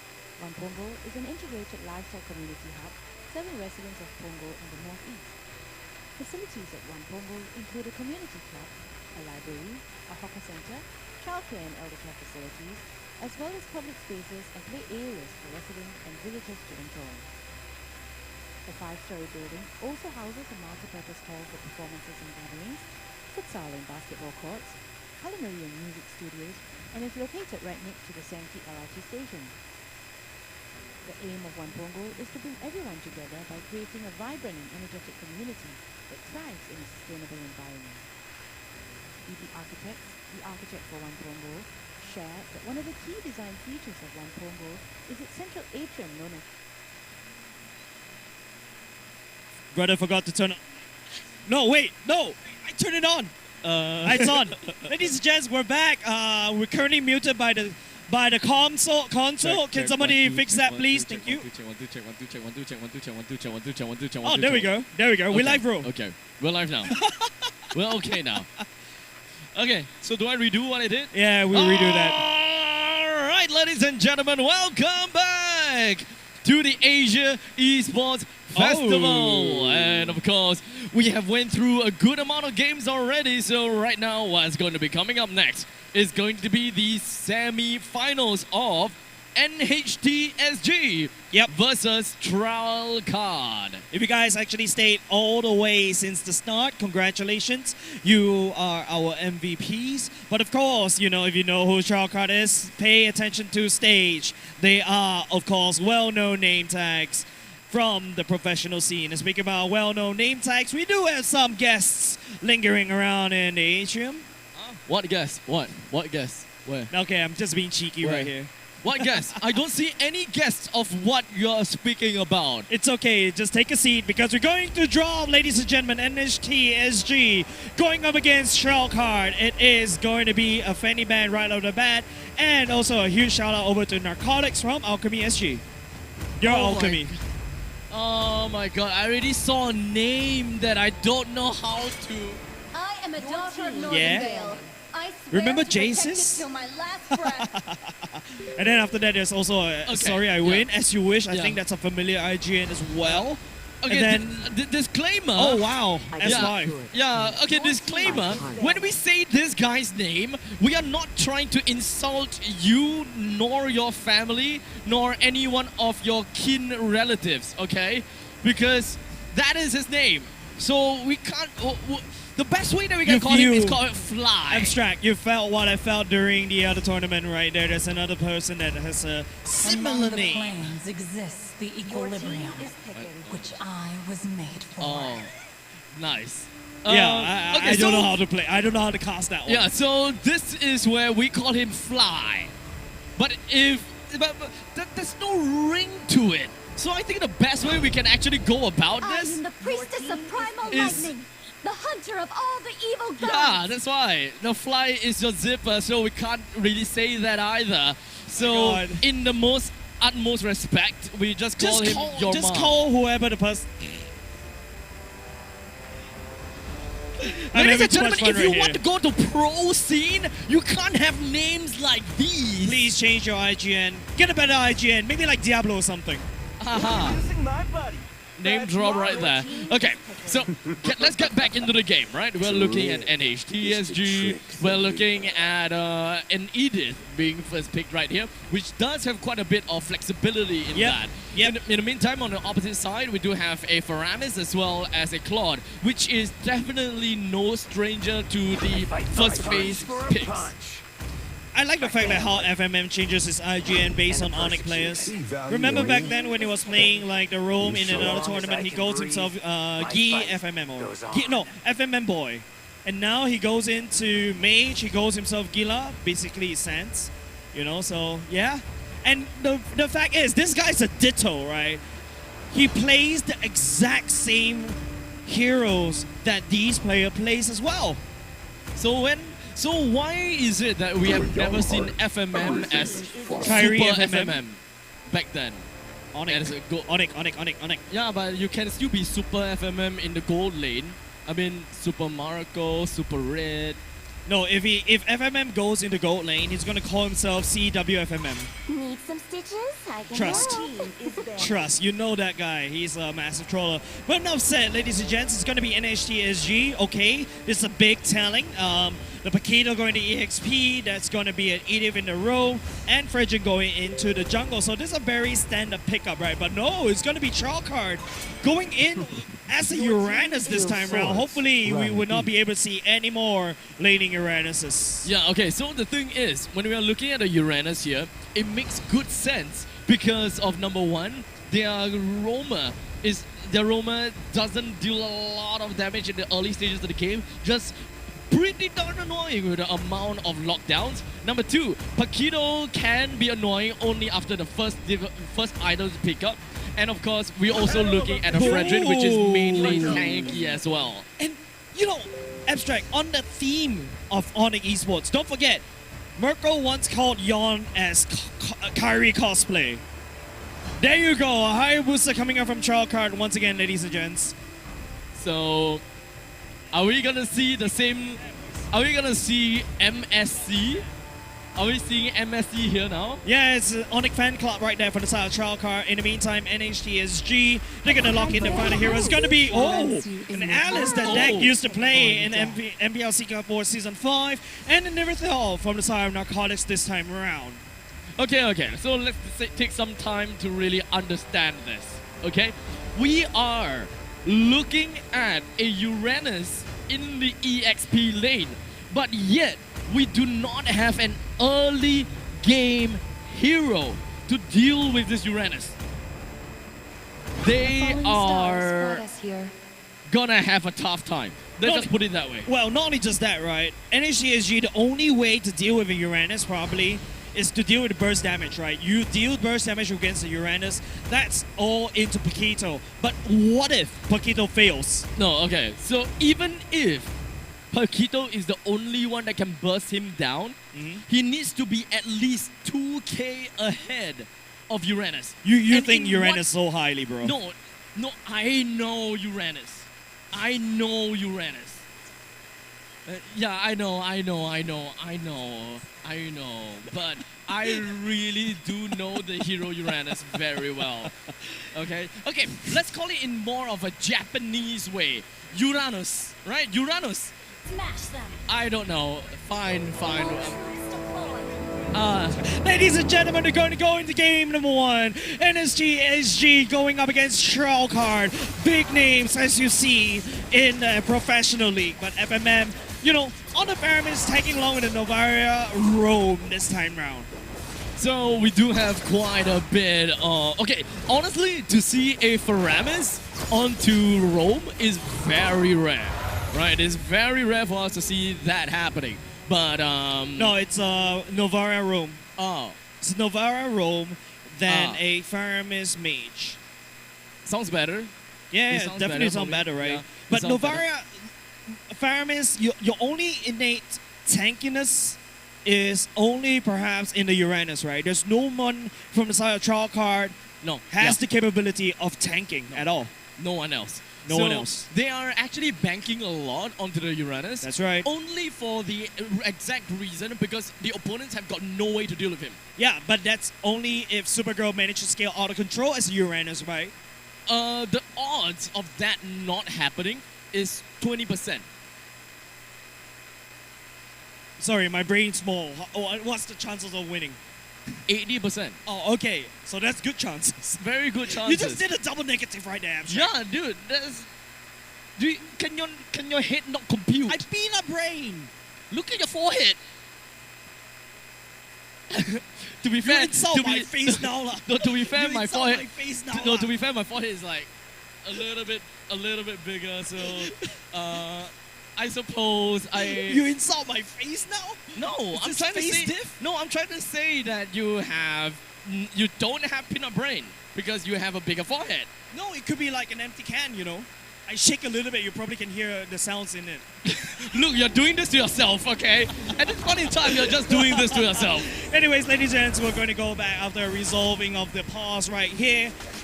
You get to see a bit of aggression coming out from As You Wish. It kind of popped all the way into Yon's territory just a little bit, but Yon still secures level 2, so which means that he does have up above in tow.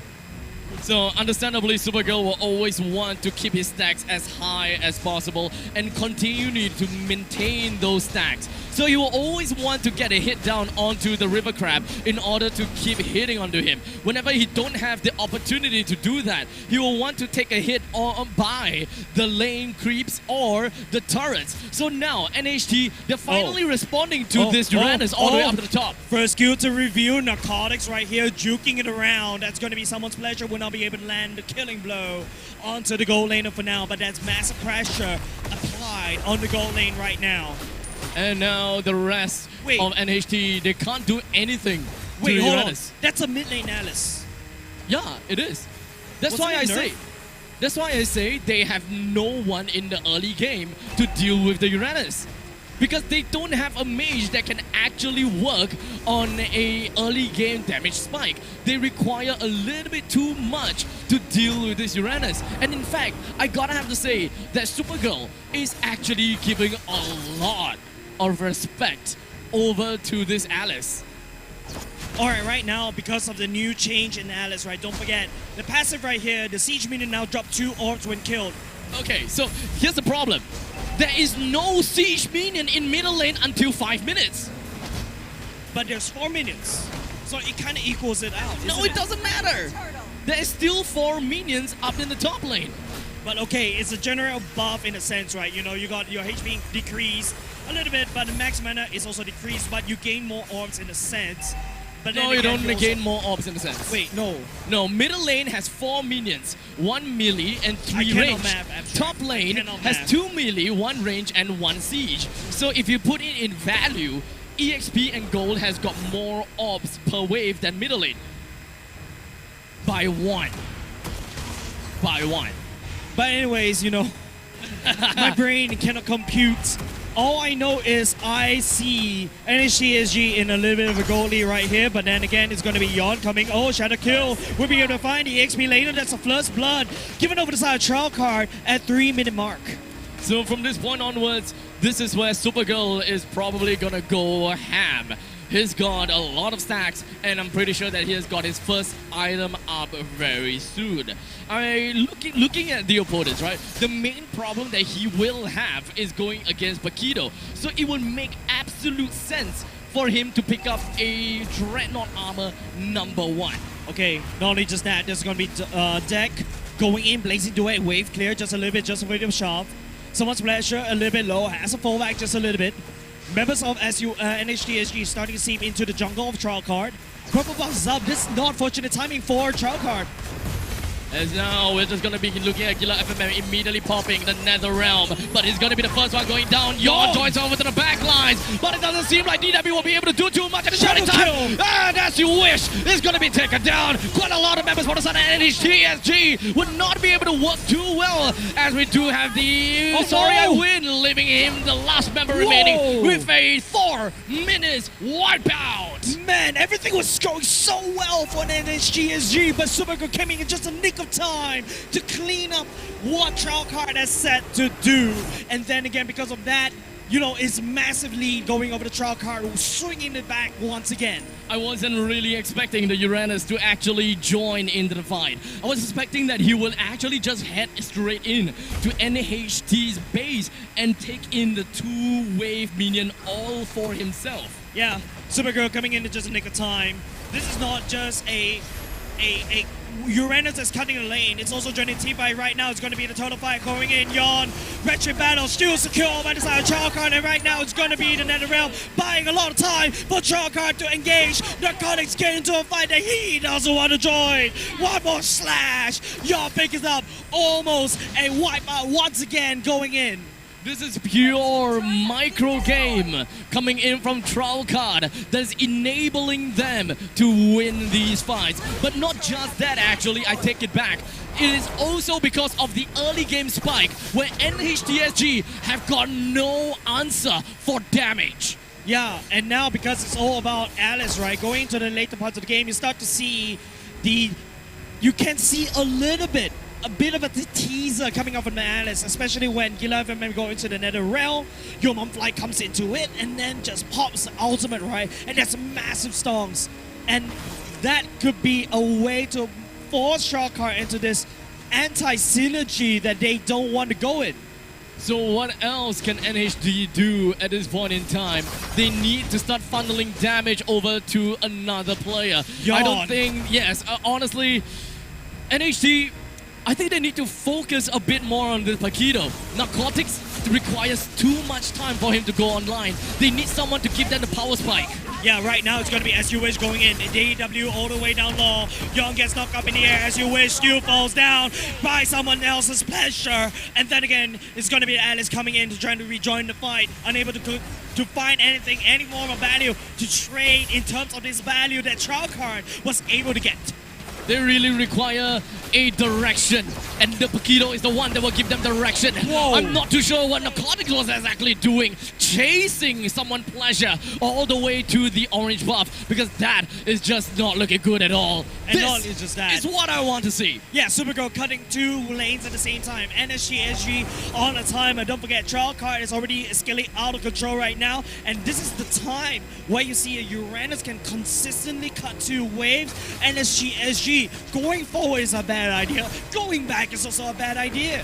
So honestly, the only thing that he can do at this point in time now is to just cut the waves as much as possible, force NHT to actually respond to you. And in the meantime, take the fight somewhere else because you already have lane priority. There will be an auto push going on in the middle lane or the other lane that he is trying to cut. But Trowcard right here, they need to try to end the game early because don't forget, NSG has infinite scaling.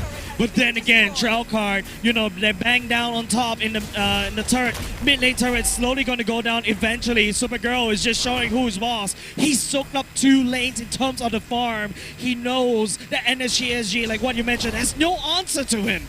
So the only thing left is now for him to harass. He's done his job at the lanes. He's opened up all the lanes now. And what is left is to be in the face of NHT SB as annoying as possible. And he's going to all go in the back line. It doesn't really matter. He's going to 1v4 right here. Narcotics got dragged by Gilamar FMN as well. He's not dying. But Yon going shadow kill in the back line. But Yon will finally get taken down and shut down. But before that, he takes 3. It is all worth, and we found value on top of all of that.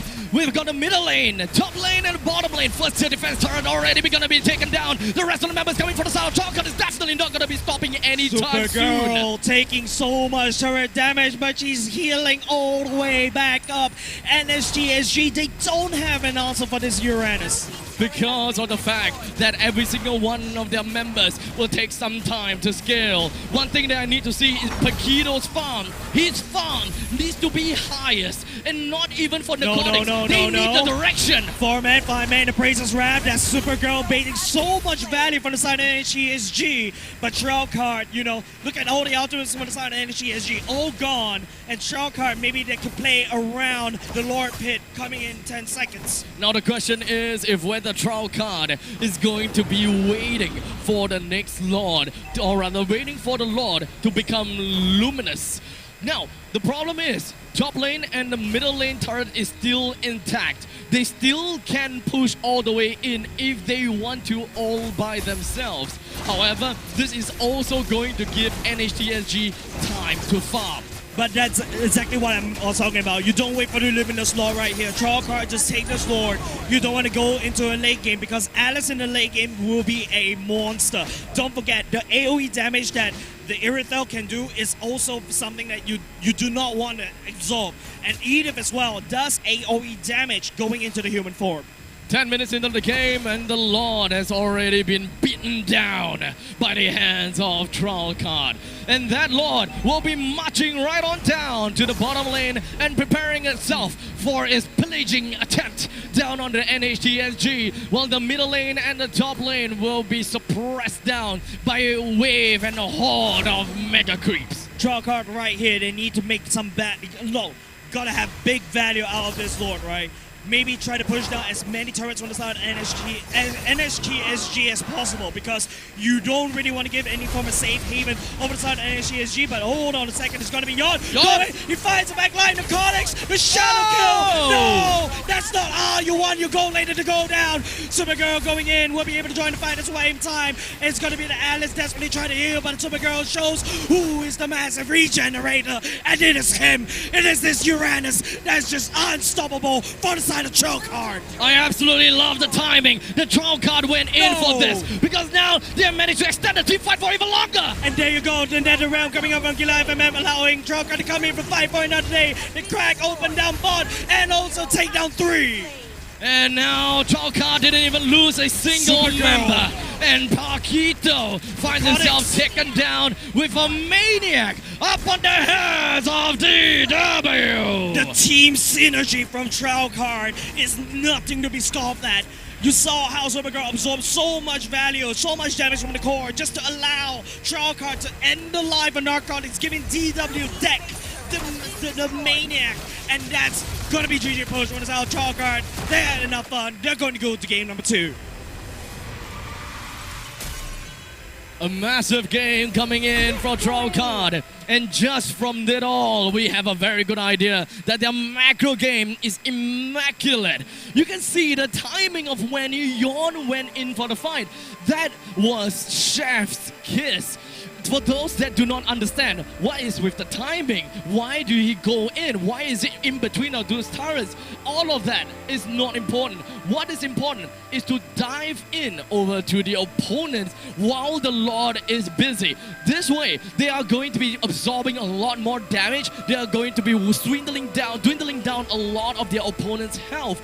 That way, they don't have enough resource to deal with the Lord. And that is all free hits from an unevolved and a non-luminous Lord. A baby Lord, right? A baby Lord. Abstract, this is impeccable, right? Coming out from Yon, like, this guy, the mechanics is just uncanny, right?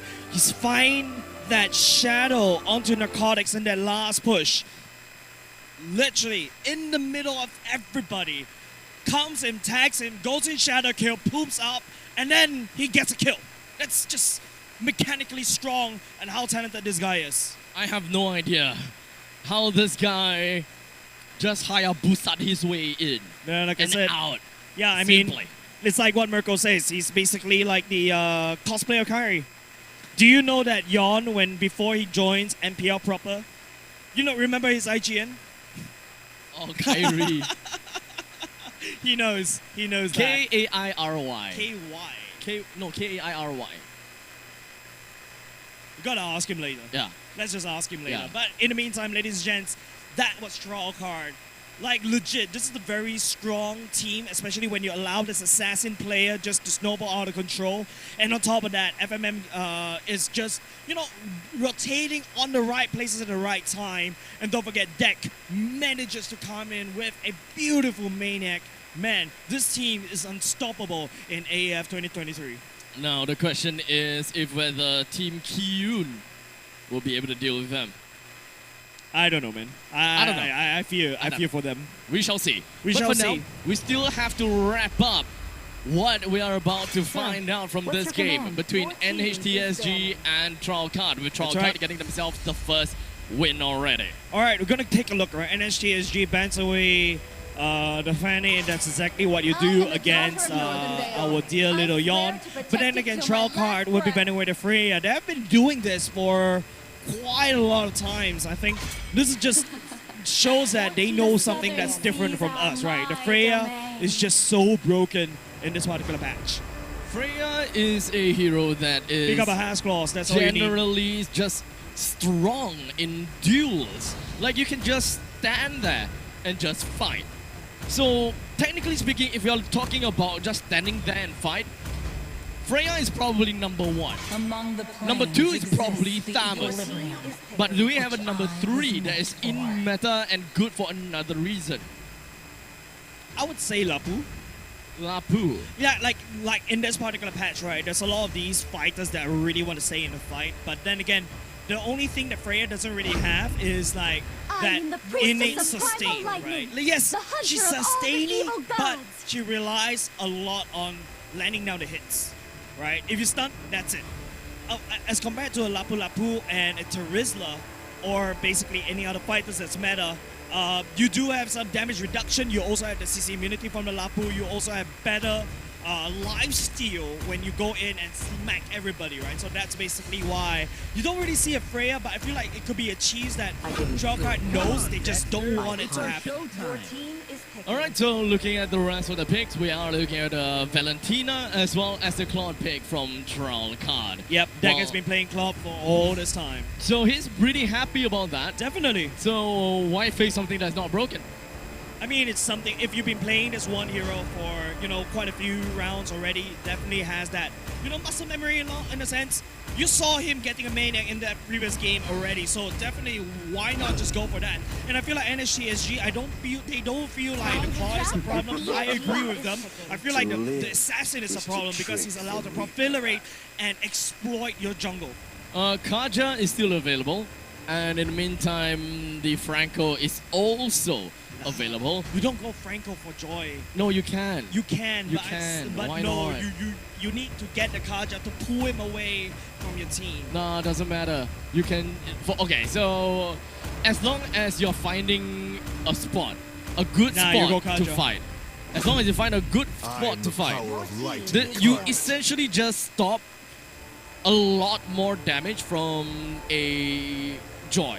Basically, you are forcing a Joy to respect you whenever you are playing as a Franco. You can't just dash for no reason. You are forced to dash on creeps Yep. before jumping onto But heroes. that's usually how Joyce plays, right? That's why you gank after you have almost max charge, because it's really like a death sentence if you want to dash around in the team fight. That's not exactly how you want to play it. But right now we're going to go into the bans right here, right? Chalkheart, I can't really see the bans. That's going to be a Martyrs ban from side of Chalkheart. NHT SG though, why are they banning? NHT SG. I think that there's quite a lot that they're gonna have to look out for when There's it a comes lot to the of bans. Martyrs, friend. Oh, okay. So they have damage already. They Yep. have pretty good damage. They just need a lot more defensive capabilities. Correct. So technically, a Lancelot is going to be one of the good picks coming off of that. Fredrin is also going to be one of the other good picks that we can expect. Why not? Right? Lancelot, Fredrin. Okay, you have something else. What is that something else, my friend? I feel like, you go for Fragrance. And so what you said, I don't think Lancelot's really good here. I feel like Chalkheart, because you go for a Kaja, this is a very We're soft... talking about Yawn. Yeah, I'm talking about Yon, I agree. Lancelot. He can play I've been tanks. waiting for too Yeah, long. but Lancelot tank. Fine, you can go back to the tank slot if you want to play that. But then again, Chalkheart right here, they select a Terizla. Like what we mentioned, they need more beefy beefy EXP laner. There you go. They're keeping Yon's hero as the last pick, so we're not too sure. And the CSG is going to take advantage of that. They're going to go straight in. Mission All right, to you win. banish all darkness. In your face! All right, you win. I mean, it's Yawn, so Yeah. honestly, nothing too surprising there. But without saying that, let's take a look and break down NHGSG's lineup. Why is it good, and why is it not as good, right? So we're looking at, I forgot their composition. I know that they have a carry. Okay. I know they have a Fredrin. Edith, Joy, Edith, Fredrin. Joy, Fredrin, The mage is a Faramis. Faramis. And a Fredrin, yeah. Team Okay. fight. They are mainly just going to go for team fight. What is going to be their main win con? Essentially, is just going to be scaling over to the later stages of the game. When it comes down to the early stages, they definitely got the snowball potential. Why is it killing spree on a Joy? Preference. I'm going to call it preference. But ladies and gents, we're going to go into game number 2. This is Chalkheart going in already at match point between NSGSG in a dominant fashion in game number 1. Don't forget, Yon going back in is a killing spree. That's going to be a assassin Lancelot once again. No. Don't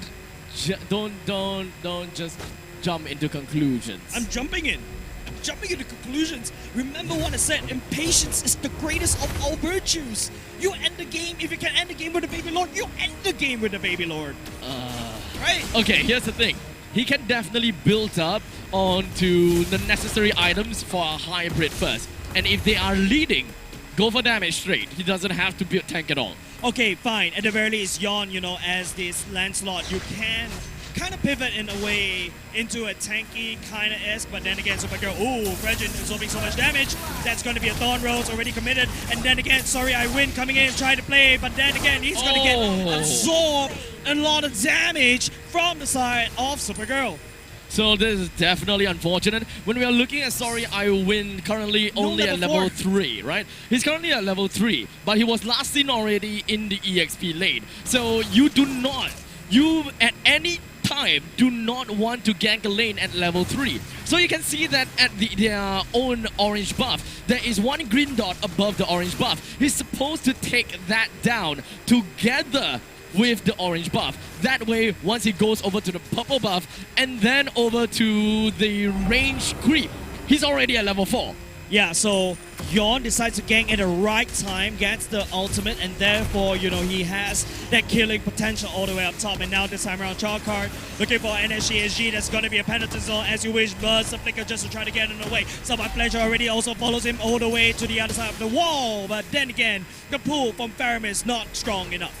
But the rest of the members from the side of Troll Card, they are playing exceptionally. As Supergirl has already begun his reign in moving around and outputting dominance for the very fact that his team doesn't necessarily have a lot of players that can open up maps as well as to provide assistance. They require the help of this Terizla. Right now, Supergirl though, trying to deal some damage against Fredrin, but he has to watch out for mana. He has to refresh for now, but then again, while all the actions focus mostly on the north side of the map, south side of the map, the Claude is screening and is equal with the carry.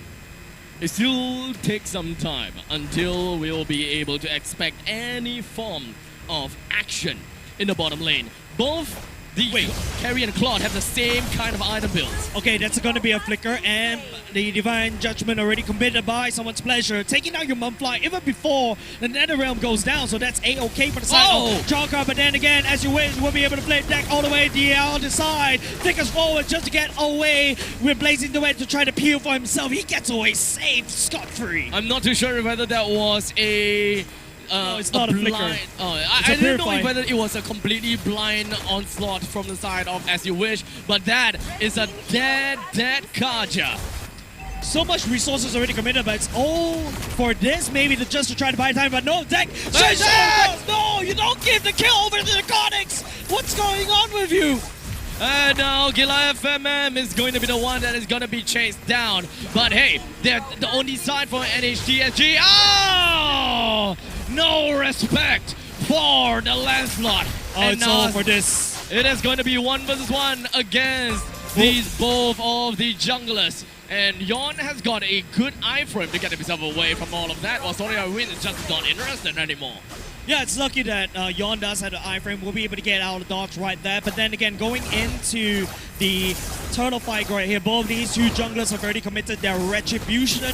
I feel like the ultimate coming up on Joy should be coming up even faster as compared. No, I said that Yon already has the ultimate all the way ready. So Chalkart is in a better position for this turtle fight. The turtle fight is going to be prioritized by the hands of Chalkart. This time, Dak did manage to get a kill down on the Cortex, and As You Wish has pretty much opened up the map enough to want to flush the rest of the members from the side. Chalkart away. One more, that's going to be the ultimate as well, but Yonsu secures the turtle though. Nice zone, catching 4 just by the time he flickers away. Someone Pleasure looking for somebody to go in, but let's go that Princess Wrath to punish the Supergirl, and Yon gets flipped back, and that's a shutdown. The NHGSG is looking out for the slow from Someone's Pleasure, but Gila FMM doesn't have the damage and the follow-up, or his skills are on cooldown. You gotta have to agree the onwards from As You Wish is annoying as heck. This guy has been consistently landing all these onward charges and constantly finding all these catch and pickoffs onto the side of Troll Card. So honestly, at this point in time, NHTSG, the more that they catch, the more that they have a chance to beat the Troll Card down. Right now, Troll Card walks into an unfavorable fight. Even though after Supergirl set up everything, NSGSG managed to find that small little clink in that armor, right? Chink or clink, I can't remember what's the term anymore. Both works. Naturally, the western side do not say chink in the armor. But the chink in the armor is the correct word. Okay, anyways, yeah, they managed to find a small little gap between the armor of Troll Card. They managed to pull it through, but again, it's all up to the catch. As You Wish right here, that's a knockup. Supergirl coming in with the penalty zone. Narcotics immediately get melted down. 4-man gang. No way you survive that, my man. And now Yawn makes his way out of that as the Nether Realm is just going to be popped by your mom and it's just going to be working his way onwards. I don't think that Troll Card will want to. Okay, come on, take it back. And that's going to be another kill given the side of Troll Card once again. Don't forget, earlier just now, as Yawn comes in to hard invade the jungle, sorry, I win, takes away the purple buff. That's big for the Joy because it ensures that his her cooldowns comes in, especially when the ultimate just cools down even faster. You need that for NSGSG to continue on with that aggression. The onwards is just consistently landing. Take a look at this. As You Wish is going to be the Roma, but yet he is dealing an immense amount of damage onto this Claude, and that is a lot of pressure that he's able to assert onto NHGSG. Right now, Turtle still, you know, Troll Card has secured 2 turtles, right? They lost that previous turtle fight, but then again, Troll Card is still kind of ahead. Supergirl, man, you cannot let this guy get away unpunished with this aggressive play. Finding the back line right there, dealing a lot of damage as Yawn just spearheading right through in the mid lane. Supergirl just zoning the members of NHTSG away. No way they can defend that mid lane first tier turret. The top lane, they are definitely losing a little bit of the priority, but I believe that they will be able to do a little bit more with the fact that Supergirl coming in. The amount of mechanics in this Yawn guy is a little bit too nuts, but sorry, I win. Looking at Goliath and pumps the ultimate. Then again, with the help of the Nether Realm that he stole from the Pyramids itself, will be allowing by some time. DW Deck will be coming to base into it. He will be sweeping, and Yawn coming for the cleanup. That's the double kill for Deck. And now Troll Card pushes down the middle lane turret. And now it's going to be left with an inhibitor turret. We are only 8 minutes into the game, and yet Troll Card is doing a phenomenal job in bringing down objectives time and time again. It is definitely going to be tough for NHTSG to even do much at this point in time. Troll Card, man, it feels like the Troll Card is not expired yet. They're still on the roll right now. AK Gold lead. NSGSG gets pushed back into the base. The jungle farm is not in the favor of the Joy. You want the Joy to snowball. There's no mid-occur Joy. It's either your Joy that's assassinating or your Joy that's just feeding. Holy and Crystal. That's exactly what NSGSG is looking out for. Not exactly a big fan of the Holy Crystal pick from the side of Sorry I Win. Yeah, he picked the Holy Crystal. He needed the Holy Crystal. However, when it comes down to power spikes, at this point in time, we've got Someone Pleasure as well as Supergirl that already have Radiant Armor. Yeah, it's a bit too late for the side of NSGSG, but what can you do? But maybe Sorry I Win can make a play with the additional damage that this Joy is able to inflict right now. It's all about how NSGSG plays around this Joy. But Troll Card, on the other hand, man, they have so much map dominance right now. I don't see how NSGSG can actually step up into their own jungle. Fun fact, mathematically speaking, even though the Holy Crystal gives a lot of magical power, you actually require and you need the magic penetration from the Divine Glaive whenever the opponents already pick up a defensive item. Even if it's your second item, you are required to pick up a Divine Glaive. Fun fact. Okay. But oh, there you okay me. I go later. So now you know. Okay. I'll remember that the next time I play mid lane. Yes. Like, that's like what? And, next time there will be a mage marksman. Nathan. Oh damn. Kimmy.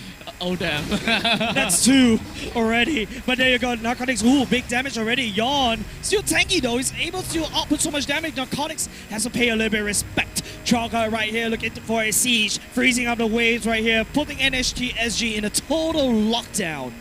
Okay, so of course, now that I'm thinking about it, does it really make sense for I win to actually pick up the Divine Glaive? Because his job is not And his exactly wand. to deal with the front lines. It's to deal with the back lines. Yeah. But he lots of doesn't have damage. the farm, and his team is having difficulty, so maybe he should try to help the front lines as well. Okay, maybe this Conceal Play could do something, but NHGSG will be using that to transition all the way down bot. Chalker already crack open mid lane right now. There's a knock-up going in by the side of Edith, but then again, speaking about knock-up, Supergirl comes in with his own knock-up. Net around, both committed for both sides. It's going to be on and finds the damage dealer as well. The damage dealer for the side, Chalker still finds the damage, still finds the value. Mid lane cracked open. As now Troll Card, none of them has been taken down just yet, and they are not done, as That's they are it. chowing down like a hungry toddler. They are on a mission like a man possessed, and they will be able to take this win of the semifinals to move on to the grand finals. Man, how fast time flies, especially, you know, when draw card right here showing dominance, especially against NHTSG, right? Narcotics, another team, you know, back then from Alchemy, unable to hold a candle against, you know, this super stack team coming out from Chow Card. And the Joy wasn't able to find any form of damage, any form of value. Yes, his highest damage. But then again, everything look on the other side of that aisle. It is DW, the blazing duet, is just shredding the damage. Supergirl himself absorbing and also outputting equal amount of damage. It's just so hard for NHGSG to hold. It is definitely very grim that they have to go out in the semifinals, but it is what it is at this point in time, and they're gonna have to move on to the next portion, and that is to watch the next game. You know, you get to chill now. You get to calm down. You get to chill, you get to Yeah. watch other people's games, and you get to dissect their And you get to learn. strategy. Yes. And you get to exploit their weaknesses, especially when you go in and face them as well. And that's the nature of the competition, right? Yep. Especially in community where everything's out there, when we show you exactly how these teams rotate. So, with that all said and done, we are going to be preparing ourselves for the next series. And we, of course, will be back in a short little bit. And once we are back, we've got maybe 2, maybe 1. We'll let you know how that is going to be like. As now, the time is 2. My clock is completely off, so I can't tell. Oh, wait, I have my phone here. The time is now 5:30. Wait, why do you wear a watch that's broken? No, it's not broken. I just forgot to kind of like... Yeah, so your watch never tells the time properly. Because I didn't need to tell the time Anyways, today. ladies and gents, time check right now is actually 5:26. We're going on a short break. Don't go away, ladies and gents, as Abstract fixes his clock. Well, watch. We'll be right back. Celebration Square, which connects all 5 stories and stakeholders. User is at the heart of everything we do at EME, and the most interesting aspect of this project is one Pongo's drive to bring everyone together. For this project, we deployed technologies such as AV over IP and wireless control, ensuring that the systems are both user-friendly and future-proof. The One Pongo project was in the smack of the COVID-19 pandemic, and due to this, our teams had to navigate work restrictions, manpower challenges, and various supply chain issues. Our years of experience and commitment towards delivering for our clients and to their requirements and deadlines meant that despite these unique challenges, our team was able to successfully complete the project on time. Throughout our 71-year journey, we have been blessed to be part of Singapore's nation-building efforts, having been involved in projects such as the Esplanade Theatres, Singapore Sports Hub, and many others. We are indeed honoured to continue this legacy with One Pongo.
おお、すごいすごいすごい。誰がおばちゃんよ。ちゃんと見なさい。疲れたかい？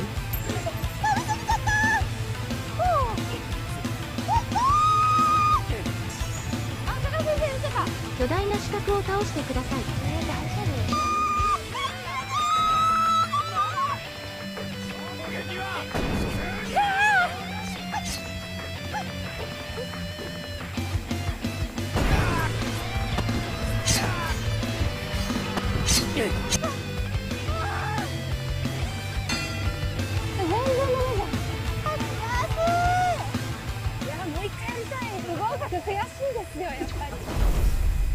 ナルトボルト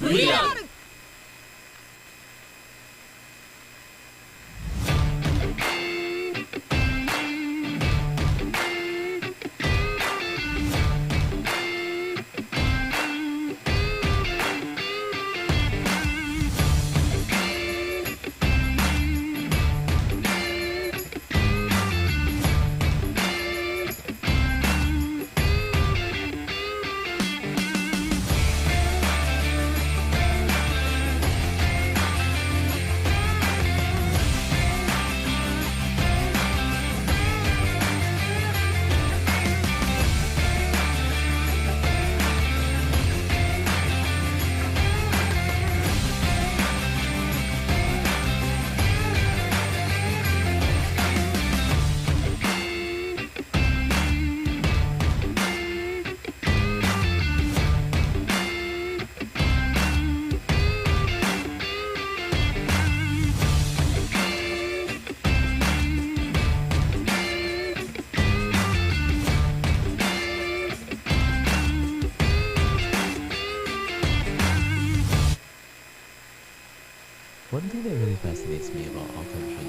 is how every one of our Singaporean sons is a man capable of defending our nation. Each with his untold story. I enlisted in January 2019.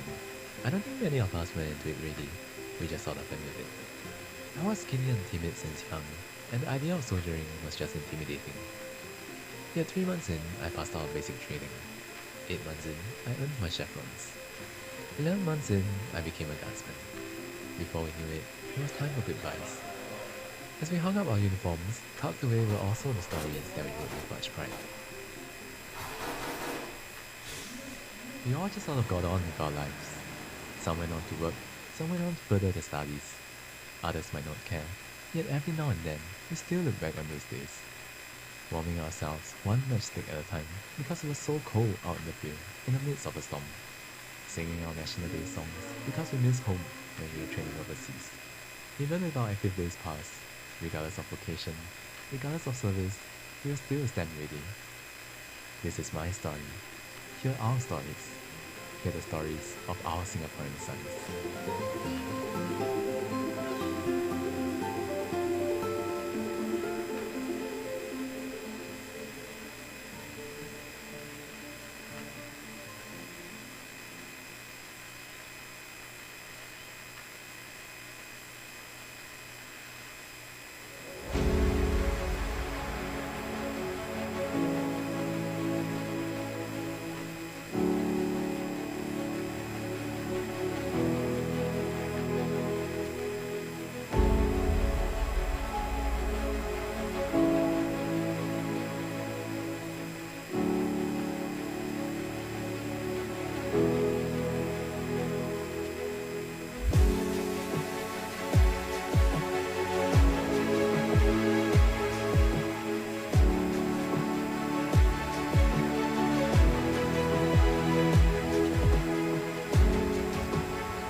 sorry.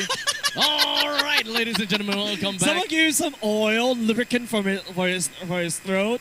But anyways, ladies and gentlemen, welcome back once again to Asia Esports Festival 2023. My name is Jace this time around. This is Grown Strat. What are you talking about? That just shows how much hype we have, how much fun we have thus far. And ladies and gents, we're going to go into and take a look on the other side of the semifinals this time around. This time around, it's also another team, or a couple of teams that we already saw. It's Team DQ going up against Team Ji-yoon. How annoying would it be if I were to talk like this the whole time? Please don't. Okay. Please don't. Punch for a punch. Okay. Okay. Back to the diaphragm talking, alright? Okay. Back to the Okay. diaphragm. Yes, okay. So we're looking at a Paquito that is going to be banned out from Team DQ. And Team Kyun is also looking at a Fanny. So it's pretty much understandable that we are just looking at pretty much the standard bans coming in through. But I do want to really understand what kind of game plan both teams are looking for. Because so far, whatever games that we have seen from Team Kyun is very open.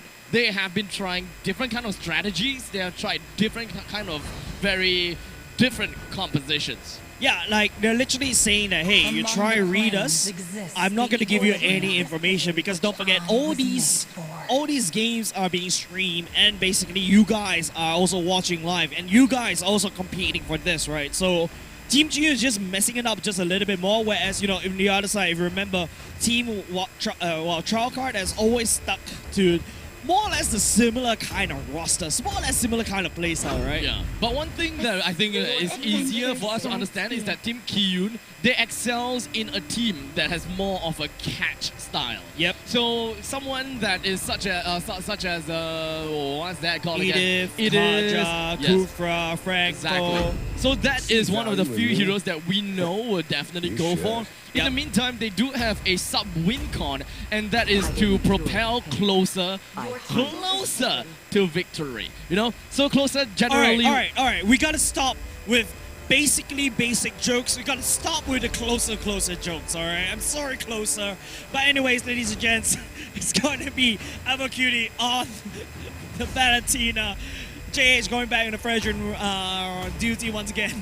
I'm sorry, the closer joke is a little bit too overplayed. So basically, Kyun right now is baiting Team DQ to actually pick up a little bit of the Fasa because Yves has already been banned out. So it's kind of asking them, if you dare, pick the Fasa. And if you dare, you can be ahead of the curve. Yeah, I think it's just how you react, right? Avacuity, this is a wise choice instead. Provides a lot more flexibility. And then, Bong going into the Brody. They're looking into winning this mid-game power spikes. So understandably, we do have a relatively equal kind of matchup in the sense of gold lane. While in the meantime, when it comes down to the EXP, we don't really have an answer for that just yet.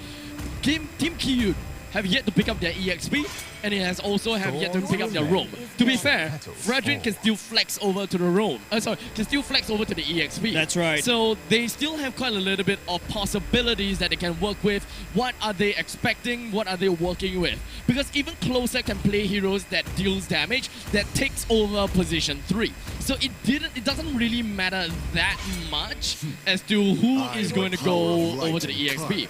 A Fredrin or a Khalid. A Fredrin or a Thamus. A Khalid or, a Fredrin or an Xbox. It really doesn't matter at all. Alright, I think it's all up to what Closer wants to pick. But do you pick an EXP laner right here? That's the question. I feel like there is a potential roamer that I think you can also pick. But then again, Team DQ has already picked up their own roamer. But okay, they're going to answer Kazuya's Franco catch playstyle. Once again, they have enough burst in the Brody and the Valentina. And now it's up to how Team DQ, they're not going to give away massive ultimates. And there you go. Lunox is also one of the ultimates that the Valentina can use to great success. And there's also going to be a Link as well being hovered around for the side of Team DQ. So we're now looking at the fact that we have a Ling as well as a, well, I suppose, yeah, a Lunox. A Ling and a Lunox. Team Kyun can actually afford to play more aggressive if they want to. They have a good amount of catch. They have a good amount of damage. At this point in time, they want to go for a little bit more defensive. That can work as well. Yeah, I think right now, Abstract Kyun, I think Team Chiyun needs to look into something of a long term, right? Like something like a late game in a sense. No, it's gonna be a Joy Jungle or Fredgen EXP laner instead. Yep. So that is understandable coming from that side. At first I was kind of thinking, what kind of jungler do they want? Do they want a jungler that's constantly being harassed out by a Lunox? Or do they want a jungler that has more of the mobility as well as the burst potential that can reach over to the back lines? So I think that they prioritize a lot more on their win con on the opposite end, which is to deal with the Irithel. Yeah, I think both these two teams, they have the win cons already stated out very clearly. You can tell that from the side of Team DQ, they have the late game potential, whereas from the other side, Team Chiyun, they have to end the game before, I would say, 15 minutes. If not, Team DQ, this Irithel is going to just output so much damage that you can't even hold. Don't forget, Edith, also a pseudo damage EXP tank. So just right off the bat, we do have Team Kiyun as well as Team DQ working onto their jungle rotations. Not gonna say too much at this point in time, but I do want to really facilitate on Team Kiyun's way of catching out heroes, which Kazuya has very easily tried to work onto it. Because right now, the main thing is that our cutie is really good at close range. So the best way for him to output massive amount of damage and have very good trade is with the help of the Franco. Yeah, it's a very good and a very scary roaming duo in the mid lane, right? But then again, if you talk about top side though, the Brody has definitely a better wave clear. But then again, the Irithel has a better poke. So it's going to be a slightly equal gold lane up top. But Chiyun right here, massive clear, very quick in the mid lane, and now they're looking to rotate. I think the one thing that team for the gold lane is that we can pretty much expect that Brody's wave clear is technically better because of the pure base damage of his skill. While in the meantime, its range is a lot shorter. So when it comes down to trades, Taco Tuesday can actually trade a little bit better when it comes down to laning possibilities. Yeah, and that's the innate ability of the Irithel. Irithel is the poke from the Irithel is a little bit very, very scary. But JH though, okay, charging up, just waiting for that knockup right here. Does have the ultimate, but would not be able to commit to that. Was waiting for Kazuya to land down the hook. He will miss that one for now. And then again, hallucinates? The Edith managed. Yeah, I just finally realized that. Yeah, okay, so now Bon Cutie have got a very good idea that there was a gank waiting for him. And the River Crab pretty much exposes their location. It is sad, but if they actually have a way to catch heroes, then it wouldn't have been a problem. But this is the problem of Team DQ. They have zero catch in the northern area. Yep. The only way that they can get a catch is if Edith have got any form of lane priority, which she doesn't. Yeah, and well, technically speaking, Snow XPs, right, on this Florian, you do have this AoE stun.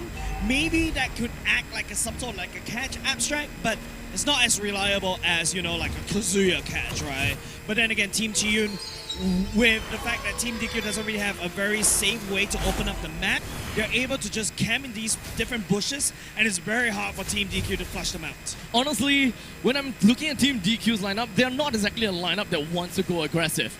If the main roaming trio, along with the gold laner, only have a single lockdown capability, I would feel that this Florin will want to reserve that stun just for Kazuya. He do not want Kazuya to land a full-on bloody hunt onto important heroes. Alright, you know what I'm going to be asking? Why has anybody not died yet? Now it's going to be the ultimate committed. Kazuya flicking forward. Yuta, no! You're not dead yet, Kazuya, no! He's the one that's going to be giving the first blood over to Team DQ. That's not looking good. 3 minutes and a half. Yeah, this is a long first blood. But hey, it did happen, and that is what we want to see. And now, EXP lane, we don't really have to watch this because they are not gonna die. None of them is gonna die. Nice sidestep right there for the Edith. But then again, you saw Avacuti trying to come in for the join and fight and play. But then again, the flicker saved Team Chiyun right there.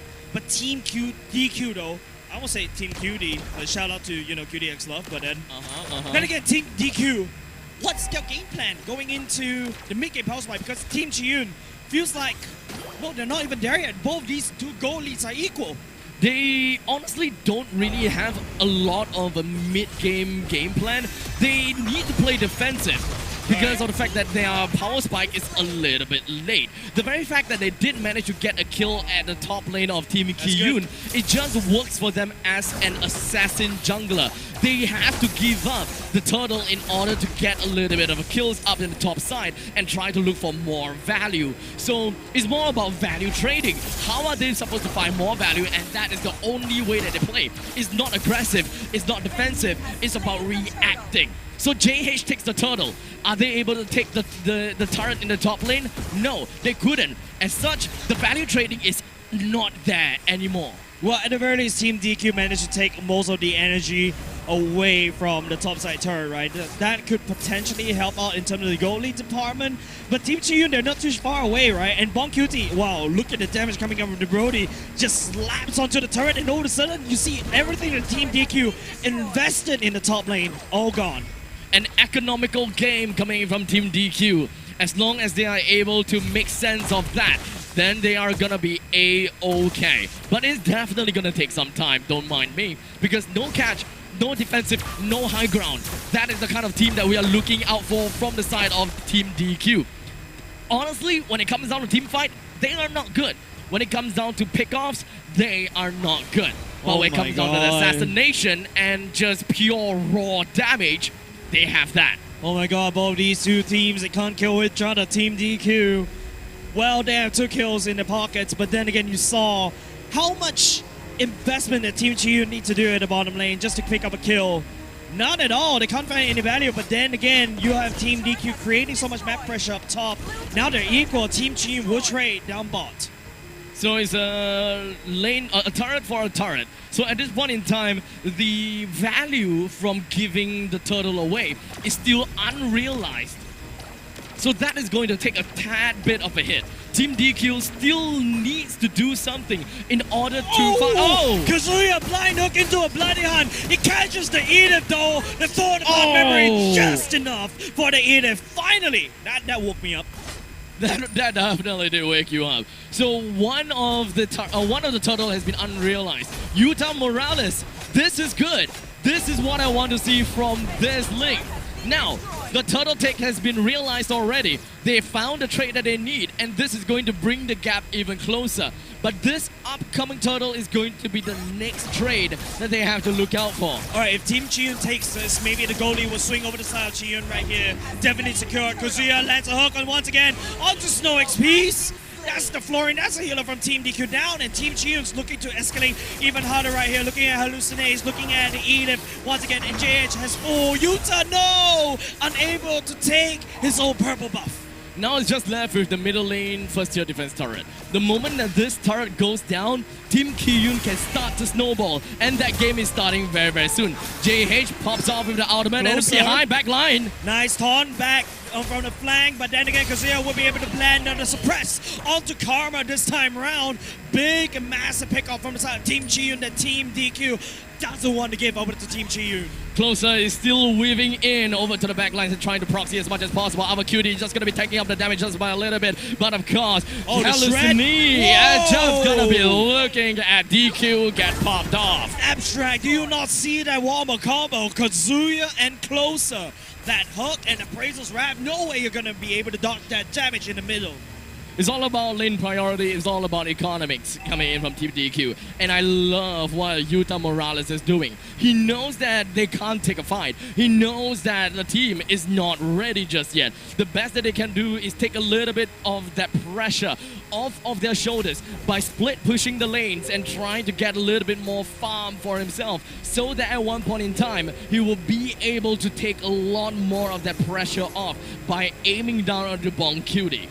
Right now, Team Chiyun just landing on these blind hooks. That's basically how Team Chiyun is going to wiggle their way into an even bigger goal lead right here. Team Chiyun cracks up a top. Notice how ever since the first tier defense turret went down, Team Kiyun is just getting a snowball in. That's the problem. Team DQ have got nothing to stop Team DQ has got nothing to stop Team Kiyun. Yeah, I know, it's struggling. It's kind of mouthful, right? Because both these two teams, the team name rhymes. DQ Kiyun. No, we're not trying to tell anyone to disqualify Kiyun right now. Team DQ versus Team Kiyun. I don't know, man. But then again, it is going to be a Lord takedown for the side of Kiyun. Team DQ, they would not be able to respond to that one. Team Kiyun right here in the snowball. In fact, they're the one that hit the mid-game power spike that I was talking about. If Team DQ holds on just a little more longer, because once everything look at that, it's going to be the hot stars and the berserkers we already built. Maybe they could do some more damage, but no, closer. Okay, can't get close at all. Bot side immediately gets taken out by Boncutie. With the bottom lane, second tier defense turret taken down, the middle lane is going to be the next one in the minds of Team Kiyun. But look at this. It kind of seems as though we've got JH that's just actively looking out for where this link is. And it's doing a very good job ensuring that the split push does not happen. One of the only other way to really shut down Team DQ from eventually getting the economy that they needed. Ooh, nice side step right there. Closer. Does quite a lot of damage against Karma, but then again, it's still no. Oh, the hook from Kazuya! He caught onto the Edith even before he could pop into the human form. That's not exactly what you want to do, especially when you have a Lord knocking on the doors. And then again, Boncutie, okay, the stun from Snow allows them to defend just for another day. But then again, there's another wave marching in. Team DQ, you have to respond to it. Team Kiyun takes down the top lane turret. Bottom lane is definitely not going to be pushed down as the Ling is just doing Ling's job. With the top lane inhibitor down, the middle lane inhibitor understandably is going to be the next one in the eyes of TKYun. But I don't think that they are just going to be beeline straight in to bring that down unless Kazuya is capable of getting a catch. But that didn't happen. They still have a lot of damage. Look at that! A single poke of the auto attack and an ultimate. What's this? A Uranus playstyle for the Ling? I mean, if it works, it works. But if whether he's able to stay alive, that is the question. Does a single blade allow him to finish points out of there? Almost! Not really. So close, but the burst damage from Avo will be able to do that trick. Team DQ right here trying to buy some time for himself and to no avail for now. Team Kiyun, this is the snowball they are able to earn for themselves and they're making full use of it. Completely starved out of food.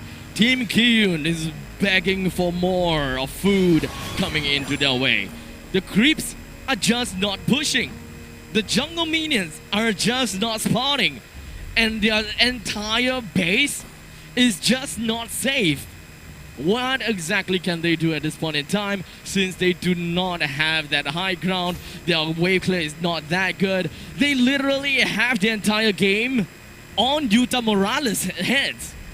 Yeah, and that's exactly what they're thinking of as well. They're putting the fruits from the Florin to Yuta Morales as well.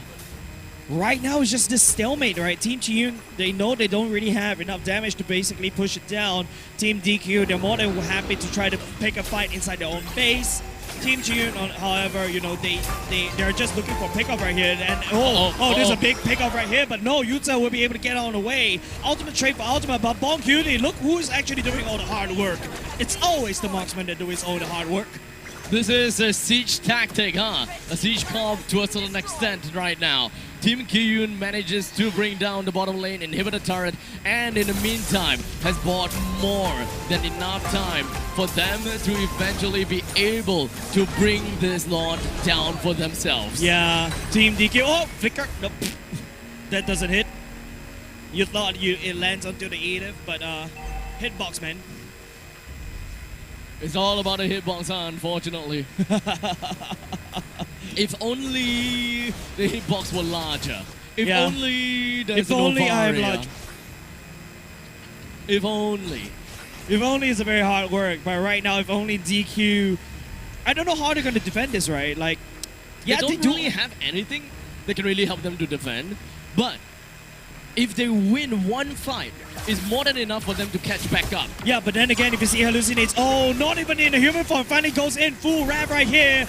Because the hook will whip for now. Closer coming in, the praises Rav deletes the Edith. Team Kiyun right here, they're starting to link all the way into the fight, into the base of Team DQ right now. brilliant pop by Avacutie, tried to wave clear, but then again another hook by Kazuya. Bong Cutie, Taco Tuesday trying to clear the way, but then again Bong Cutie goes in for Hail Mary. The win of nature coming in clutch for Team Chiyun. It was 1-for-1, but now is 1-for-4. The entirety of Team Kiyun doesn't have a lot of health to work with, but here comes closer. Oh no, the taunt, it denies from the Womba combo, and there you go. Team Chiyun takes game number 1. Here's Johnny. That is literally what Closer said. Here's Closer. Well, that was a big game. That was a good one. But unfortunately, there requires to be a lot more. Utah Morales, he's on the right track. However, they just don't really have enough lockdown for Utah Morales to really go all ham. Right now, it's just all about the question is, does Irithel really work in this meta? I mean, the thing is, Irithel may be good with the Great Dragon Spear. Right? Is it called Great Dragon Spear? Yep, it's a Great Dragon Spear. It may be good with Great Dragon Spear, but what exactly that makes marksman good in this meta? What is the reason that marksman is good? We are looking at Beatrix and we are looking at Claude. Both of them are highly picked. Both of them have one thing in common: AoE, wave clear, and safety. Yes, BMI, the dash from the Beatrix, but then again, you also start to see a few, pop out by the Bruno as well. So, for Beatrix, I don't really see it as a dash that is the safety part, but it's more of the high ground that is the safety part. That's right. You don't have to join into team fights, unlike an Irithel does, who needs to just weave in and out. You don't have to be so close to team fights like what a carry needs to be. When it comes down to Leslie have invisibility that helps you take away from those point-click abilities. That's why we still see Leslie. This is the problem.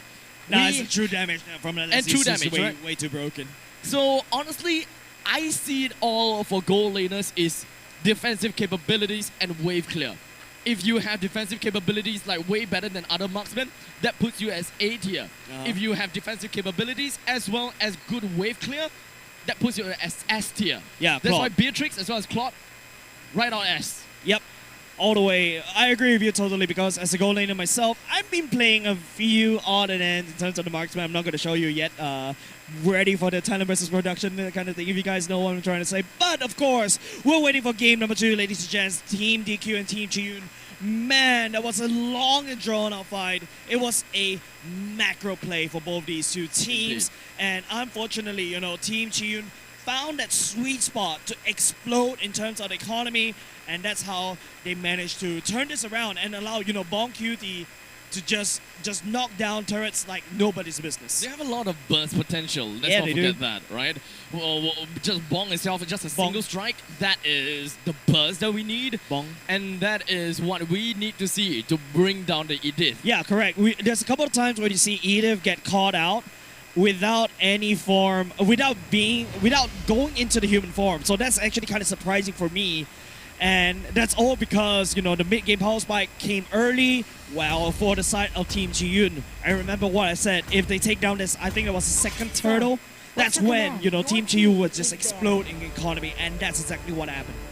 So, back to the drawing board for Team DQ.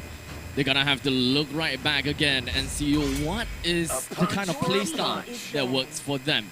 What is their team's identity? Because in the end of the day, team identity is just so important. Yep. There will always be a form of way that you and your team are just particularly good at. Like for Team Kiyun, one thing's for sure, they excel in pickoff. Yep. They know what is their next priority coming into pickoff, and they know what they can do with a pickoff. Is it what kind of trade are they looking out for? What kind of movements, what kind of mobility, what kind of macro are they looking out for? I agree. It all boils down to, I think, the team identity coincides, I would say, revolves around the roamer, right? You can always obviously tell Kazuya is a catch kind of roamer, and he loves to catch, right? He loves his Francos, and And I love how Team Chiyun was able to play revolving around this Franco pick. They're also able to drop the required heroes to do exactly that. And there you go, that's another catch hero that Kazuya likes to play. Yeah, so the other thing that we can expect to see from Team DQ, okay, just right off the bat, who do you think has the most impact in the past few games that we have seen? Of course, the Roma, I would say. It's always a Roma, man. Just sets it up, everything. But from the side of Team DQ, I think I think it's just a little bit. It's all boils down to Utah, right? Because if Utah was able to find a good snowball, yeah, Utah is just kind of cracked. So if we're looking at Utah, that means that the team identity needs to revolve around Utah. So what is it that Utah requires in order to get a good game in the early, mid, or late, depending on what kind of heroes that he is comfortable with? The rest of Team DQ have to apply a game based on that pick. There you go. That's going to be the landslide this time around. Utah. We talk about team identity. There you go. I want to go. I want to assassinate, right? Team Chiyun right here. Because you don't really have the you already banned out the Claude for Bon Cutie. Now I feel like the Brody is definitely going to get banned away by Team DQ. What the marksman pool is slowly getting shrunken down for that safety net. You talk about, the safety net of the Beatrix that's able to do damage from afar. But I feel like with a few punches, I reached the Beatrix already. So Beatrix looks a little bit scary right here from the side of Team Chiyun. It's an Odette ban, by the way. It's an Odette. No, it's a Brody ban on the Team DQ side and an Odette ban on Team Kiyun. On Team Kiyun. What? You can hear the laughter. I think it's a nod over to Karma. Was it on purpose? That's the question. Nah, they don't want another headset. So, okay. Very interesting, I gotta have to say. Very interesting, but it is what it is, huh? It is what it is. All right, Taco Tuesday is going to go back into the Irithel once again. It didn't work out very well in game number 1. Perhaps this time around it could work. There you go. That's going to be a Beatrix being selected by the side Team Chiyun right now. But then again, you see Team DQ, this is a dive comp, right? Like, you got a penalty zone that you have to look out for, a puncture that you have to look out for as well. And then you also got this, Taco Tuesday to just do a drive-by all across the map. I think that what Team DQ would gonna have to go back to is to find a little bit of a lockdown. I think Kufra can't go wrong at this point in time, especially since you are technically dealing with a Hayabusa. It is still good to have a Kufra within your midst. But Kaja is also okay. Yeah, Kaja point and click, right? You kind of slow down the combo that Hayabusa wants to do for the side Team Chiyun, but no, hold on a second. What's this? Closer going in? Okay, that makes more sense. JH playing Hayabusa. Okay, that was a little bit, that terrifies me just a little bit right now. Just by a tad little bit, Yeah, it does. Because I've never seen Closer playing the jungle role, especially in community play. Imagine seeing me playing Lancelot. I would like to see you try. No, I saw you did it. I was the one that recommended you with the tank slot that time, remember? We lost, right? Yeah, we lost. Yeah. We go next. That's why I never climb rank with Abstract. Hey! I'm a good Benedetta. Yeah, but Benedetta's got nerfed. Hey, I'm a good Uranus as well. Yeah, but when are you going to play with me? Good question. Yeah, good question because you're so busy, Mr. Busy Abstract. We go next. We go next indeed. Ladies and gents, speak about we go next. It's going to be Team Chiyun going up against Team DQ. This is the semi-finals. Potentially loser goes home, winner goes to the grand finals. And just right at the start, Kazuya is facing a little bit of a harassment coming in from Snow XPs as well as Karma. How is things going to be working out for them this time? Cutie as well as Valentina, they managed to clear the waves equally as fast. So not much of a lane priority. I gotta have to say right now. Hallucinates actually leaving the lane pretty darn early to really help them to get up the Little Wanderer. Yeah, Little Wanderer is going to be very important, especially for the side of jungler, right? But then again, it's so weird that Yuta Morales and JH is not even there. So yeah, I think it's just this bonus EXP that Team DQ is looking out for. It's going to be given over side to Karma. It's going to hit level 4 even faster than anybody in the map. With right now, okay, so gold lane wise, I will always say that Beatrix is more of a bully than the Irithel is. I think Irithel is more of a bigger bully. It's a lot easier to to land the pokes coming out from Taco Tuesdays. So what you're looking out for is margin of error, right? Yep. Or human error. So technically speaking, if we're looking at equally skilled players, perhaps the Beatrix before is that, better. gotta hold on just a little bit more. It's gonna Utah. Doesn't really want to burn the ultimate. He knows he's not going to be able to assassinate our cutie because of the region. But back to your point earlier, yes, Beatrix is a little bit harder to execute to land the pokes onto Taco Tuesdays because what Taco Tuesdays have to do, press 2 buttons, I win. That's all. Oh, let's not forget about the fact that if you are actually working on a Renner, it's actually tougher for you to It's even tougher to land a shot on on an Irithel because Correct. he never stops. But then again, there's going to be a penalty zone committed by Hallucinates. Does have the EXP benefit. Karma right here looking for a dive instead of a cutie. Oh! No. That's going to be a first blood given over side of Team DQ. Utah picks up the turtle this time around. Team DQ in a better position as compared to game number 1.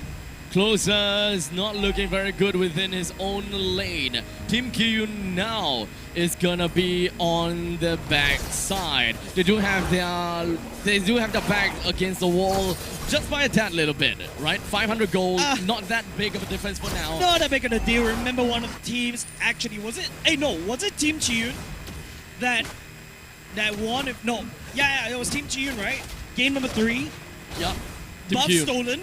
Yup. But they still won. Versus Team Moonlight. Yeah, that's right.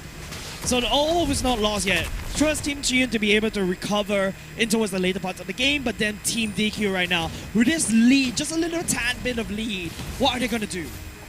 Well, the small little lead doesn't necessarily mean too much right now. They're still playing around with rotations. They're still trying to see what they can do at this point in time. So EXP laners is not definitely going to they're not going to put a lot of attention onto EXP. Now it's more about funneling, looking at what is going to be the win condition coming from both teams. For DQ, they definitely would want to have Yuta Morales to actually do more assassination and to help Taco Tuesdays in their lane because it's kind of tough to actually get a kill down on the Terizla. Oh, there's a knock-up as well. Hallucinates.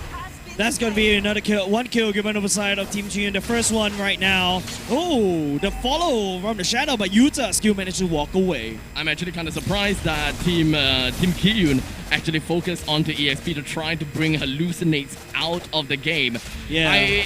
The amount of EXP that they did is very simple. Is that they bring Hallucinates down so that Closer will be able to catch up in terms of EXP. So that is the only reason why they went to the top lane to bring Hallucinates down. From this point onwards, most of their attention will be back down to the bottom lane. Lots of big energy being absorbed by Taco Tuesdays right there. Expect the goal lead to lean over the side of Team DQ for now, but look at the total goal lead. Still A equal for now, but oh, have a cutie, okay. I wasn't expecting that assassination coming off of Karma, but then again, you know how the Kadita can go back away with the region? Did not do that. It is Karma that caught him off guard. And just right now, Yuta Morales as well as Hallucinate is just going to be working onto the turtle, and Closer is trying to work on something right here. Oh, JH was the one that secured the turtle for his team. Then again, the shadow kill continue on. Snoix, please, will follow suit. Kozir goes into human form, but without a rev right here. Penalty zone committed to try to pull and try to peel, but JH is on the prowl to knock up the flicker committed. The shadow thrown, but will not follow up with the damage. Well, at least that flicker did manage to secure him his life, and that is more than enough for them. But even with the sprint activated coming in from Taco Tuesday, he will still go down to the Alpha Cutie and Bong Cutie combination. The Bong Alpha combination down bot. That's exactly what Team DQ needs to look out for. The Alpha Kadita Bong can be anywhere, anytime. So they need to find a way to reliably open up the map. But then again, do you trust Kaja to open up the map? I don't think so. It's going to get buzzed out even easily. Yeah, you can see just from this Kaja trying to bring down the ballista, he's having a lot of issues already. So he stayed around for a tad little bit, and he's gonna have to go back home already, which is very grim. You saw the random empathy being charged right there. If Snow walks into it, that's going to be 1 kill given side of Bong Cutie, right? But then again, Team Chiyun right here. Oh, another fight up top. A wet pool noodle fight. Yep, wet noodle fight. Wet Noodle fight up in the top lane.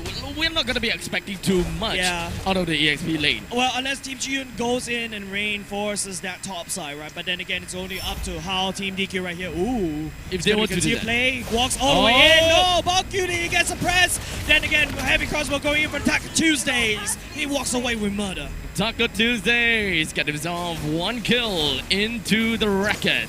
And that is definitely going to help them a little bit to open up some space. Nice. Yuta Morales. Oh, the RNG. Oh my god. Is it really RNG? Because it is, technically speaking, an invulnerability window that gets you away from that one hit from... Okay, skill, not RNG. Skill, yeah, skill. Sorry. Yeah, sorry, Yuta. You gotta time it right. You know? You gotta time it right. Yeah, but then again, it's going to be still, neck and neck for both of these two teams. Both doesn't want to go down without a fight. Team DQ coming in with a better, we'll be able to match, but then again, once Team Chiyun hits that power spike, but then again, closer. Ooh, Taunt right there. Yuta coming in, the penalty zone committer. JH still takes the hurdle away from Team DQ. They move smash and shred, and this is the snowball that Team Chiyun is looking out for. 4-man down for free. And speaking of snowball, it does seem like it really is going to be the case very soon, as the middle lane in first tier defense turret is going to be going down real soon, and JH will very effectively bring down the top lane as well as it naturally pushes in. This way, the jungle creeps is not going to be very much available for Yuta Morales anymore, and whatever control the Team Kyun has, they're just going to keep that up for themselves. Yeah, just odds and ends for the side of the items for Yuta Morales, right? Like, this is not exactly the items you expect from a Lancelot, and it's not looking very good for Team DQ right now because of that one massive team fight that Chiyun won. Closer, not looking good as he walks right into the brush, only to be completely ambushed by a 5-man army. And now Team Kyun has information. 5-man in their own jungle at the top lane gives Balcutie a massive lead in trying to push down this turret. With Kazuya hiding just within the brushes, he can respond whenever anyone is trying to work onto him. Right now, Team Chiyun is basically grabbing all the estate away from DQ. Going in, setting out, this is my jungle, that's my jungle. There's no way to Team DQ unless they ambush. That's how Team DQ can potentially climb back into this game. Team Chiyun right now has to be on high alert. No matter what, they're gonna have to be in your face onto Team DQ. They're gonna have to work something out here, and they're gonna have to play according to their strength. And that is to find a single catch down on the Team DQ. But who is going to be the one that will eventually get a catch on? Is it going to be Snow first, or will it be Kazuya? Kazuya flips Snow all the way over the table. Closer coming in, trying to poke, but Team Chiyun disengages. Wonderful stuff coming out from Kazuya. Completely foiled the plans of Snow XPs with the Conceal plus the Divine Judgment play. But it doesn't seem like that is going to be the end just yet. Kazuya flicker, that's a knockup, but then again, a drag coming off of Snow. We'll be able to drag Edith down to the ground for now, but then again, it's going to be Balcutie getting peeled and damaging DQ all the way down. That's a triple for the goal lane. It's a wipeout. Ladies and gents, Team Chiyun has found that peak.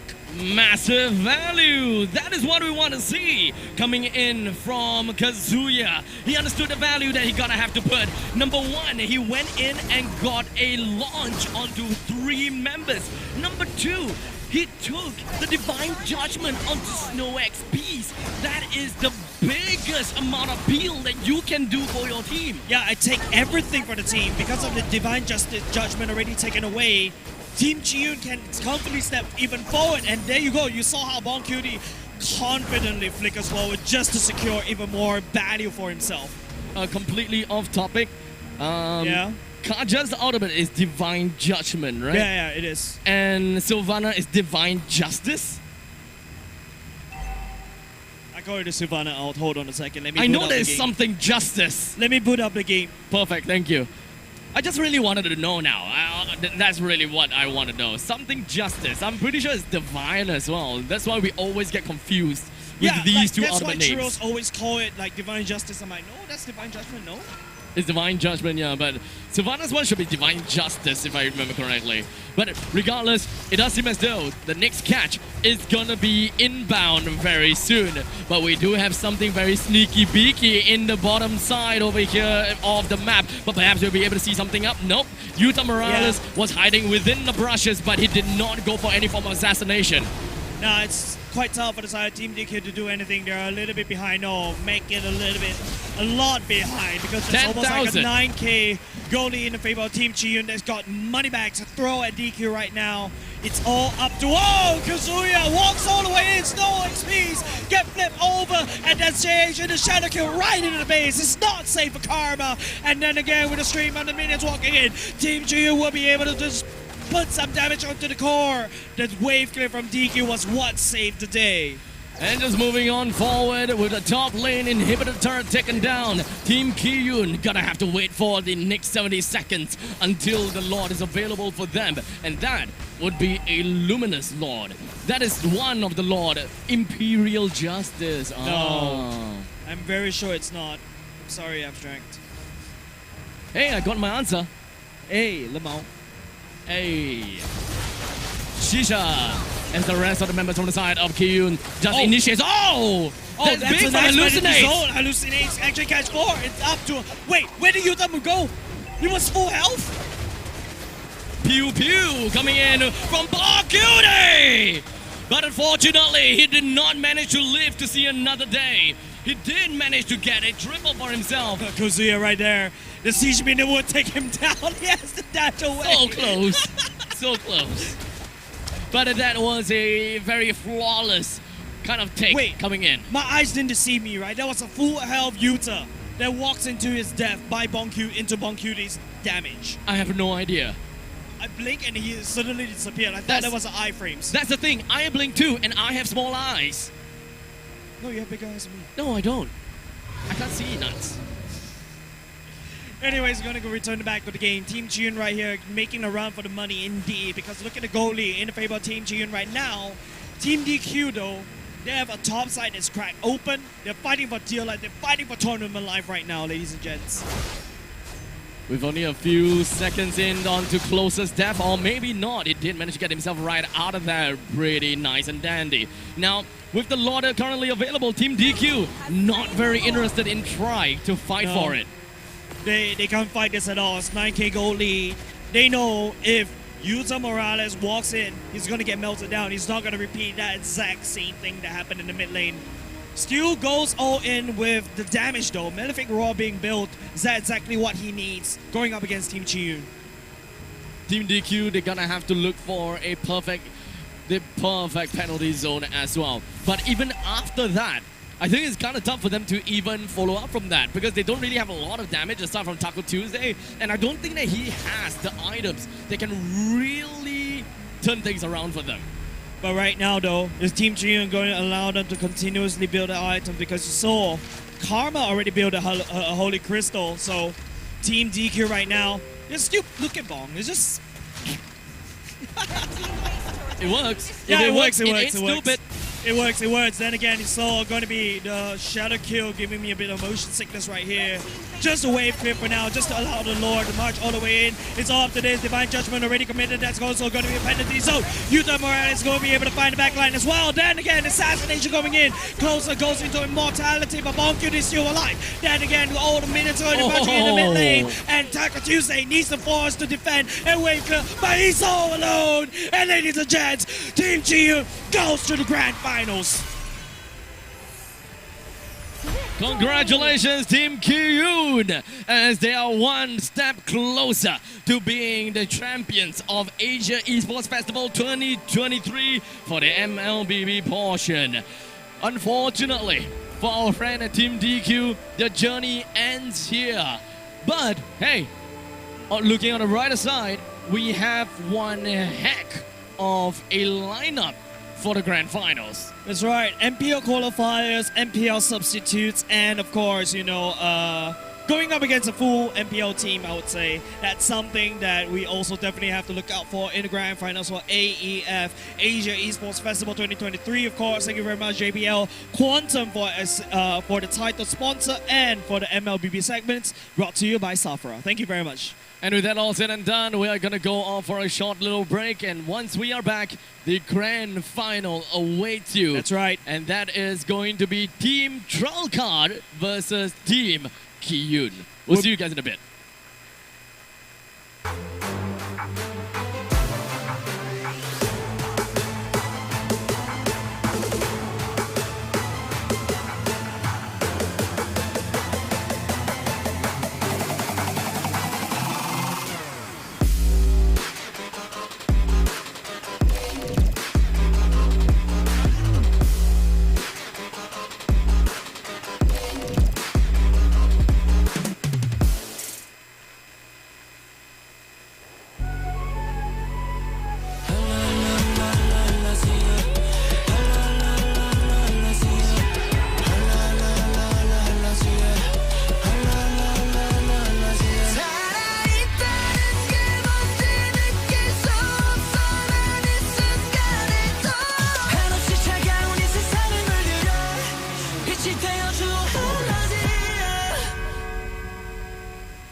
People's Association is the lead agency and main planner for Wampongo, bringing together the various government agencies such as Early Childhood Development Agency, Housing and Development Board, Ministry of Health, National Environment Agency, and National Library Board. Wampongo is an integrated lifestyle community hub serving residents of Pongo and the Northeast. Facilities at Wampongo include a community club, a library, a hawker center, childcare and elder care facilities, as well as public spaces and play areas for residents and visitors to enjoy.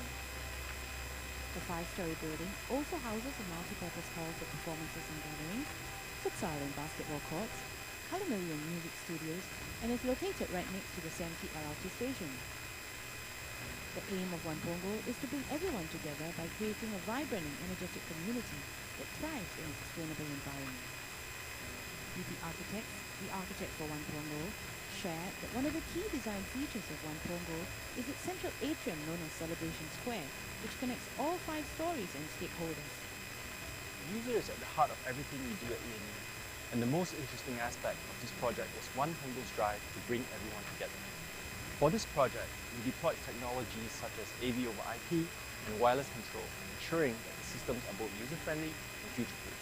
The Wampongo project was in the smack of the COVID-19 pandemic, and due to this, our teams had to navigate work restrictions, manpower challenges, and various supply chain issues. Our years of experience and commitment towards delivering for our clients and to their requirements and deadlines meant that despite these unique challenges, our team was able to successfully complete the project on time. Throughout our 71-year journey, we have been blessed to be part of Singapore's nation-building efforts, having been involved in projects such as the Esplanade Theatres, Singapore Sports Hub, and many others. We are indeed honoured to continue this legacy with One Punggol.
One thing that really fascinates me about our country is how every one of our Singaporean sons is a man capable of defending our nation.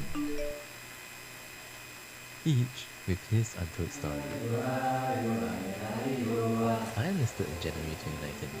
I don't think many of us went into it ready. We just sort of went with it.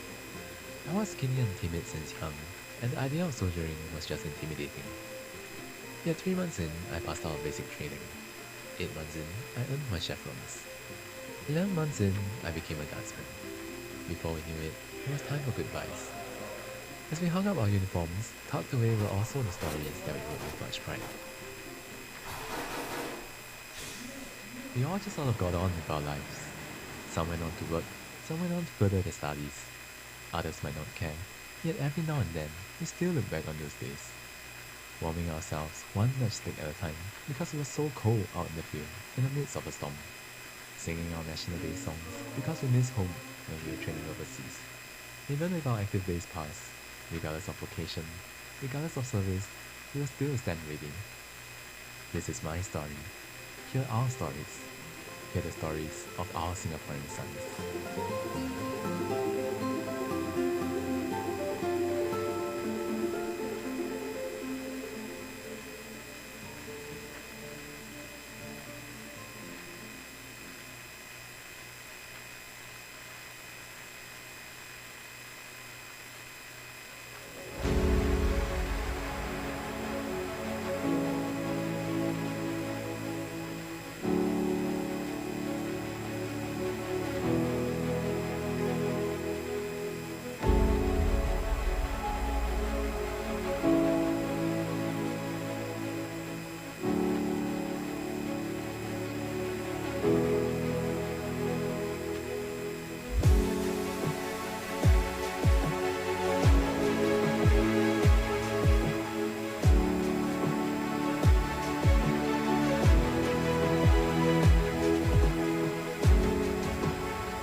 right, ladies and gentlemen, welcome back. Very sus, huh? I like the fact that like my head's so Okay, low. let I me was like just- trying to open up my tablet and everything, and then I was like, Eh? we live? We like, bro. We like, bro. like, Anyways, bro. ladies and gents, welcome back. We are going to go into the grand final of AEF for 2023. My name is Jay. Joining me right here is Abstract. Don't forget JBL Quantum because they are our title sponsor. Speaking about JBL Quantum, let's take a look at what kind of feature it has. Of course, it has a very beautiful box. I feel like I'm doing internet e-commerce right here, ladies and gents. Maybe that could be my career path next. Yeah, but then again, it has this beautiful box. It has this, you know, and it's sound cancelling, right? Abstract. Yeah, see? Sound cancelling, it works. And not only just that, it's also sound cancelling, it works.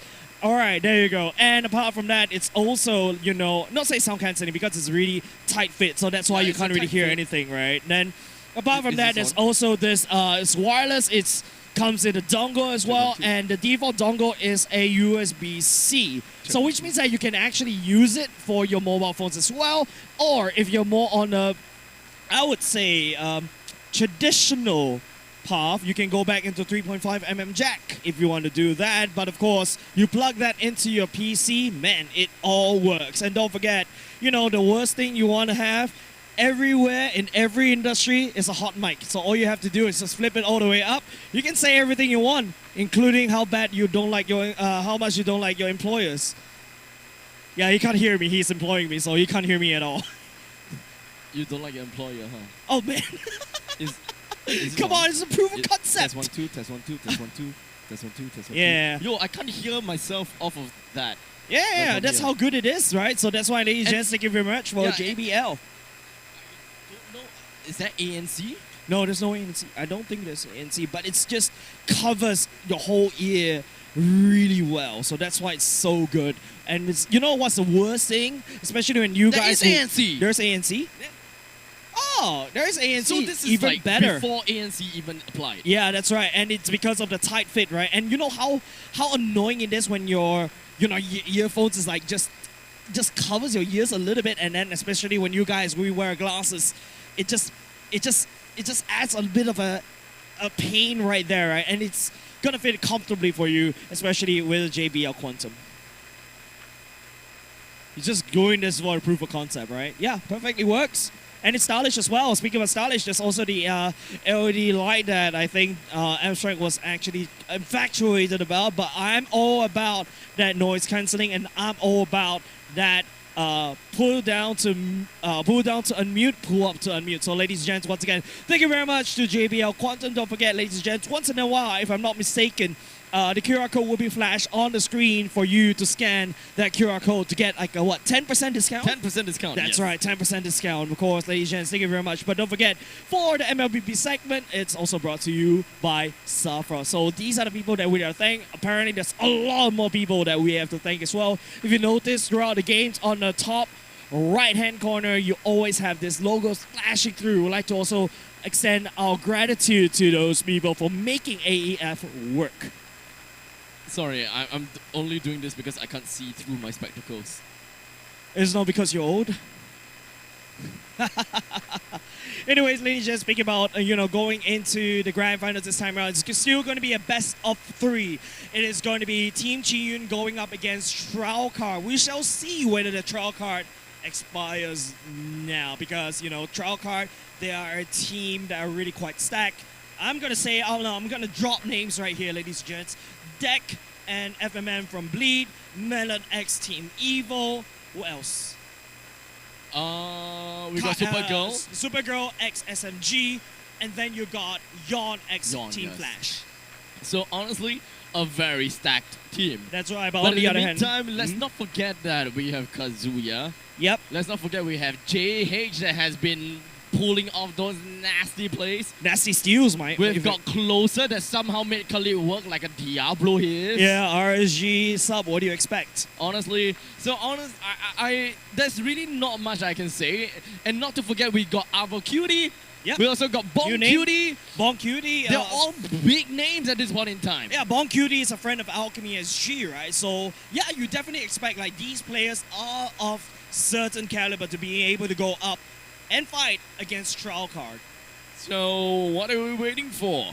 The game will start whenever the teams are ready and in the lobby. We're still missing our 2 players at this point in time. Call them out. Who are they? Okay. So for sure, we've got Kazuya, Avocutie, JH Closer, and Bon Cutie already in. Okay. So the entirety of... I love live events. Yeah, so they're I done. love live tournaments. You can they're call in. them out on the mic. Supergirl and Hey, where's Yon Supergirl? just come in. Hey, why so slow?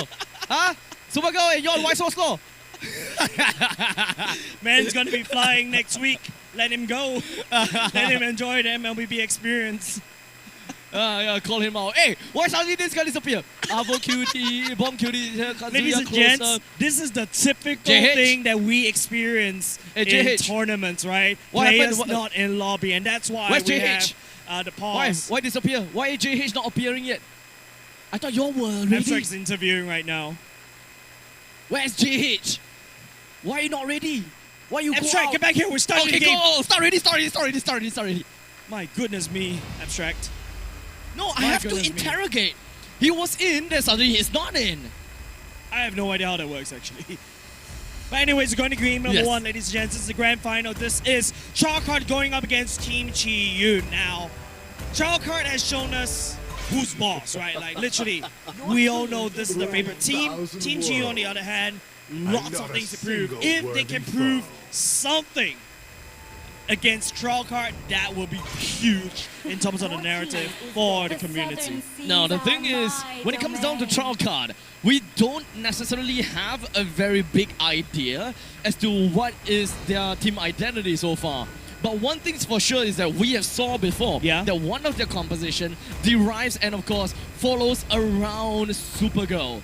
Because Supergirl is Uranus. the one that takes control of That's the right. early stages of the game. Paquito. They're banking it all onto him. That's right, and not only just that, right? And if you notice how Charcard is actually banning right now, it's going to be taking away the Martyrs and the Uranus following suit, but then Team Chi Yun will be banning away the Kadita. I'm pretty sure that's not from the players, right? But then again, you know, Team Chi Yun still bans away the lane. They're not even in fight yet, so I'm surprised that Yon yelled so quickly. I have no idea where that yelling came from, but that guy is hyped. Man, right now, Charcard immediately locks down onto Kazuya's Edith, counterpicked away, but Team Chi Yun, rest assured, Kazuya has more things to play. So looks like Charcard might actually play something a little bit different when it comes down to their team identity style. They're not looking at the Paquito, they're not looking at the Uranus this time. Even they ban their own Uranus. Not only just that, right? Don't forget, Edith can also be flexed into someone's pleasure, which is aka Melon. Of course, going to call you out right there. Team Chi, on the other hand, goes for the Eve and the Fredrin. Immediately decks. That's going to be his Claw. He's been playing Claude for 100%, if I'm not mistaken. And then Gila FMM going in for the Valentina. Shout out to Stellark right there. Yeah, just casually walking past. Okay, so we're looking at the Valentina as well as the Claude. So this is a direct comparison when it comes down to Eve versus Valentina. That's right. See how they will want to play things about, but it makes pretty much good sense. They do have a certain lane priority that we are looking out for from the Valentina, and of course a very strong presence in team fights as well. And not only just that, right now, if you talk about a lane priority, I'm looking at Team Chi Yun right now. This is a lane priority that's shifting over towards them. Brody does have good lane priority against the Claude, and technically speaking, right, the Eve can wave clear. You'll just max your second skill first. You wave clear even faster than the Valentina. And especially when we are talking about trade, right? When it comes down to Eve, she definitely have better trade than the Valentina because it's less comical. Yeah. So it really boils down to the jungler. Sorry, not jungler. It revolves down to the roamer. What kind of roamer are we looking out for from the start of trial card? Are we really going to be looking at an Edith roam, or are we looking at maybe a Franco roam that we have seen before? Where you pull the opponents in and then you burst him down just as a form of trade. There we go. That's going to be Kazuya picking up the Kufra, which is nice. If you notice, Team Chi Yun bans away the Hayabusa and the Ling.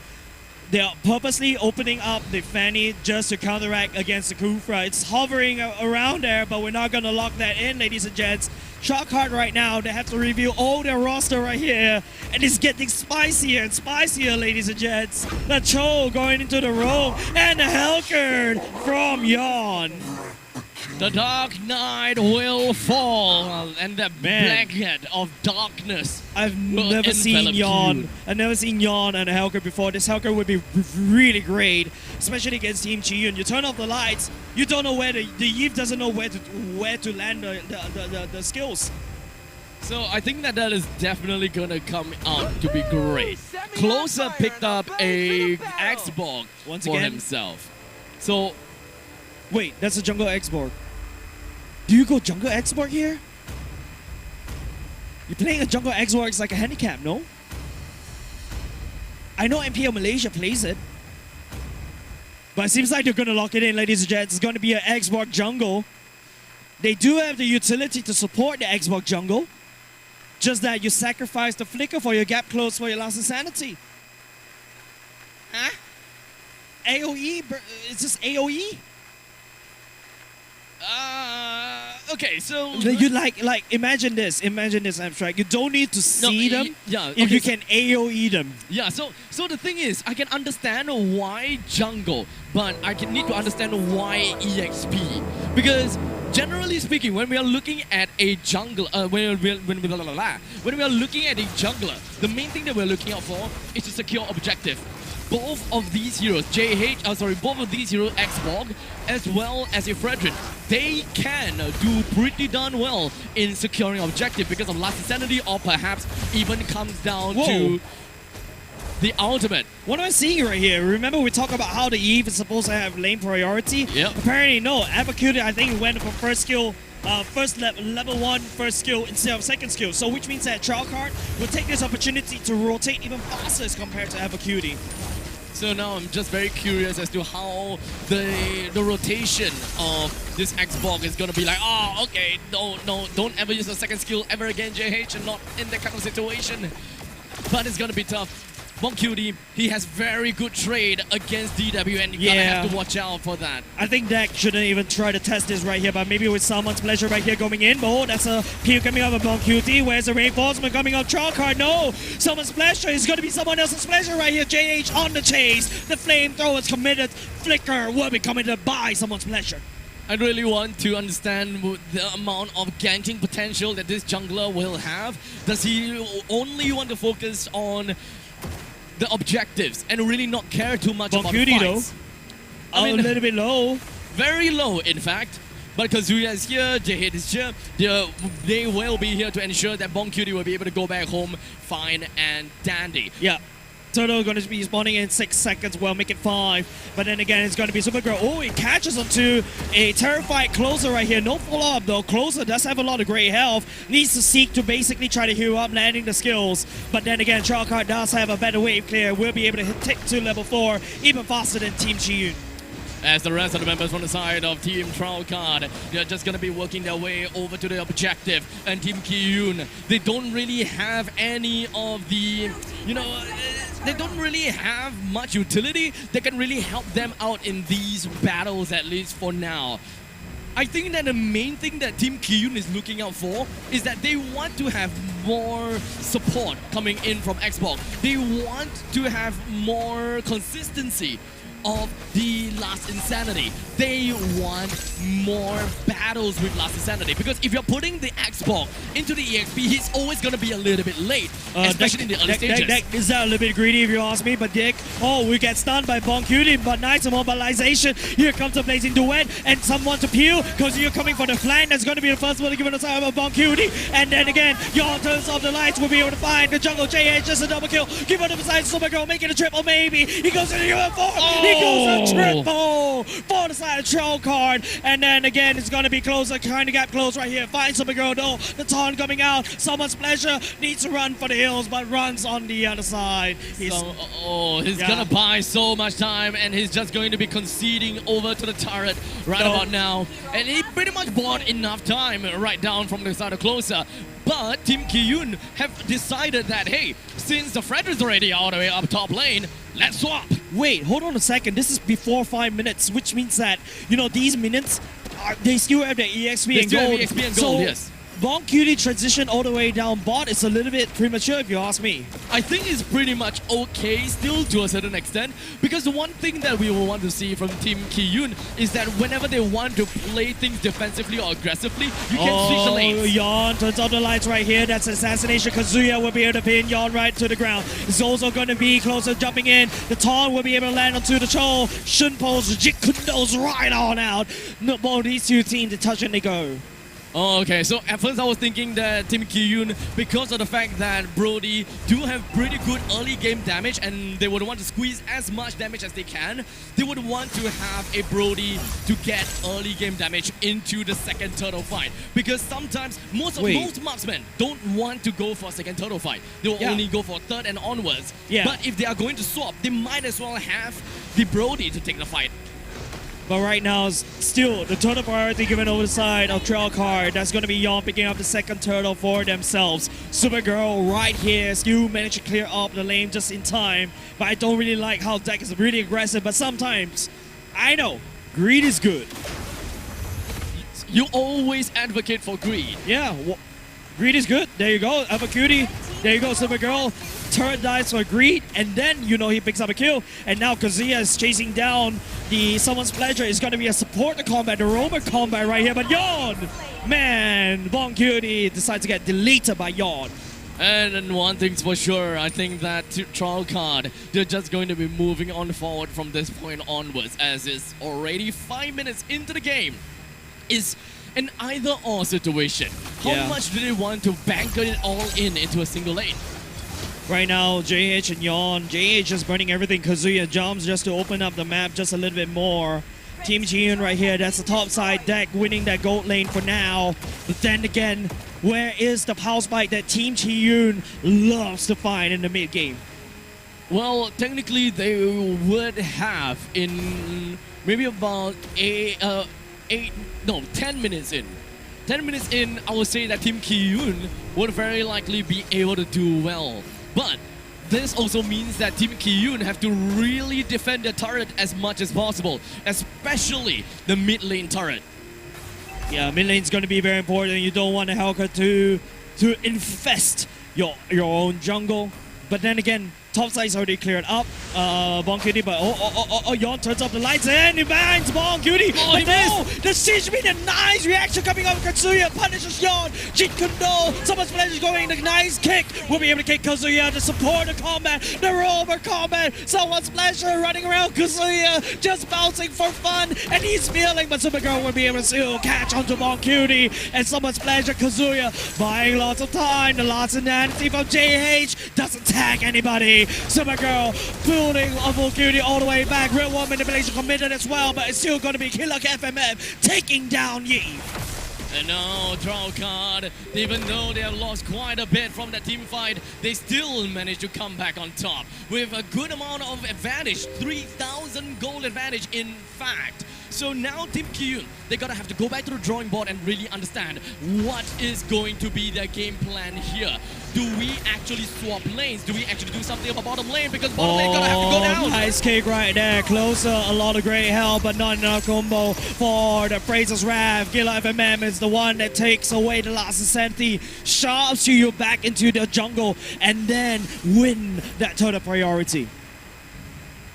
With the turtle currently still going into the hands of Troll Card, Team Kiyun forfeits and concedes every single turtle, and they haven't had a single taste of the turtle soup in this game, and that is going to be a little bit problematic because Team Kiyun have yet to find a trade that they need in order to reclaim all those unrealized losses from losing all those turtles. I don't like how JH is sticking in the mid lane, right? Like, you used to be farming in your own jungle. Then again, Kazuya, nice catch right there. The follow-up is here as well. Alpha Cutie jumping around. That's going to be Bon Cutie picking up the kill. That's also gone, turning off the lights. Supergirl looking for a pick up right here. Bon Cutie gets stuck in the air. That's going to be on with the thorn spikes. Will be able to stab Bon Cutie to pieces. Alpha Cutie concedes himself to the turret gods. And then again, again, Supergirl goes into human form, dashes forward, will not be able to find Yawn. Now succeeded by GH, will be committed to buzz. Not good enough though, but still managed to catch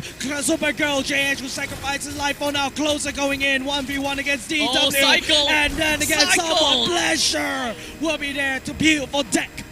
Closer completely cycled out from this upcoming team fight. Team Kiyun, they are in a bad spot. Alpha Cutie literally fed himself to the dogs in order to not be cycled. But now we've got Closer that got caught up to it. Right now, it's just about Team Ji-yoon defending the mid lane with their dear life. Top side already cleaned up.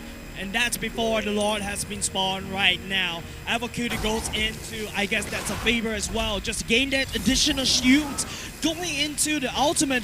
But is that enough? It's going to take some time for either one of these teams to eventually step it up and prepare themselves for the next objective taking. As Team Kiyun is lacking behind in terms of economy. And when it comes down to the EXP related to that, it is very evident as well. JH is currently at level 12 while Yawn is at level 13. Supergirl knocks JH sky high, goes in, loses the Firaga armor. AO Cutie goes in real world manipulation. Supergirl gets caught in the middle. Kazuya appraises Rab will not be able to connect for now. DW though in the way in the back line, placing the wedge, shredding through Bon Cutie. And Kazuya, the bouncing ball, the damage reduction, but Yawn still scratches him to hell. And now the middle lane first tier turret is about to go down.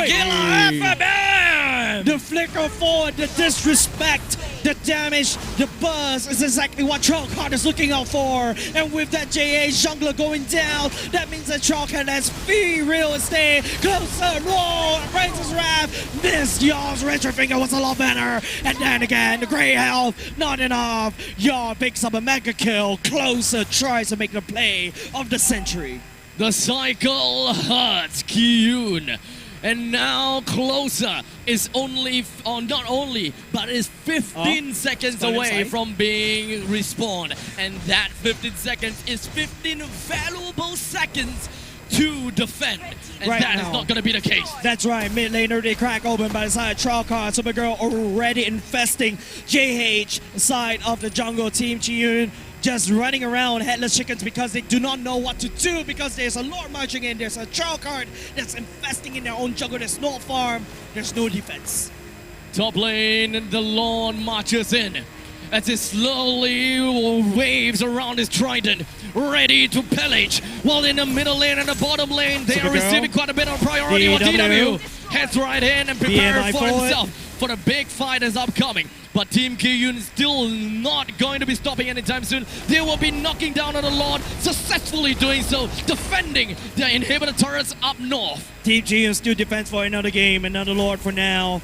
Then again, it is also Trollcard sending that the only value they manage to get is only perhaps the mid lane turret. Then again, there's still this Bastion for the side Team Kiyun. That mid lane is still standing strong. But Supergirl, he flips the JH all the way back. Normal Firaga armor uses it for the last standing, no burst. And there's a Venn diagram of the real world manipulation. But then goes to the back line with the nature activated. But he gets out alive. He shreds through Chi-Yun's back line. But then again, Trollcard trades 1-for-1. Despite all of the action that has transcended, we've got Team Kiyun that still managed to hold all of their turrets attached. But maybe a little bit too early for me to say that. As the middle lane second tier defense turret has finally been taken down. This is Trollcard's turn to try to fight back and hopefully be able to bring down the inhibitor turret up north. Top side is just a sneeze abstract. Ji-yoon needs support in so much defenses. Oh, Kazuya, nice catch. No follow-up, no ultimate. JH will commit the last insanity for his own. Doesn't tag anybody. That's not exactly how you want to invest in a big ultimate. But it doesn't really matter. He will be able to get his Firaga armor back very, very soon. Team Kiyun, they're currently looking at quite a bit of a deficit. To be fair, 7,000 gold deficit. But looking at items, I think we are on an okay-ish track, even though Brody is looking at about 2,000 gold deficit. That is definitely tough. In the meantime, we're looking at Edith. Items is pretty okay if you ask me. We're looking at I mean, it's not necessarily very sus. We do expect to see as much defensive build-ups coming in from the Edith, and last time it used to be Calamity Reaper, but no more of that. Stadium side. Now it became Yeah. a Stadium side. A little bit So it odd still if you works. ask me. From the side of Edith, you don't really require Stadium side. You It gives do you need more damage. more damage. Maybe Yes. you just need more tankiness because after that you gotta have to survive through all the damage. But hold on a second, Dex all the way to back line. Wind of Nature already activated by QD, and also the Tornabon member Kazuya flickers, but he misses because Yon turns off the lights. That's two members that he tags with the Thorn spikes, and now it's gonna be DW. We'll be able to join closer. Another RSG versus RSG fight in the orange pit. Here's the difference is the fact that Trollcard, they are ahead and they can afford to go for more greedy plays. As such, whenever they win, they draw the pot of greed. Yeah, and I like the fact that, you know, it's DW going up against Closer. Both of them were ex-RSG subs. It's the battle of the subs right there. So eventually we'll be able to see just how much the Trollcard will be able to win off of the hands of Team Top side, Kiyun. no! Chiyun, fix your waves! That is unfortunate. A little bit of wasted lane management coming from Team Kiyun. Definitely not the kind of mistake that you would want to make against a team like Trollcard. Because now, your Lord, or rather the opponent's Lord, is an not open- going to stop at the top lane anymore. It's an open one, it's a free charge up top right here. Kazuya needs to try to make a play, try to pick up Yon, or maybe Gila FMM, but Gila FMM positioning is insane!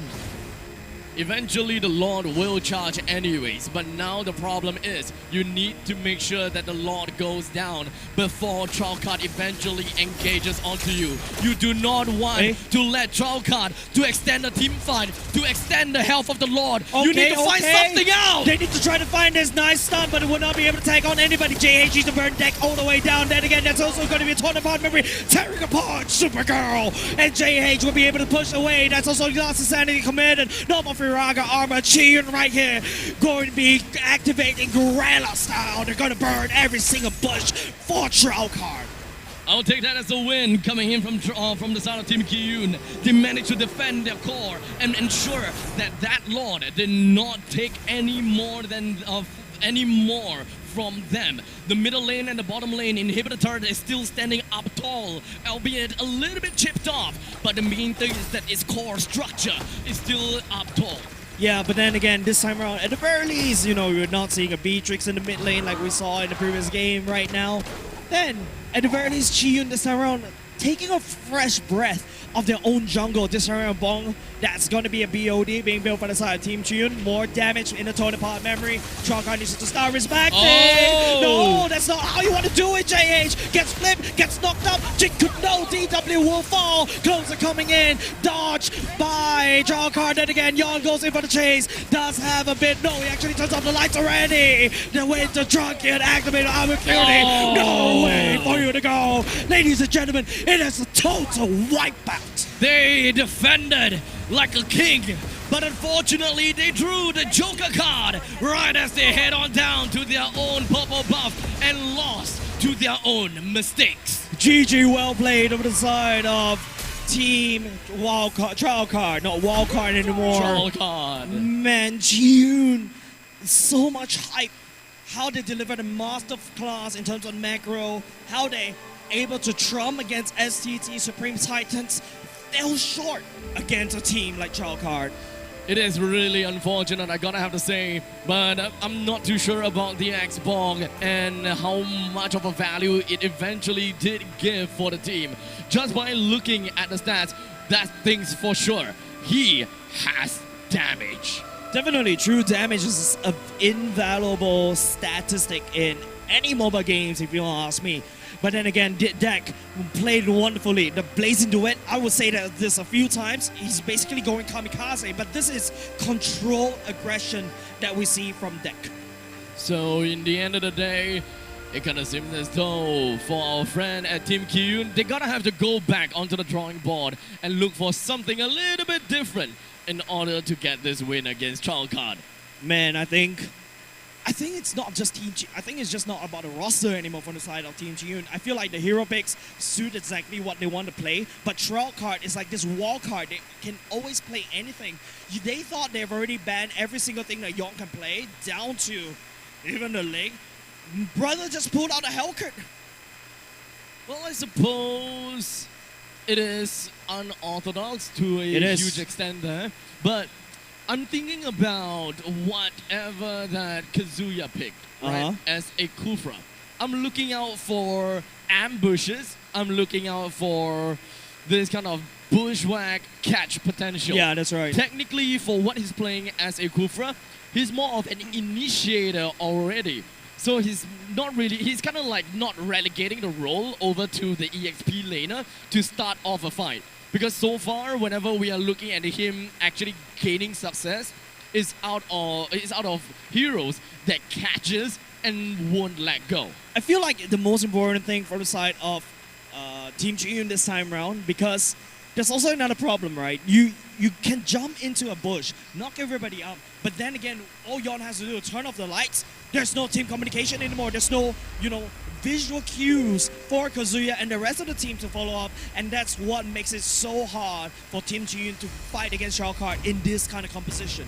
And we're looking at Brody as well, right? Brody, you require to be close by when the lights is turned off. So you actually lose a lot of DPS just because of Dark Knight Falls.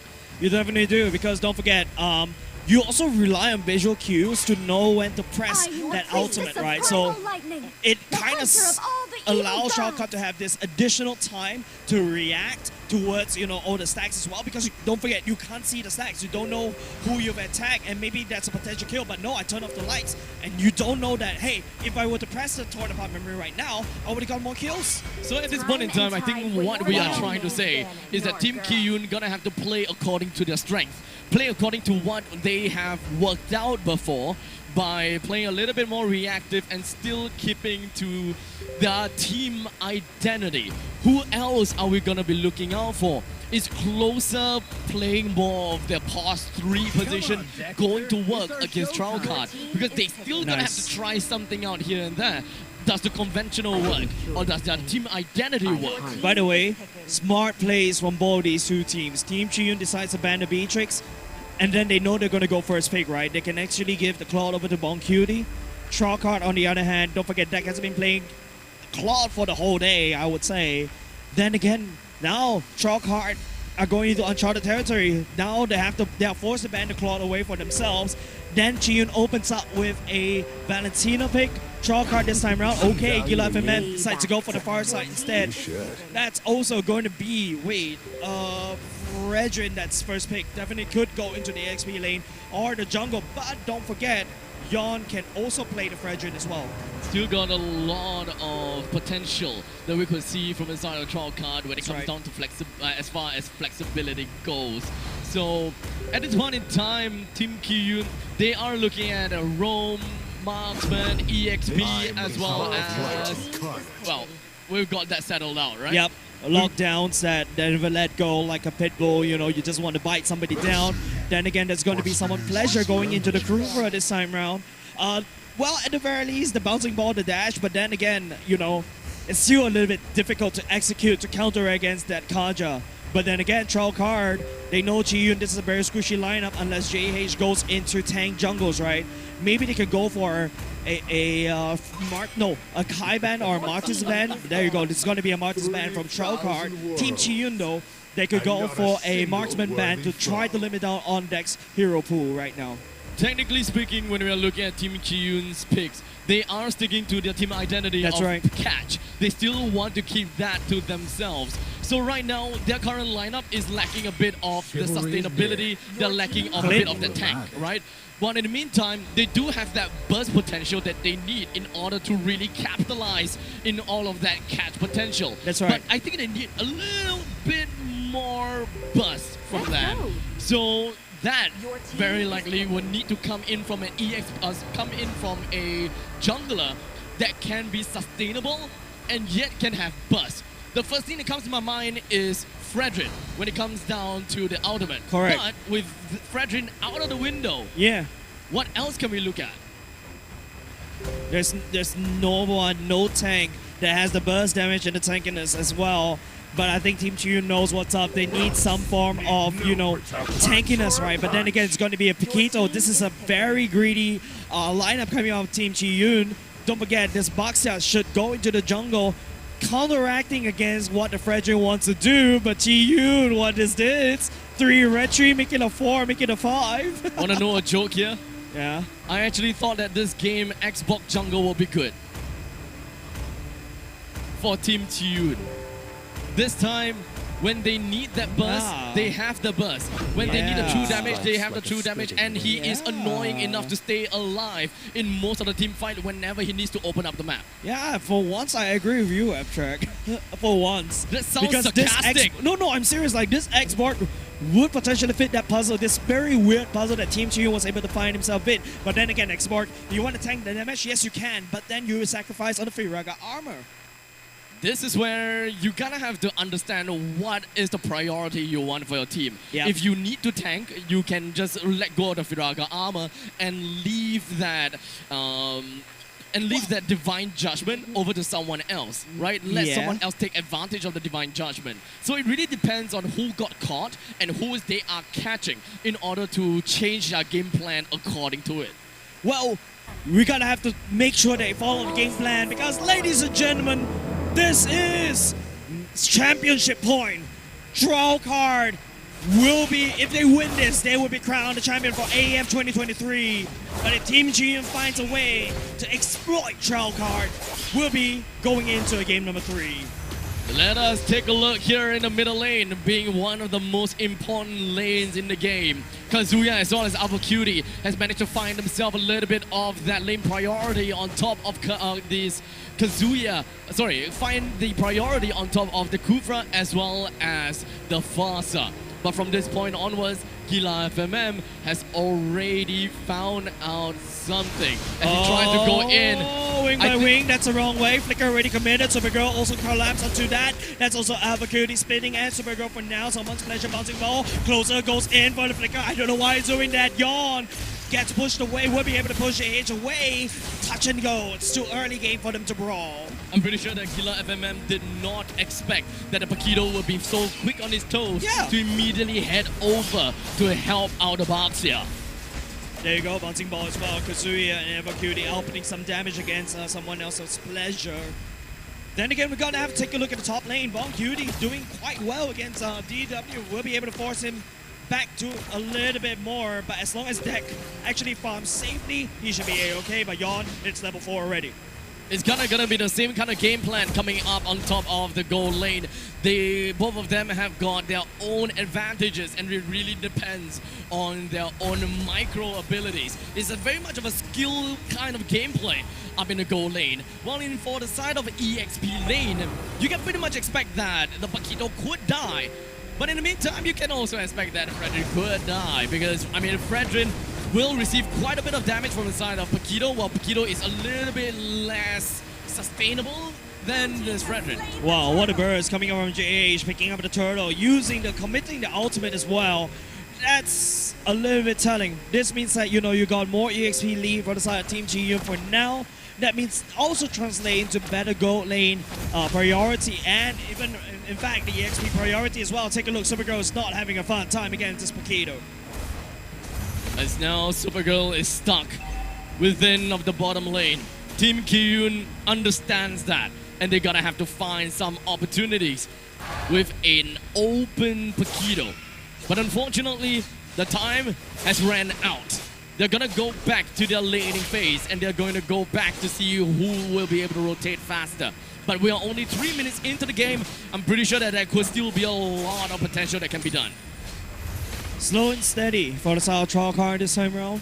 Team Chiyun, though, they are the up in the ante right here. JH will be able to catch onto Supergirl. The taunt going in. Flickers a little bit committed as well. No combo points for them. For Supergirl to use Appraisal's Wrath. JH denying for the back. Supergirl a little bit low. He has to play, make the play of his line. The taunt, but JH rolls around. Close the door. Appraisal's Wrath. A little bit so close, but that's a double kill though. Wait, Not a good trade at all, unfortunately. But in the meantime, we're just going to be moving up top as Kazuya managed to find the Divine Judgment right down on the 1 and continue on 4th with Yon up to the top with a great little Tempest of Blaze that eventually got himself right out of there. Wait, Supergirl pick up the double kill down bot? Yes. It's because of the turrets. Turrets, yes. Man, he fought enough time, but then again, there's also Avacuti. Takes the Tempest of Blades, but he will not be able to pick out the blades for himself. There could be a chance that it is not a double kill for Supergirl. The only reason why it became a double kill is because JH mispilot his rolling. He could have actually gotten out of there, but because of the momentum, the inertia of the jump, he actually launched a little bit further and went into the second tier defense turret. That's just nutty, right? Supergirl was super lucky this time around. And not only just that, because of that, he's able to climb back into the EXP lead. And now, Supergirl may find himself a spot of trouble. Praises Wrath going down, but it gets cancelled by JH, though. He's going to get taken out by JH instead. Yon coming in will be able to not secure the purple buff away. And that's also FMM going in Feather Airstrike just to push JH away. Unfortunately, the Feather Airstrike doesn't really deal that much of a damage, but it's not a kind of a fatality kind of damage. But it is more than enough to really force this Boxer to go over to one of the lanes to farm, or perhaps go over to his own jungle camp in order to pick up some of those health orbs. For one, Strawcard is a little bit behind in terms of the goal lead this time around. Kazuya, JH, someone's pleasure, stopping JH right in the tracks right here. Kazuya does have the Divine Judgment, but Yon will be able to snag. Kazuya managed to catch someone's pleasure, but that could be a big close coming in. Knockout punch will be coming on to someone's pleasure. Then again, DW going in, but then again, the slow Strawcard still loses one member. A bit of an unrealized value coming in from inside of Trollcard, as Kiyun does have a 1-up on top of Trollcard. But Yon plays a little bit of a different approach here. Have decided to head all the way down to the bottom lane to try to get himself the lane priority. And the Tempest of Blades gets him away. Nice save right there by Yon. You don't want to give value over the side of Team Chiyun already. You've given so much. Kazuya, Kill Live MM, he's a little bit crazy, don't forget. But then again, Trollcard still managed to stabilize up top for now. Conceal play activated, but no one to be able to pound upon. A nail-biting experience coming in from either one of these teams. They are trying their very much of their hardest to really work on to each of these objectives. And someone's pleasure almost landed down on Kazuya, but Kazuya really wants to clear out this wave of minions. But Kazuya flickers in. Kazuya, nice cash out, but DW a little bit low. Avacuti will be there to give him the killing blow. Someone's pleasure will be able to fly away for now. But FMN, no, that's not exactly where you want to chase. Right into the Feather Airstrike. Regardless, it is a valuable trade. It's a position 5 for a position 1 that Team Kyuno would very happily take for themselves. But no one is actually down in the bottom lane for the side of Trollcard. No one is really stopping closer at all. Yeah, that would be a bottom lane crack open as well. Top side Trollcard and Team Chiyun, they're trading for now. 2K goalie in the favor of Team Chiyun. Still AOK, still winnable for both these two teams though. But then the map pressure coming up from JH is impeccable. Was able to take away one purple buff away from Yon. That could be something that Trollcard needs to play around with this time around. With the turtle going to be popping right up, Team Kiyun will be preparing themselves for an upcoming battle in which they will be very much ready for, as they do have the power spike that they need. Power spike indeed. The Feather Airstrike coming in. That's also DW ball. JH still managed to snag the turtle away from Trollcard, and Yon will be able to secure the kill as well. Supergirl appraises Wrath. Tick will not be able to find the pin down the heavy crossbow onto Kazuya, but closer it's just punching down the mid lane while everything is happening in the favor against Trollcard. Closer is just going to be working onto his game of split pushing and trying to apply as much pressure as he can onto adjacent lanes. That is all that he's going to have to do. But in the meantime, if he does see anyone that is juicy enough, he would happily take them all if that is all it matters. Closer. This time round, get caught into 2. That's a taunt. Closer needs to try to dash over the wall. Flickers forward instead. Then again, at the same time, Kazuya will be able to bounce around. I think they committed the ultimate as well. Try to catch somebody, but not enough burst damage to seal the deal against that skirmish. Bon Cutie all the way down to the bottom lane as well, exerting his own form of pressure. The bottom lane second tier defense turret is about to go down for the side of Card. In the meantime, when we're looking on from their shoes, they do have one turret in the bottom lane that is about to go down either. And if they want to, they can eventually go for that if whatever that works out for them. Yon and Supergirl is actually working together to find closer though. One knock punch, not there. That's a taunt. That's killing spree coming over to Yon. Von Cutie, one man army down bottom will be able to shove down the bottom lane as well. Jump onto Gila FMM. DW gets deleted. FMM and someone's pleasure needs to run for the hills. Yon on the other hand, creating map pressure on the opposite side of the map. 7-7 and Team Kiyun still have got the upper hand in terms of the gold lead. Yon is still working onto his way onto the split push and does have the priority up to the northern side, forcing a little bit of a rotation from the side of Team Kiyun. If anything, this could be the perfect chance for Card to actually work on to getting the priority of the Lord, or perhaps to even try to take some invasion and information reconnaissance onto their own side. Oh, JH though rolls into someone's pleasure and Supergirl as well. FMM on the other side of the wall, just waiting for an opportunity to strike. Someone's pleasure goes down, but before they will be able to displace the members of Chiyun right here, and this is exactly what Card's looking out for. JH gets slowly busted down. Kill FMM will be great with the kill. DW trades against the Brody, and then again closer, fighting for dear life. Appraiser's right, thinking forward, he finds Avacuity, but Avacuity jukes him away with a stolen ultimate of a lane. Closer, punching down Yon, one and out play. Closer, punching down FMM. He bought enough time for Chiyun to fight another Lord. That was big coming in. Man, he's not ending yet. Closer, no, what the hell are you doing? Supergirl went in for the Appraiser's Wrath, and he just went straight out for Avacuity, but that was when the big brain forehead play coming from Avacuity ultimately outplays against Supergirl. Got him right out of that completely illegal move. Card, they thought they won the Lord fight, but no. Closer has something else to say. Bought enough time, bursting down Yon, and give the Lord priority over back into Chiyun's pockets. I suppose what they need from the side of Team Kiyun doesn't have to be a tanky hero that can burst. When they can just split that up, have a jungler that can go for tank, and an EXP laner that can burst. Right now, I don't know what's going on anymore. It's going to be a suppression coming out. Someone please. No, not be able to come into the stun as well. Gets cancelled over and over again. Dame Ji-yoon is actually catching onto Deck. Deck has a run. He has the movement speed though. A little bit safe. Close for Card for now. But then again with the Lord knocking down on Card's doors. JH rolling around. Gila FMM as well. Matching the movements. Yon. And also, whoa, with the stolen ultimate of Avacuity flickers forward. Appraiser's Wrath by Supergirl committed. But Closer is punching down DW. This is the kind of grand finals that we will want to see. A close game. And of course, ladies and gents, Card right now is going to be very important for them to try to stabilize right here. They have a mid lane that's cracked open right now. So much pleasure.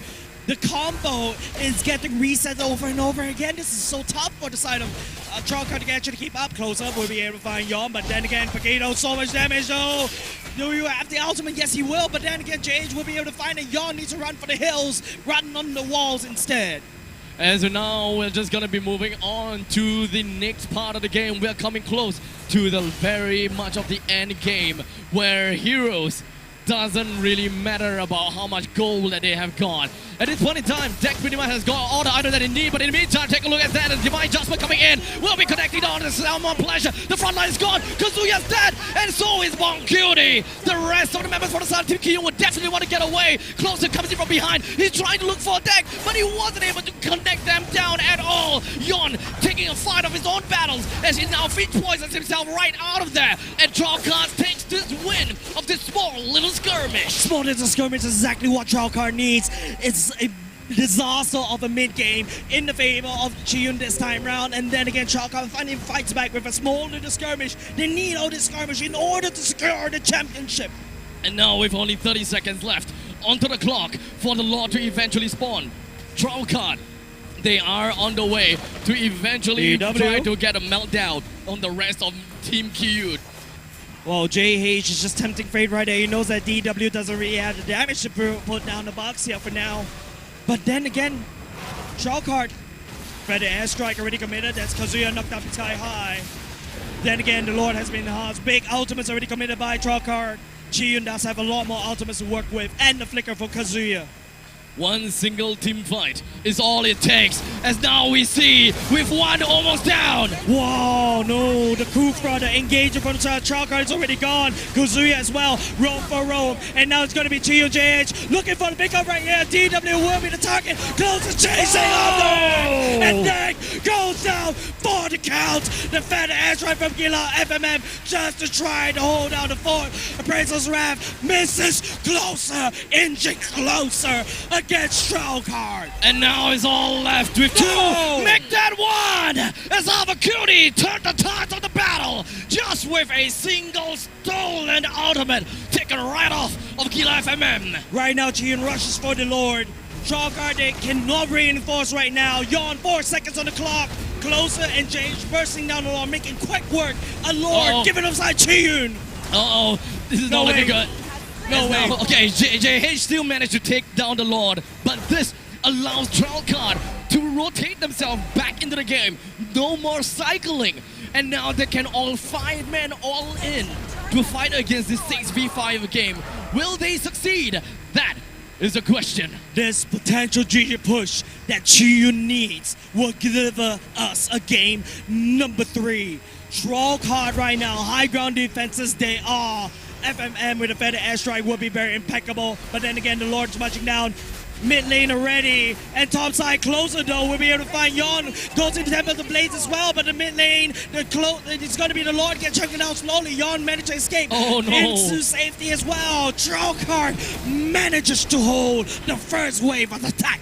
Unfortunately, Team Kiyun did not take any form of opportunity to just jump in on the Trollcard. They could not find the small chink within the armor of the side of Trollcard in order for them to really enable themselves to catch on to Trollcard. Right now, Trollcard stabilizes right for now. Top side's the only bastion left for side Trollcard, Team Chiyun. What a defense coming up on Trollcard, Abstract. What a defense. Items is no longer of an issue. Economy is no longer of an issue. At this point in time, Trollcard can try to go for one fell swoop of a push, and they could have a small little possibility to end the game via the bottom lane. But if you take a look at the turrets from the side of Chiyun, Abstract, I'm gonna count 1, 2, 3, 4, 5, 6, 7 turrets still alive. Trollcard only one up top, super, maybe a quarter HP already gone. Right now, it's all about how Team Chiyun plays this in one fell swoop. One GG push is what they need to give us a game number 3. Not gonna lie, it will be a very tough way to do things. Trollcard may be needed to go for 2 exclusive wipeout. But perhaps they have something a little bit different here. And closer, the victim for now. That's also, oh no, Gila FMM actually get caught. JH coming over the flank right here. FMM goes in win by win. Yon assassinated Valentina right here. Goes in top of the blades. He picks up 4, and DW is all the way in the back line. Trollcard turns it around against Chiyun from one. Looks to be dire.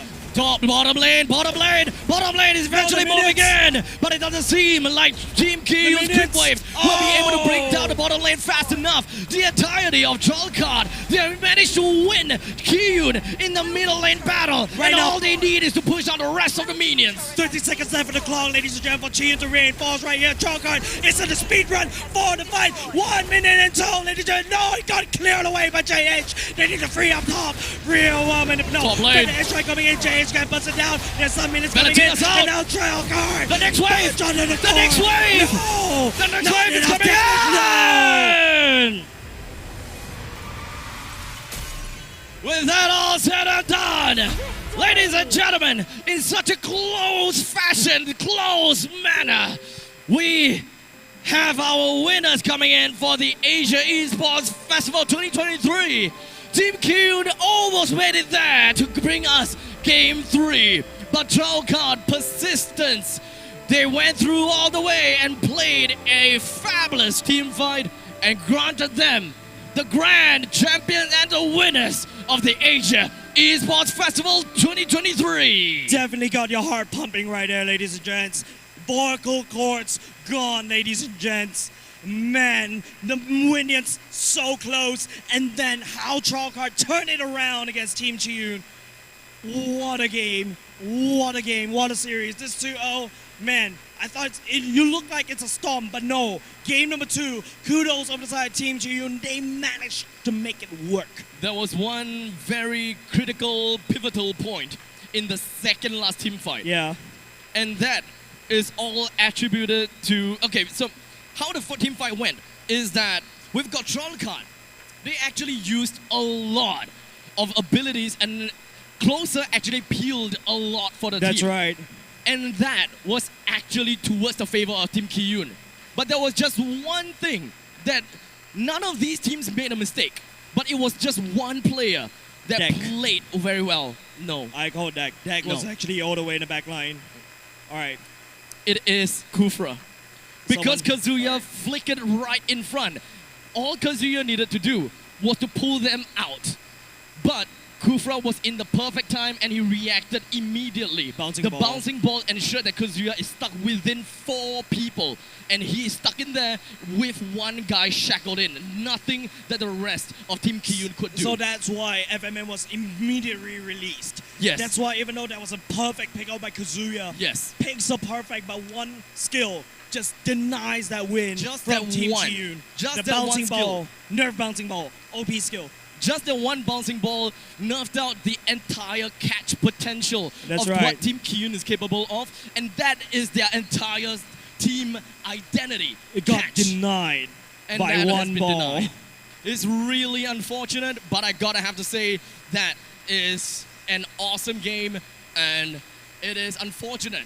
It was that we will- nerve-wracking. Yeah, It was nerve-wracking. We thought Chiyun had the win, ladies and gents. With that said, thank you very much for coming down for AEF 2023. Brought to you by Safra for the MLBB segment. Of course, huge shout out to JBL Quantum for making all this work. But man, congratulations once again to Trollcard for an epic comeback game number 2. And congratulations on the side of Team Chiyun for coming in second. And with that all said and done, I believe that our stage is probably gonna have a little bit more of what's going on. Probably the prize presentation ceremony real soon. But we're just gonna go off for a short little break. And for those people that is online, I'm not too sure whether we're gonna have a stream of the stage. For no stream, okay, no stream on the stage. But regardless, we're gonna take this chance to say to the online stream that we've got our winners once again, and that is going to be Team Trollcard with second place onto Team Kiyun. Well, we're not going to talk about the third place because it's a little bit unconfirmed. But then again, congratulations once again. Thank you very much for joining us for the online segment. My name is Jace. Joining me here is Abstract. We'll see you again. Take care.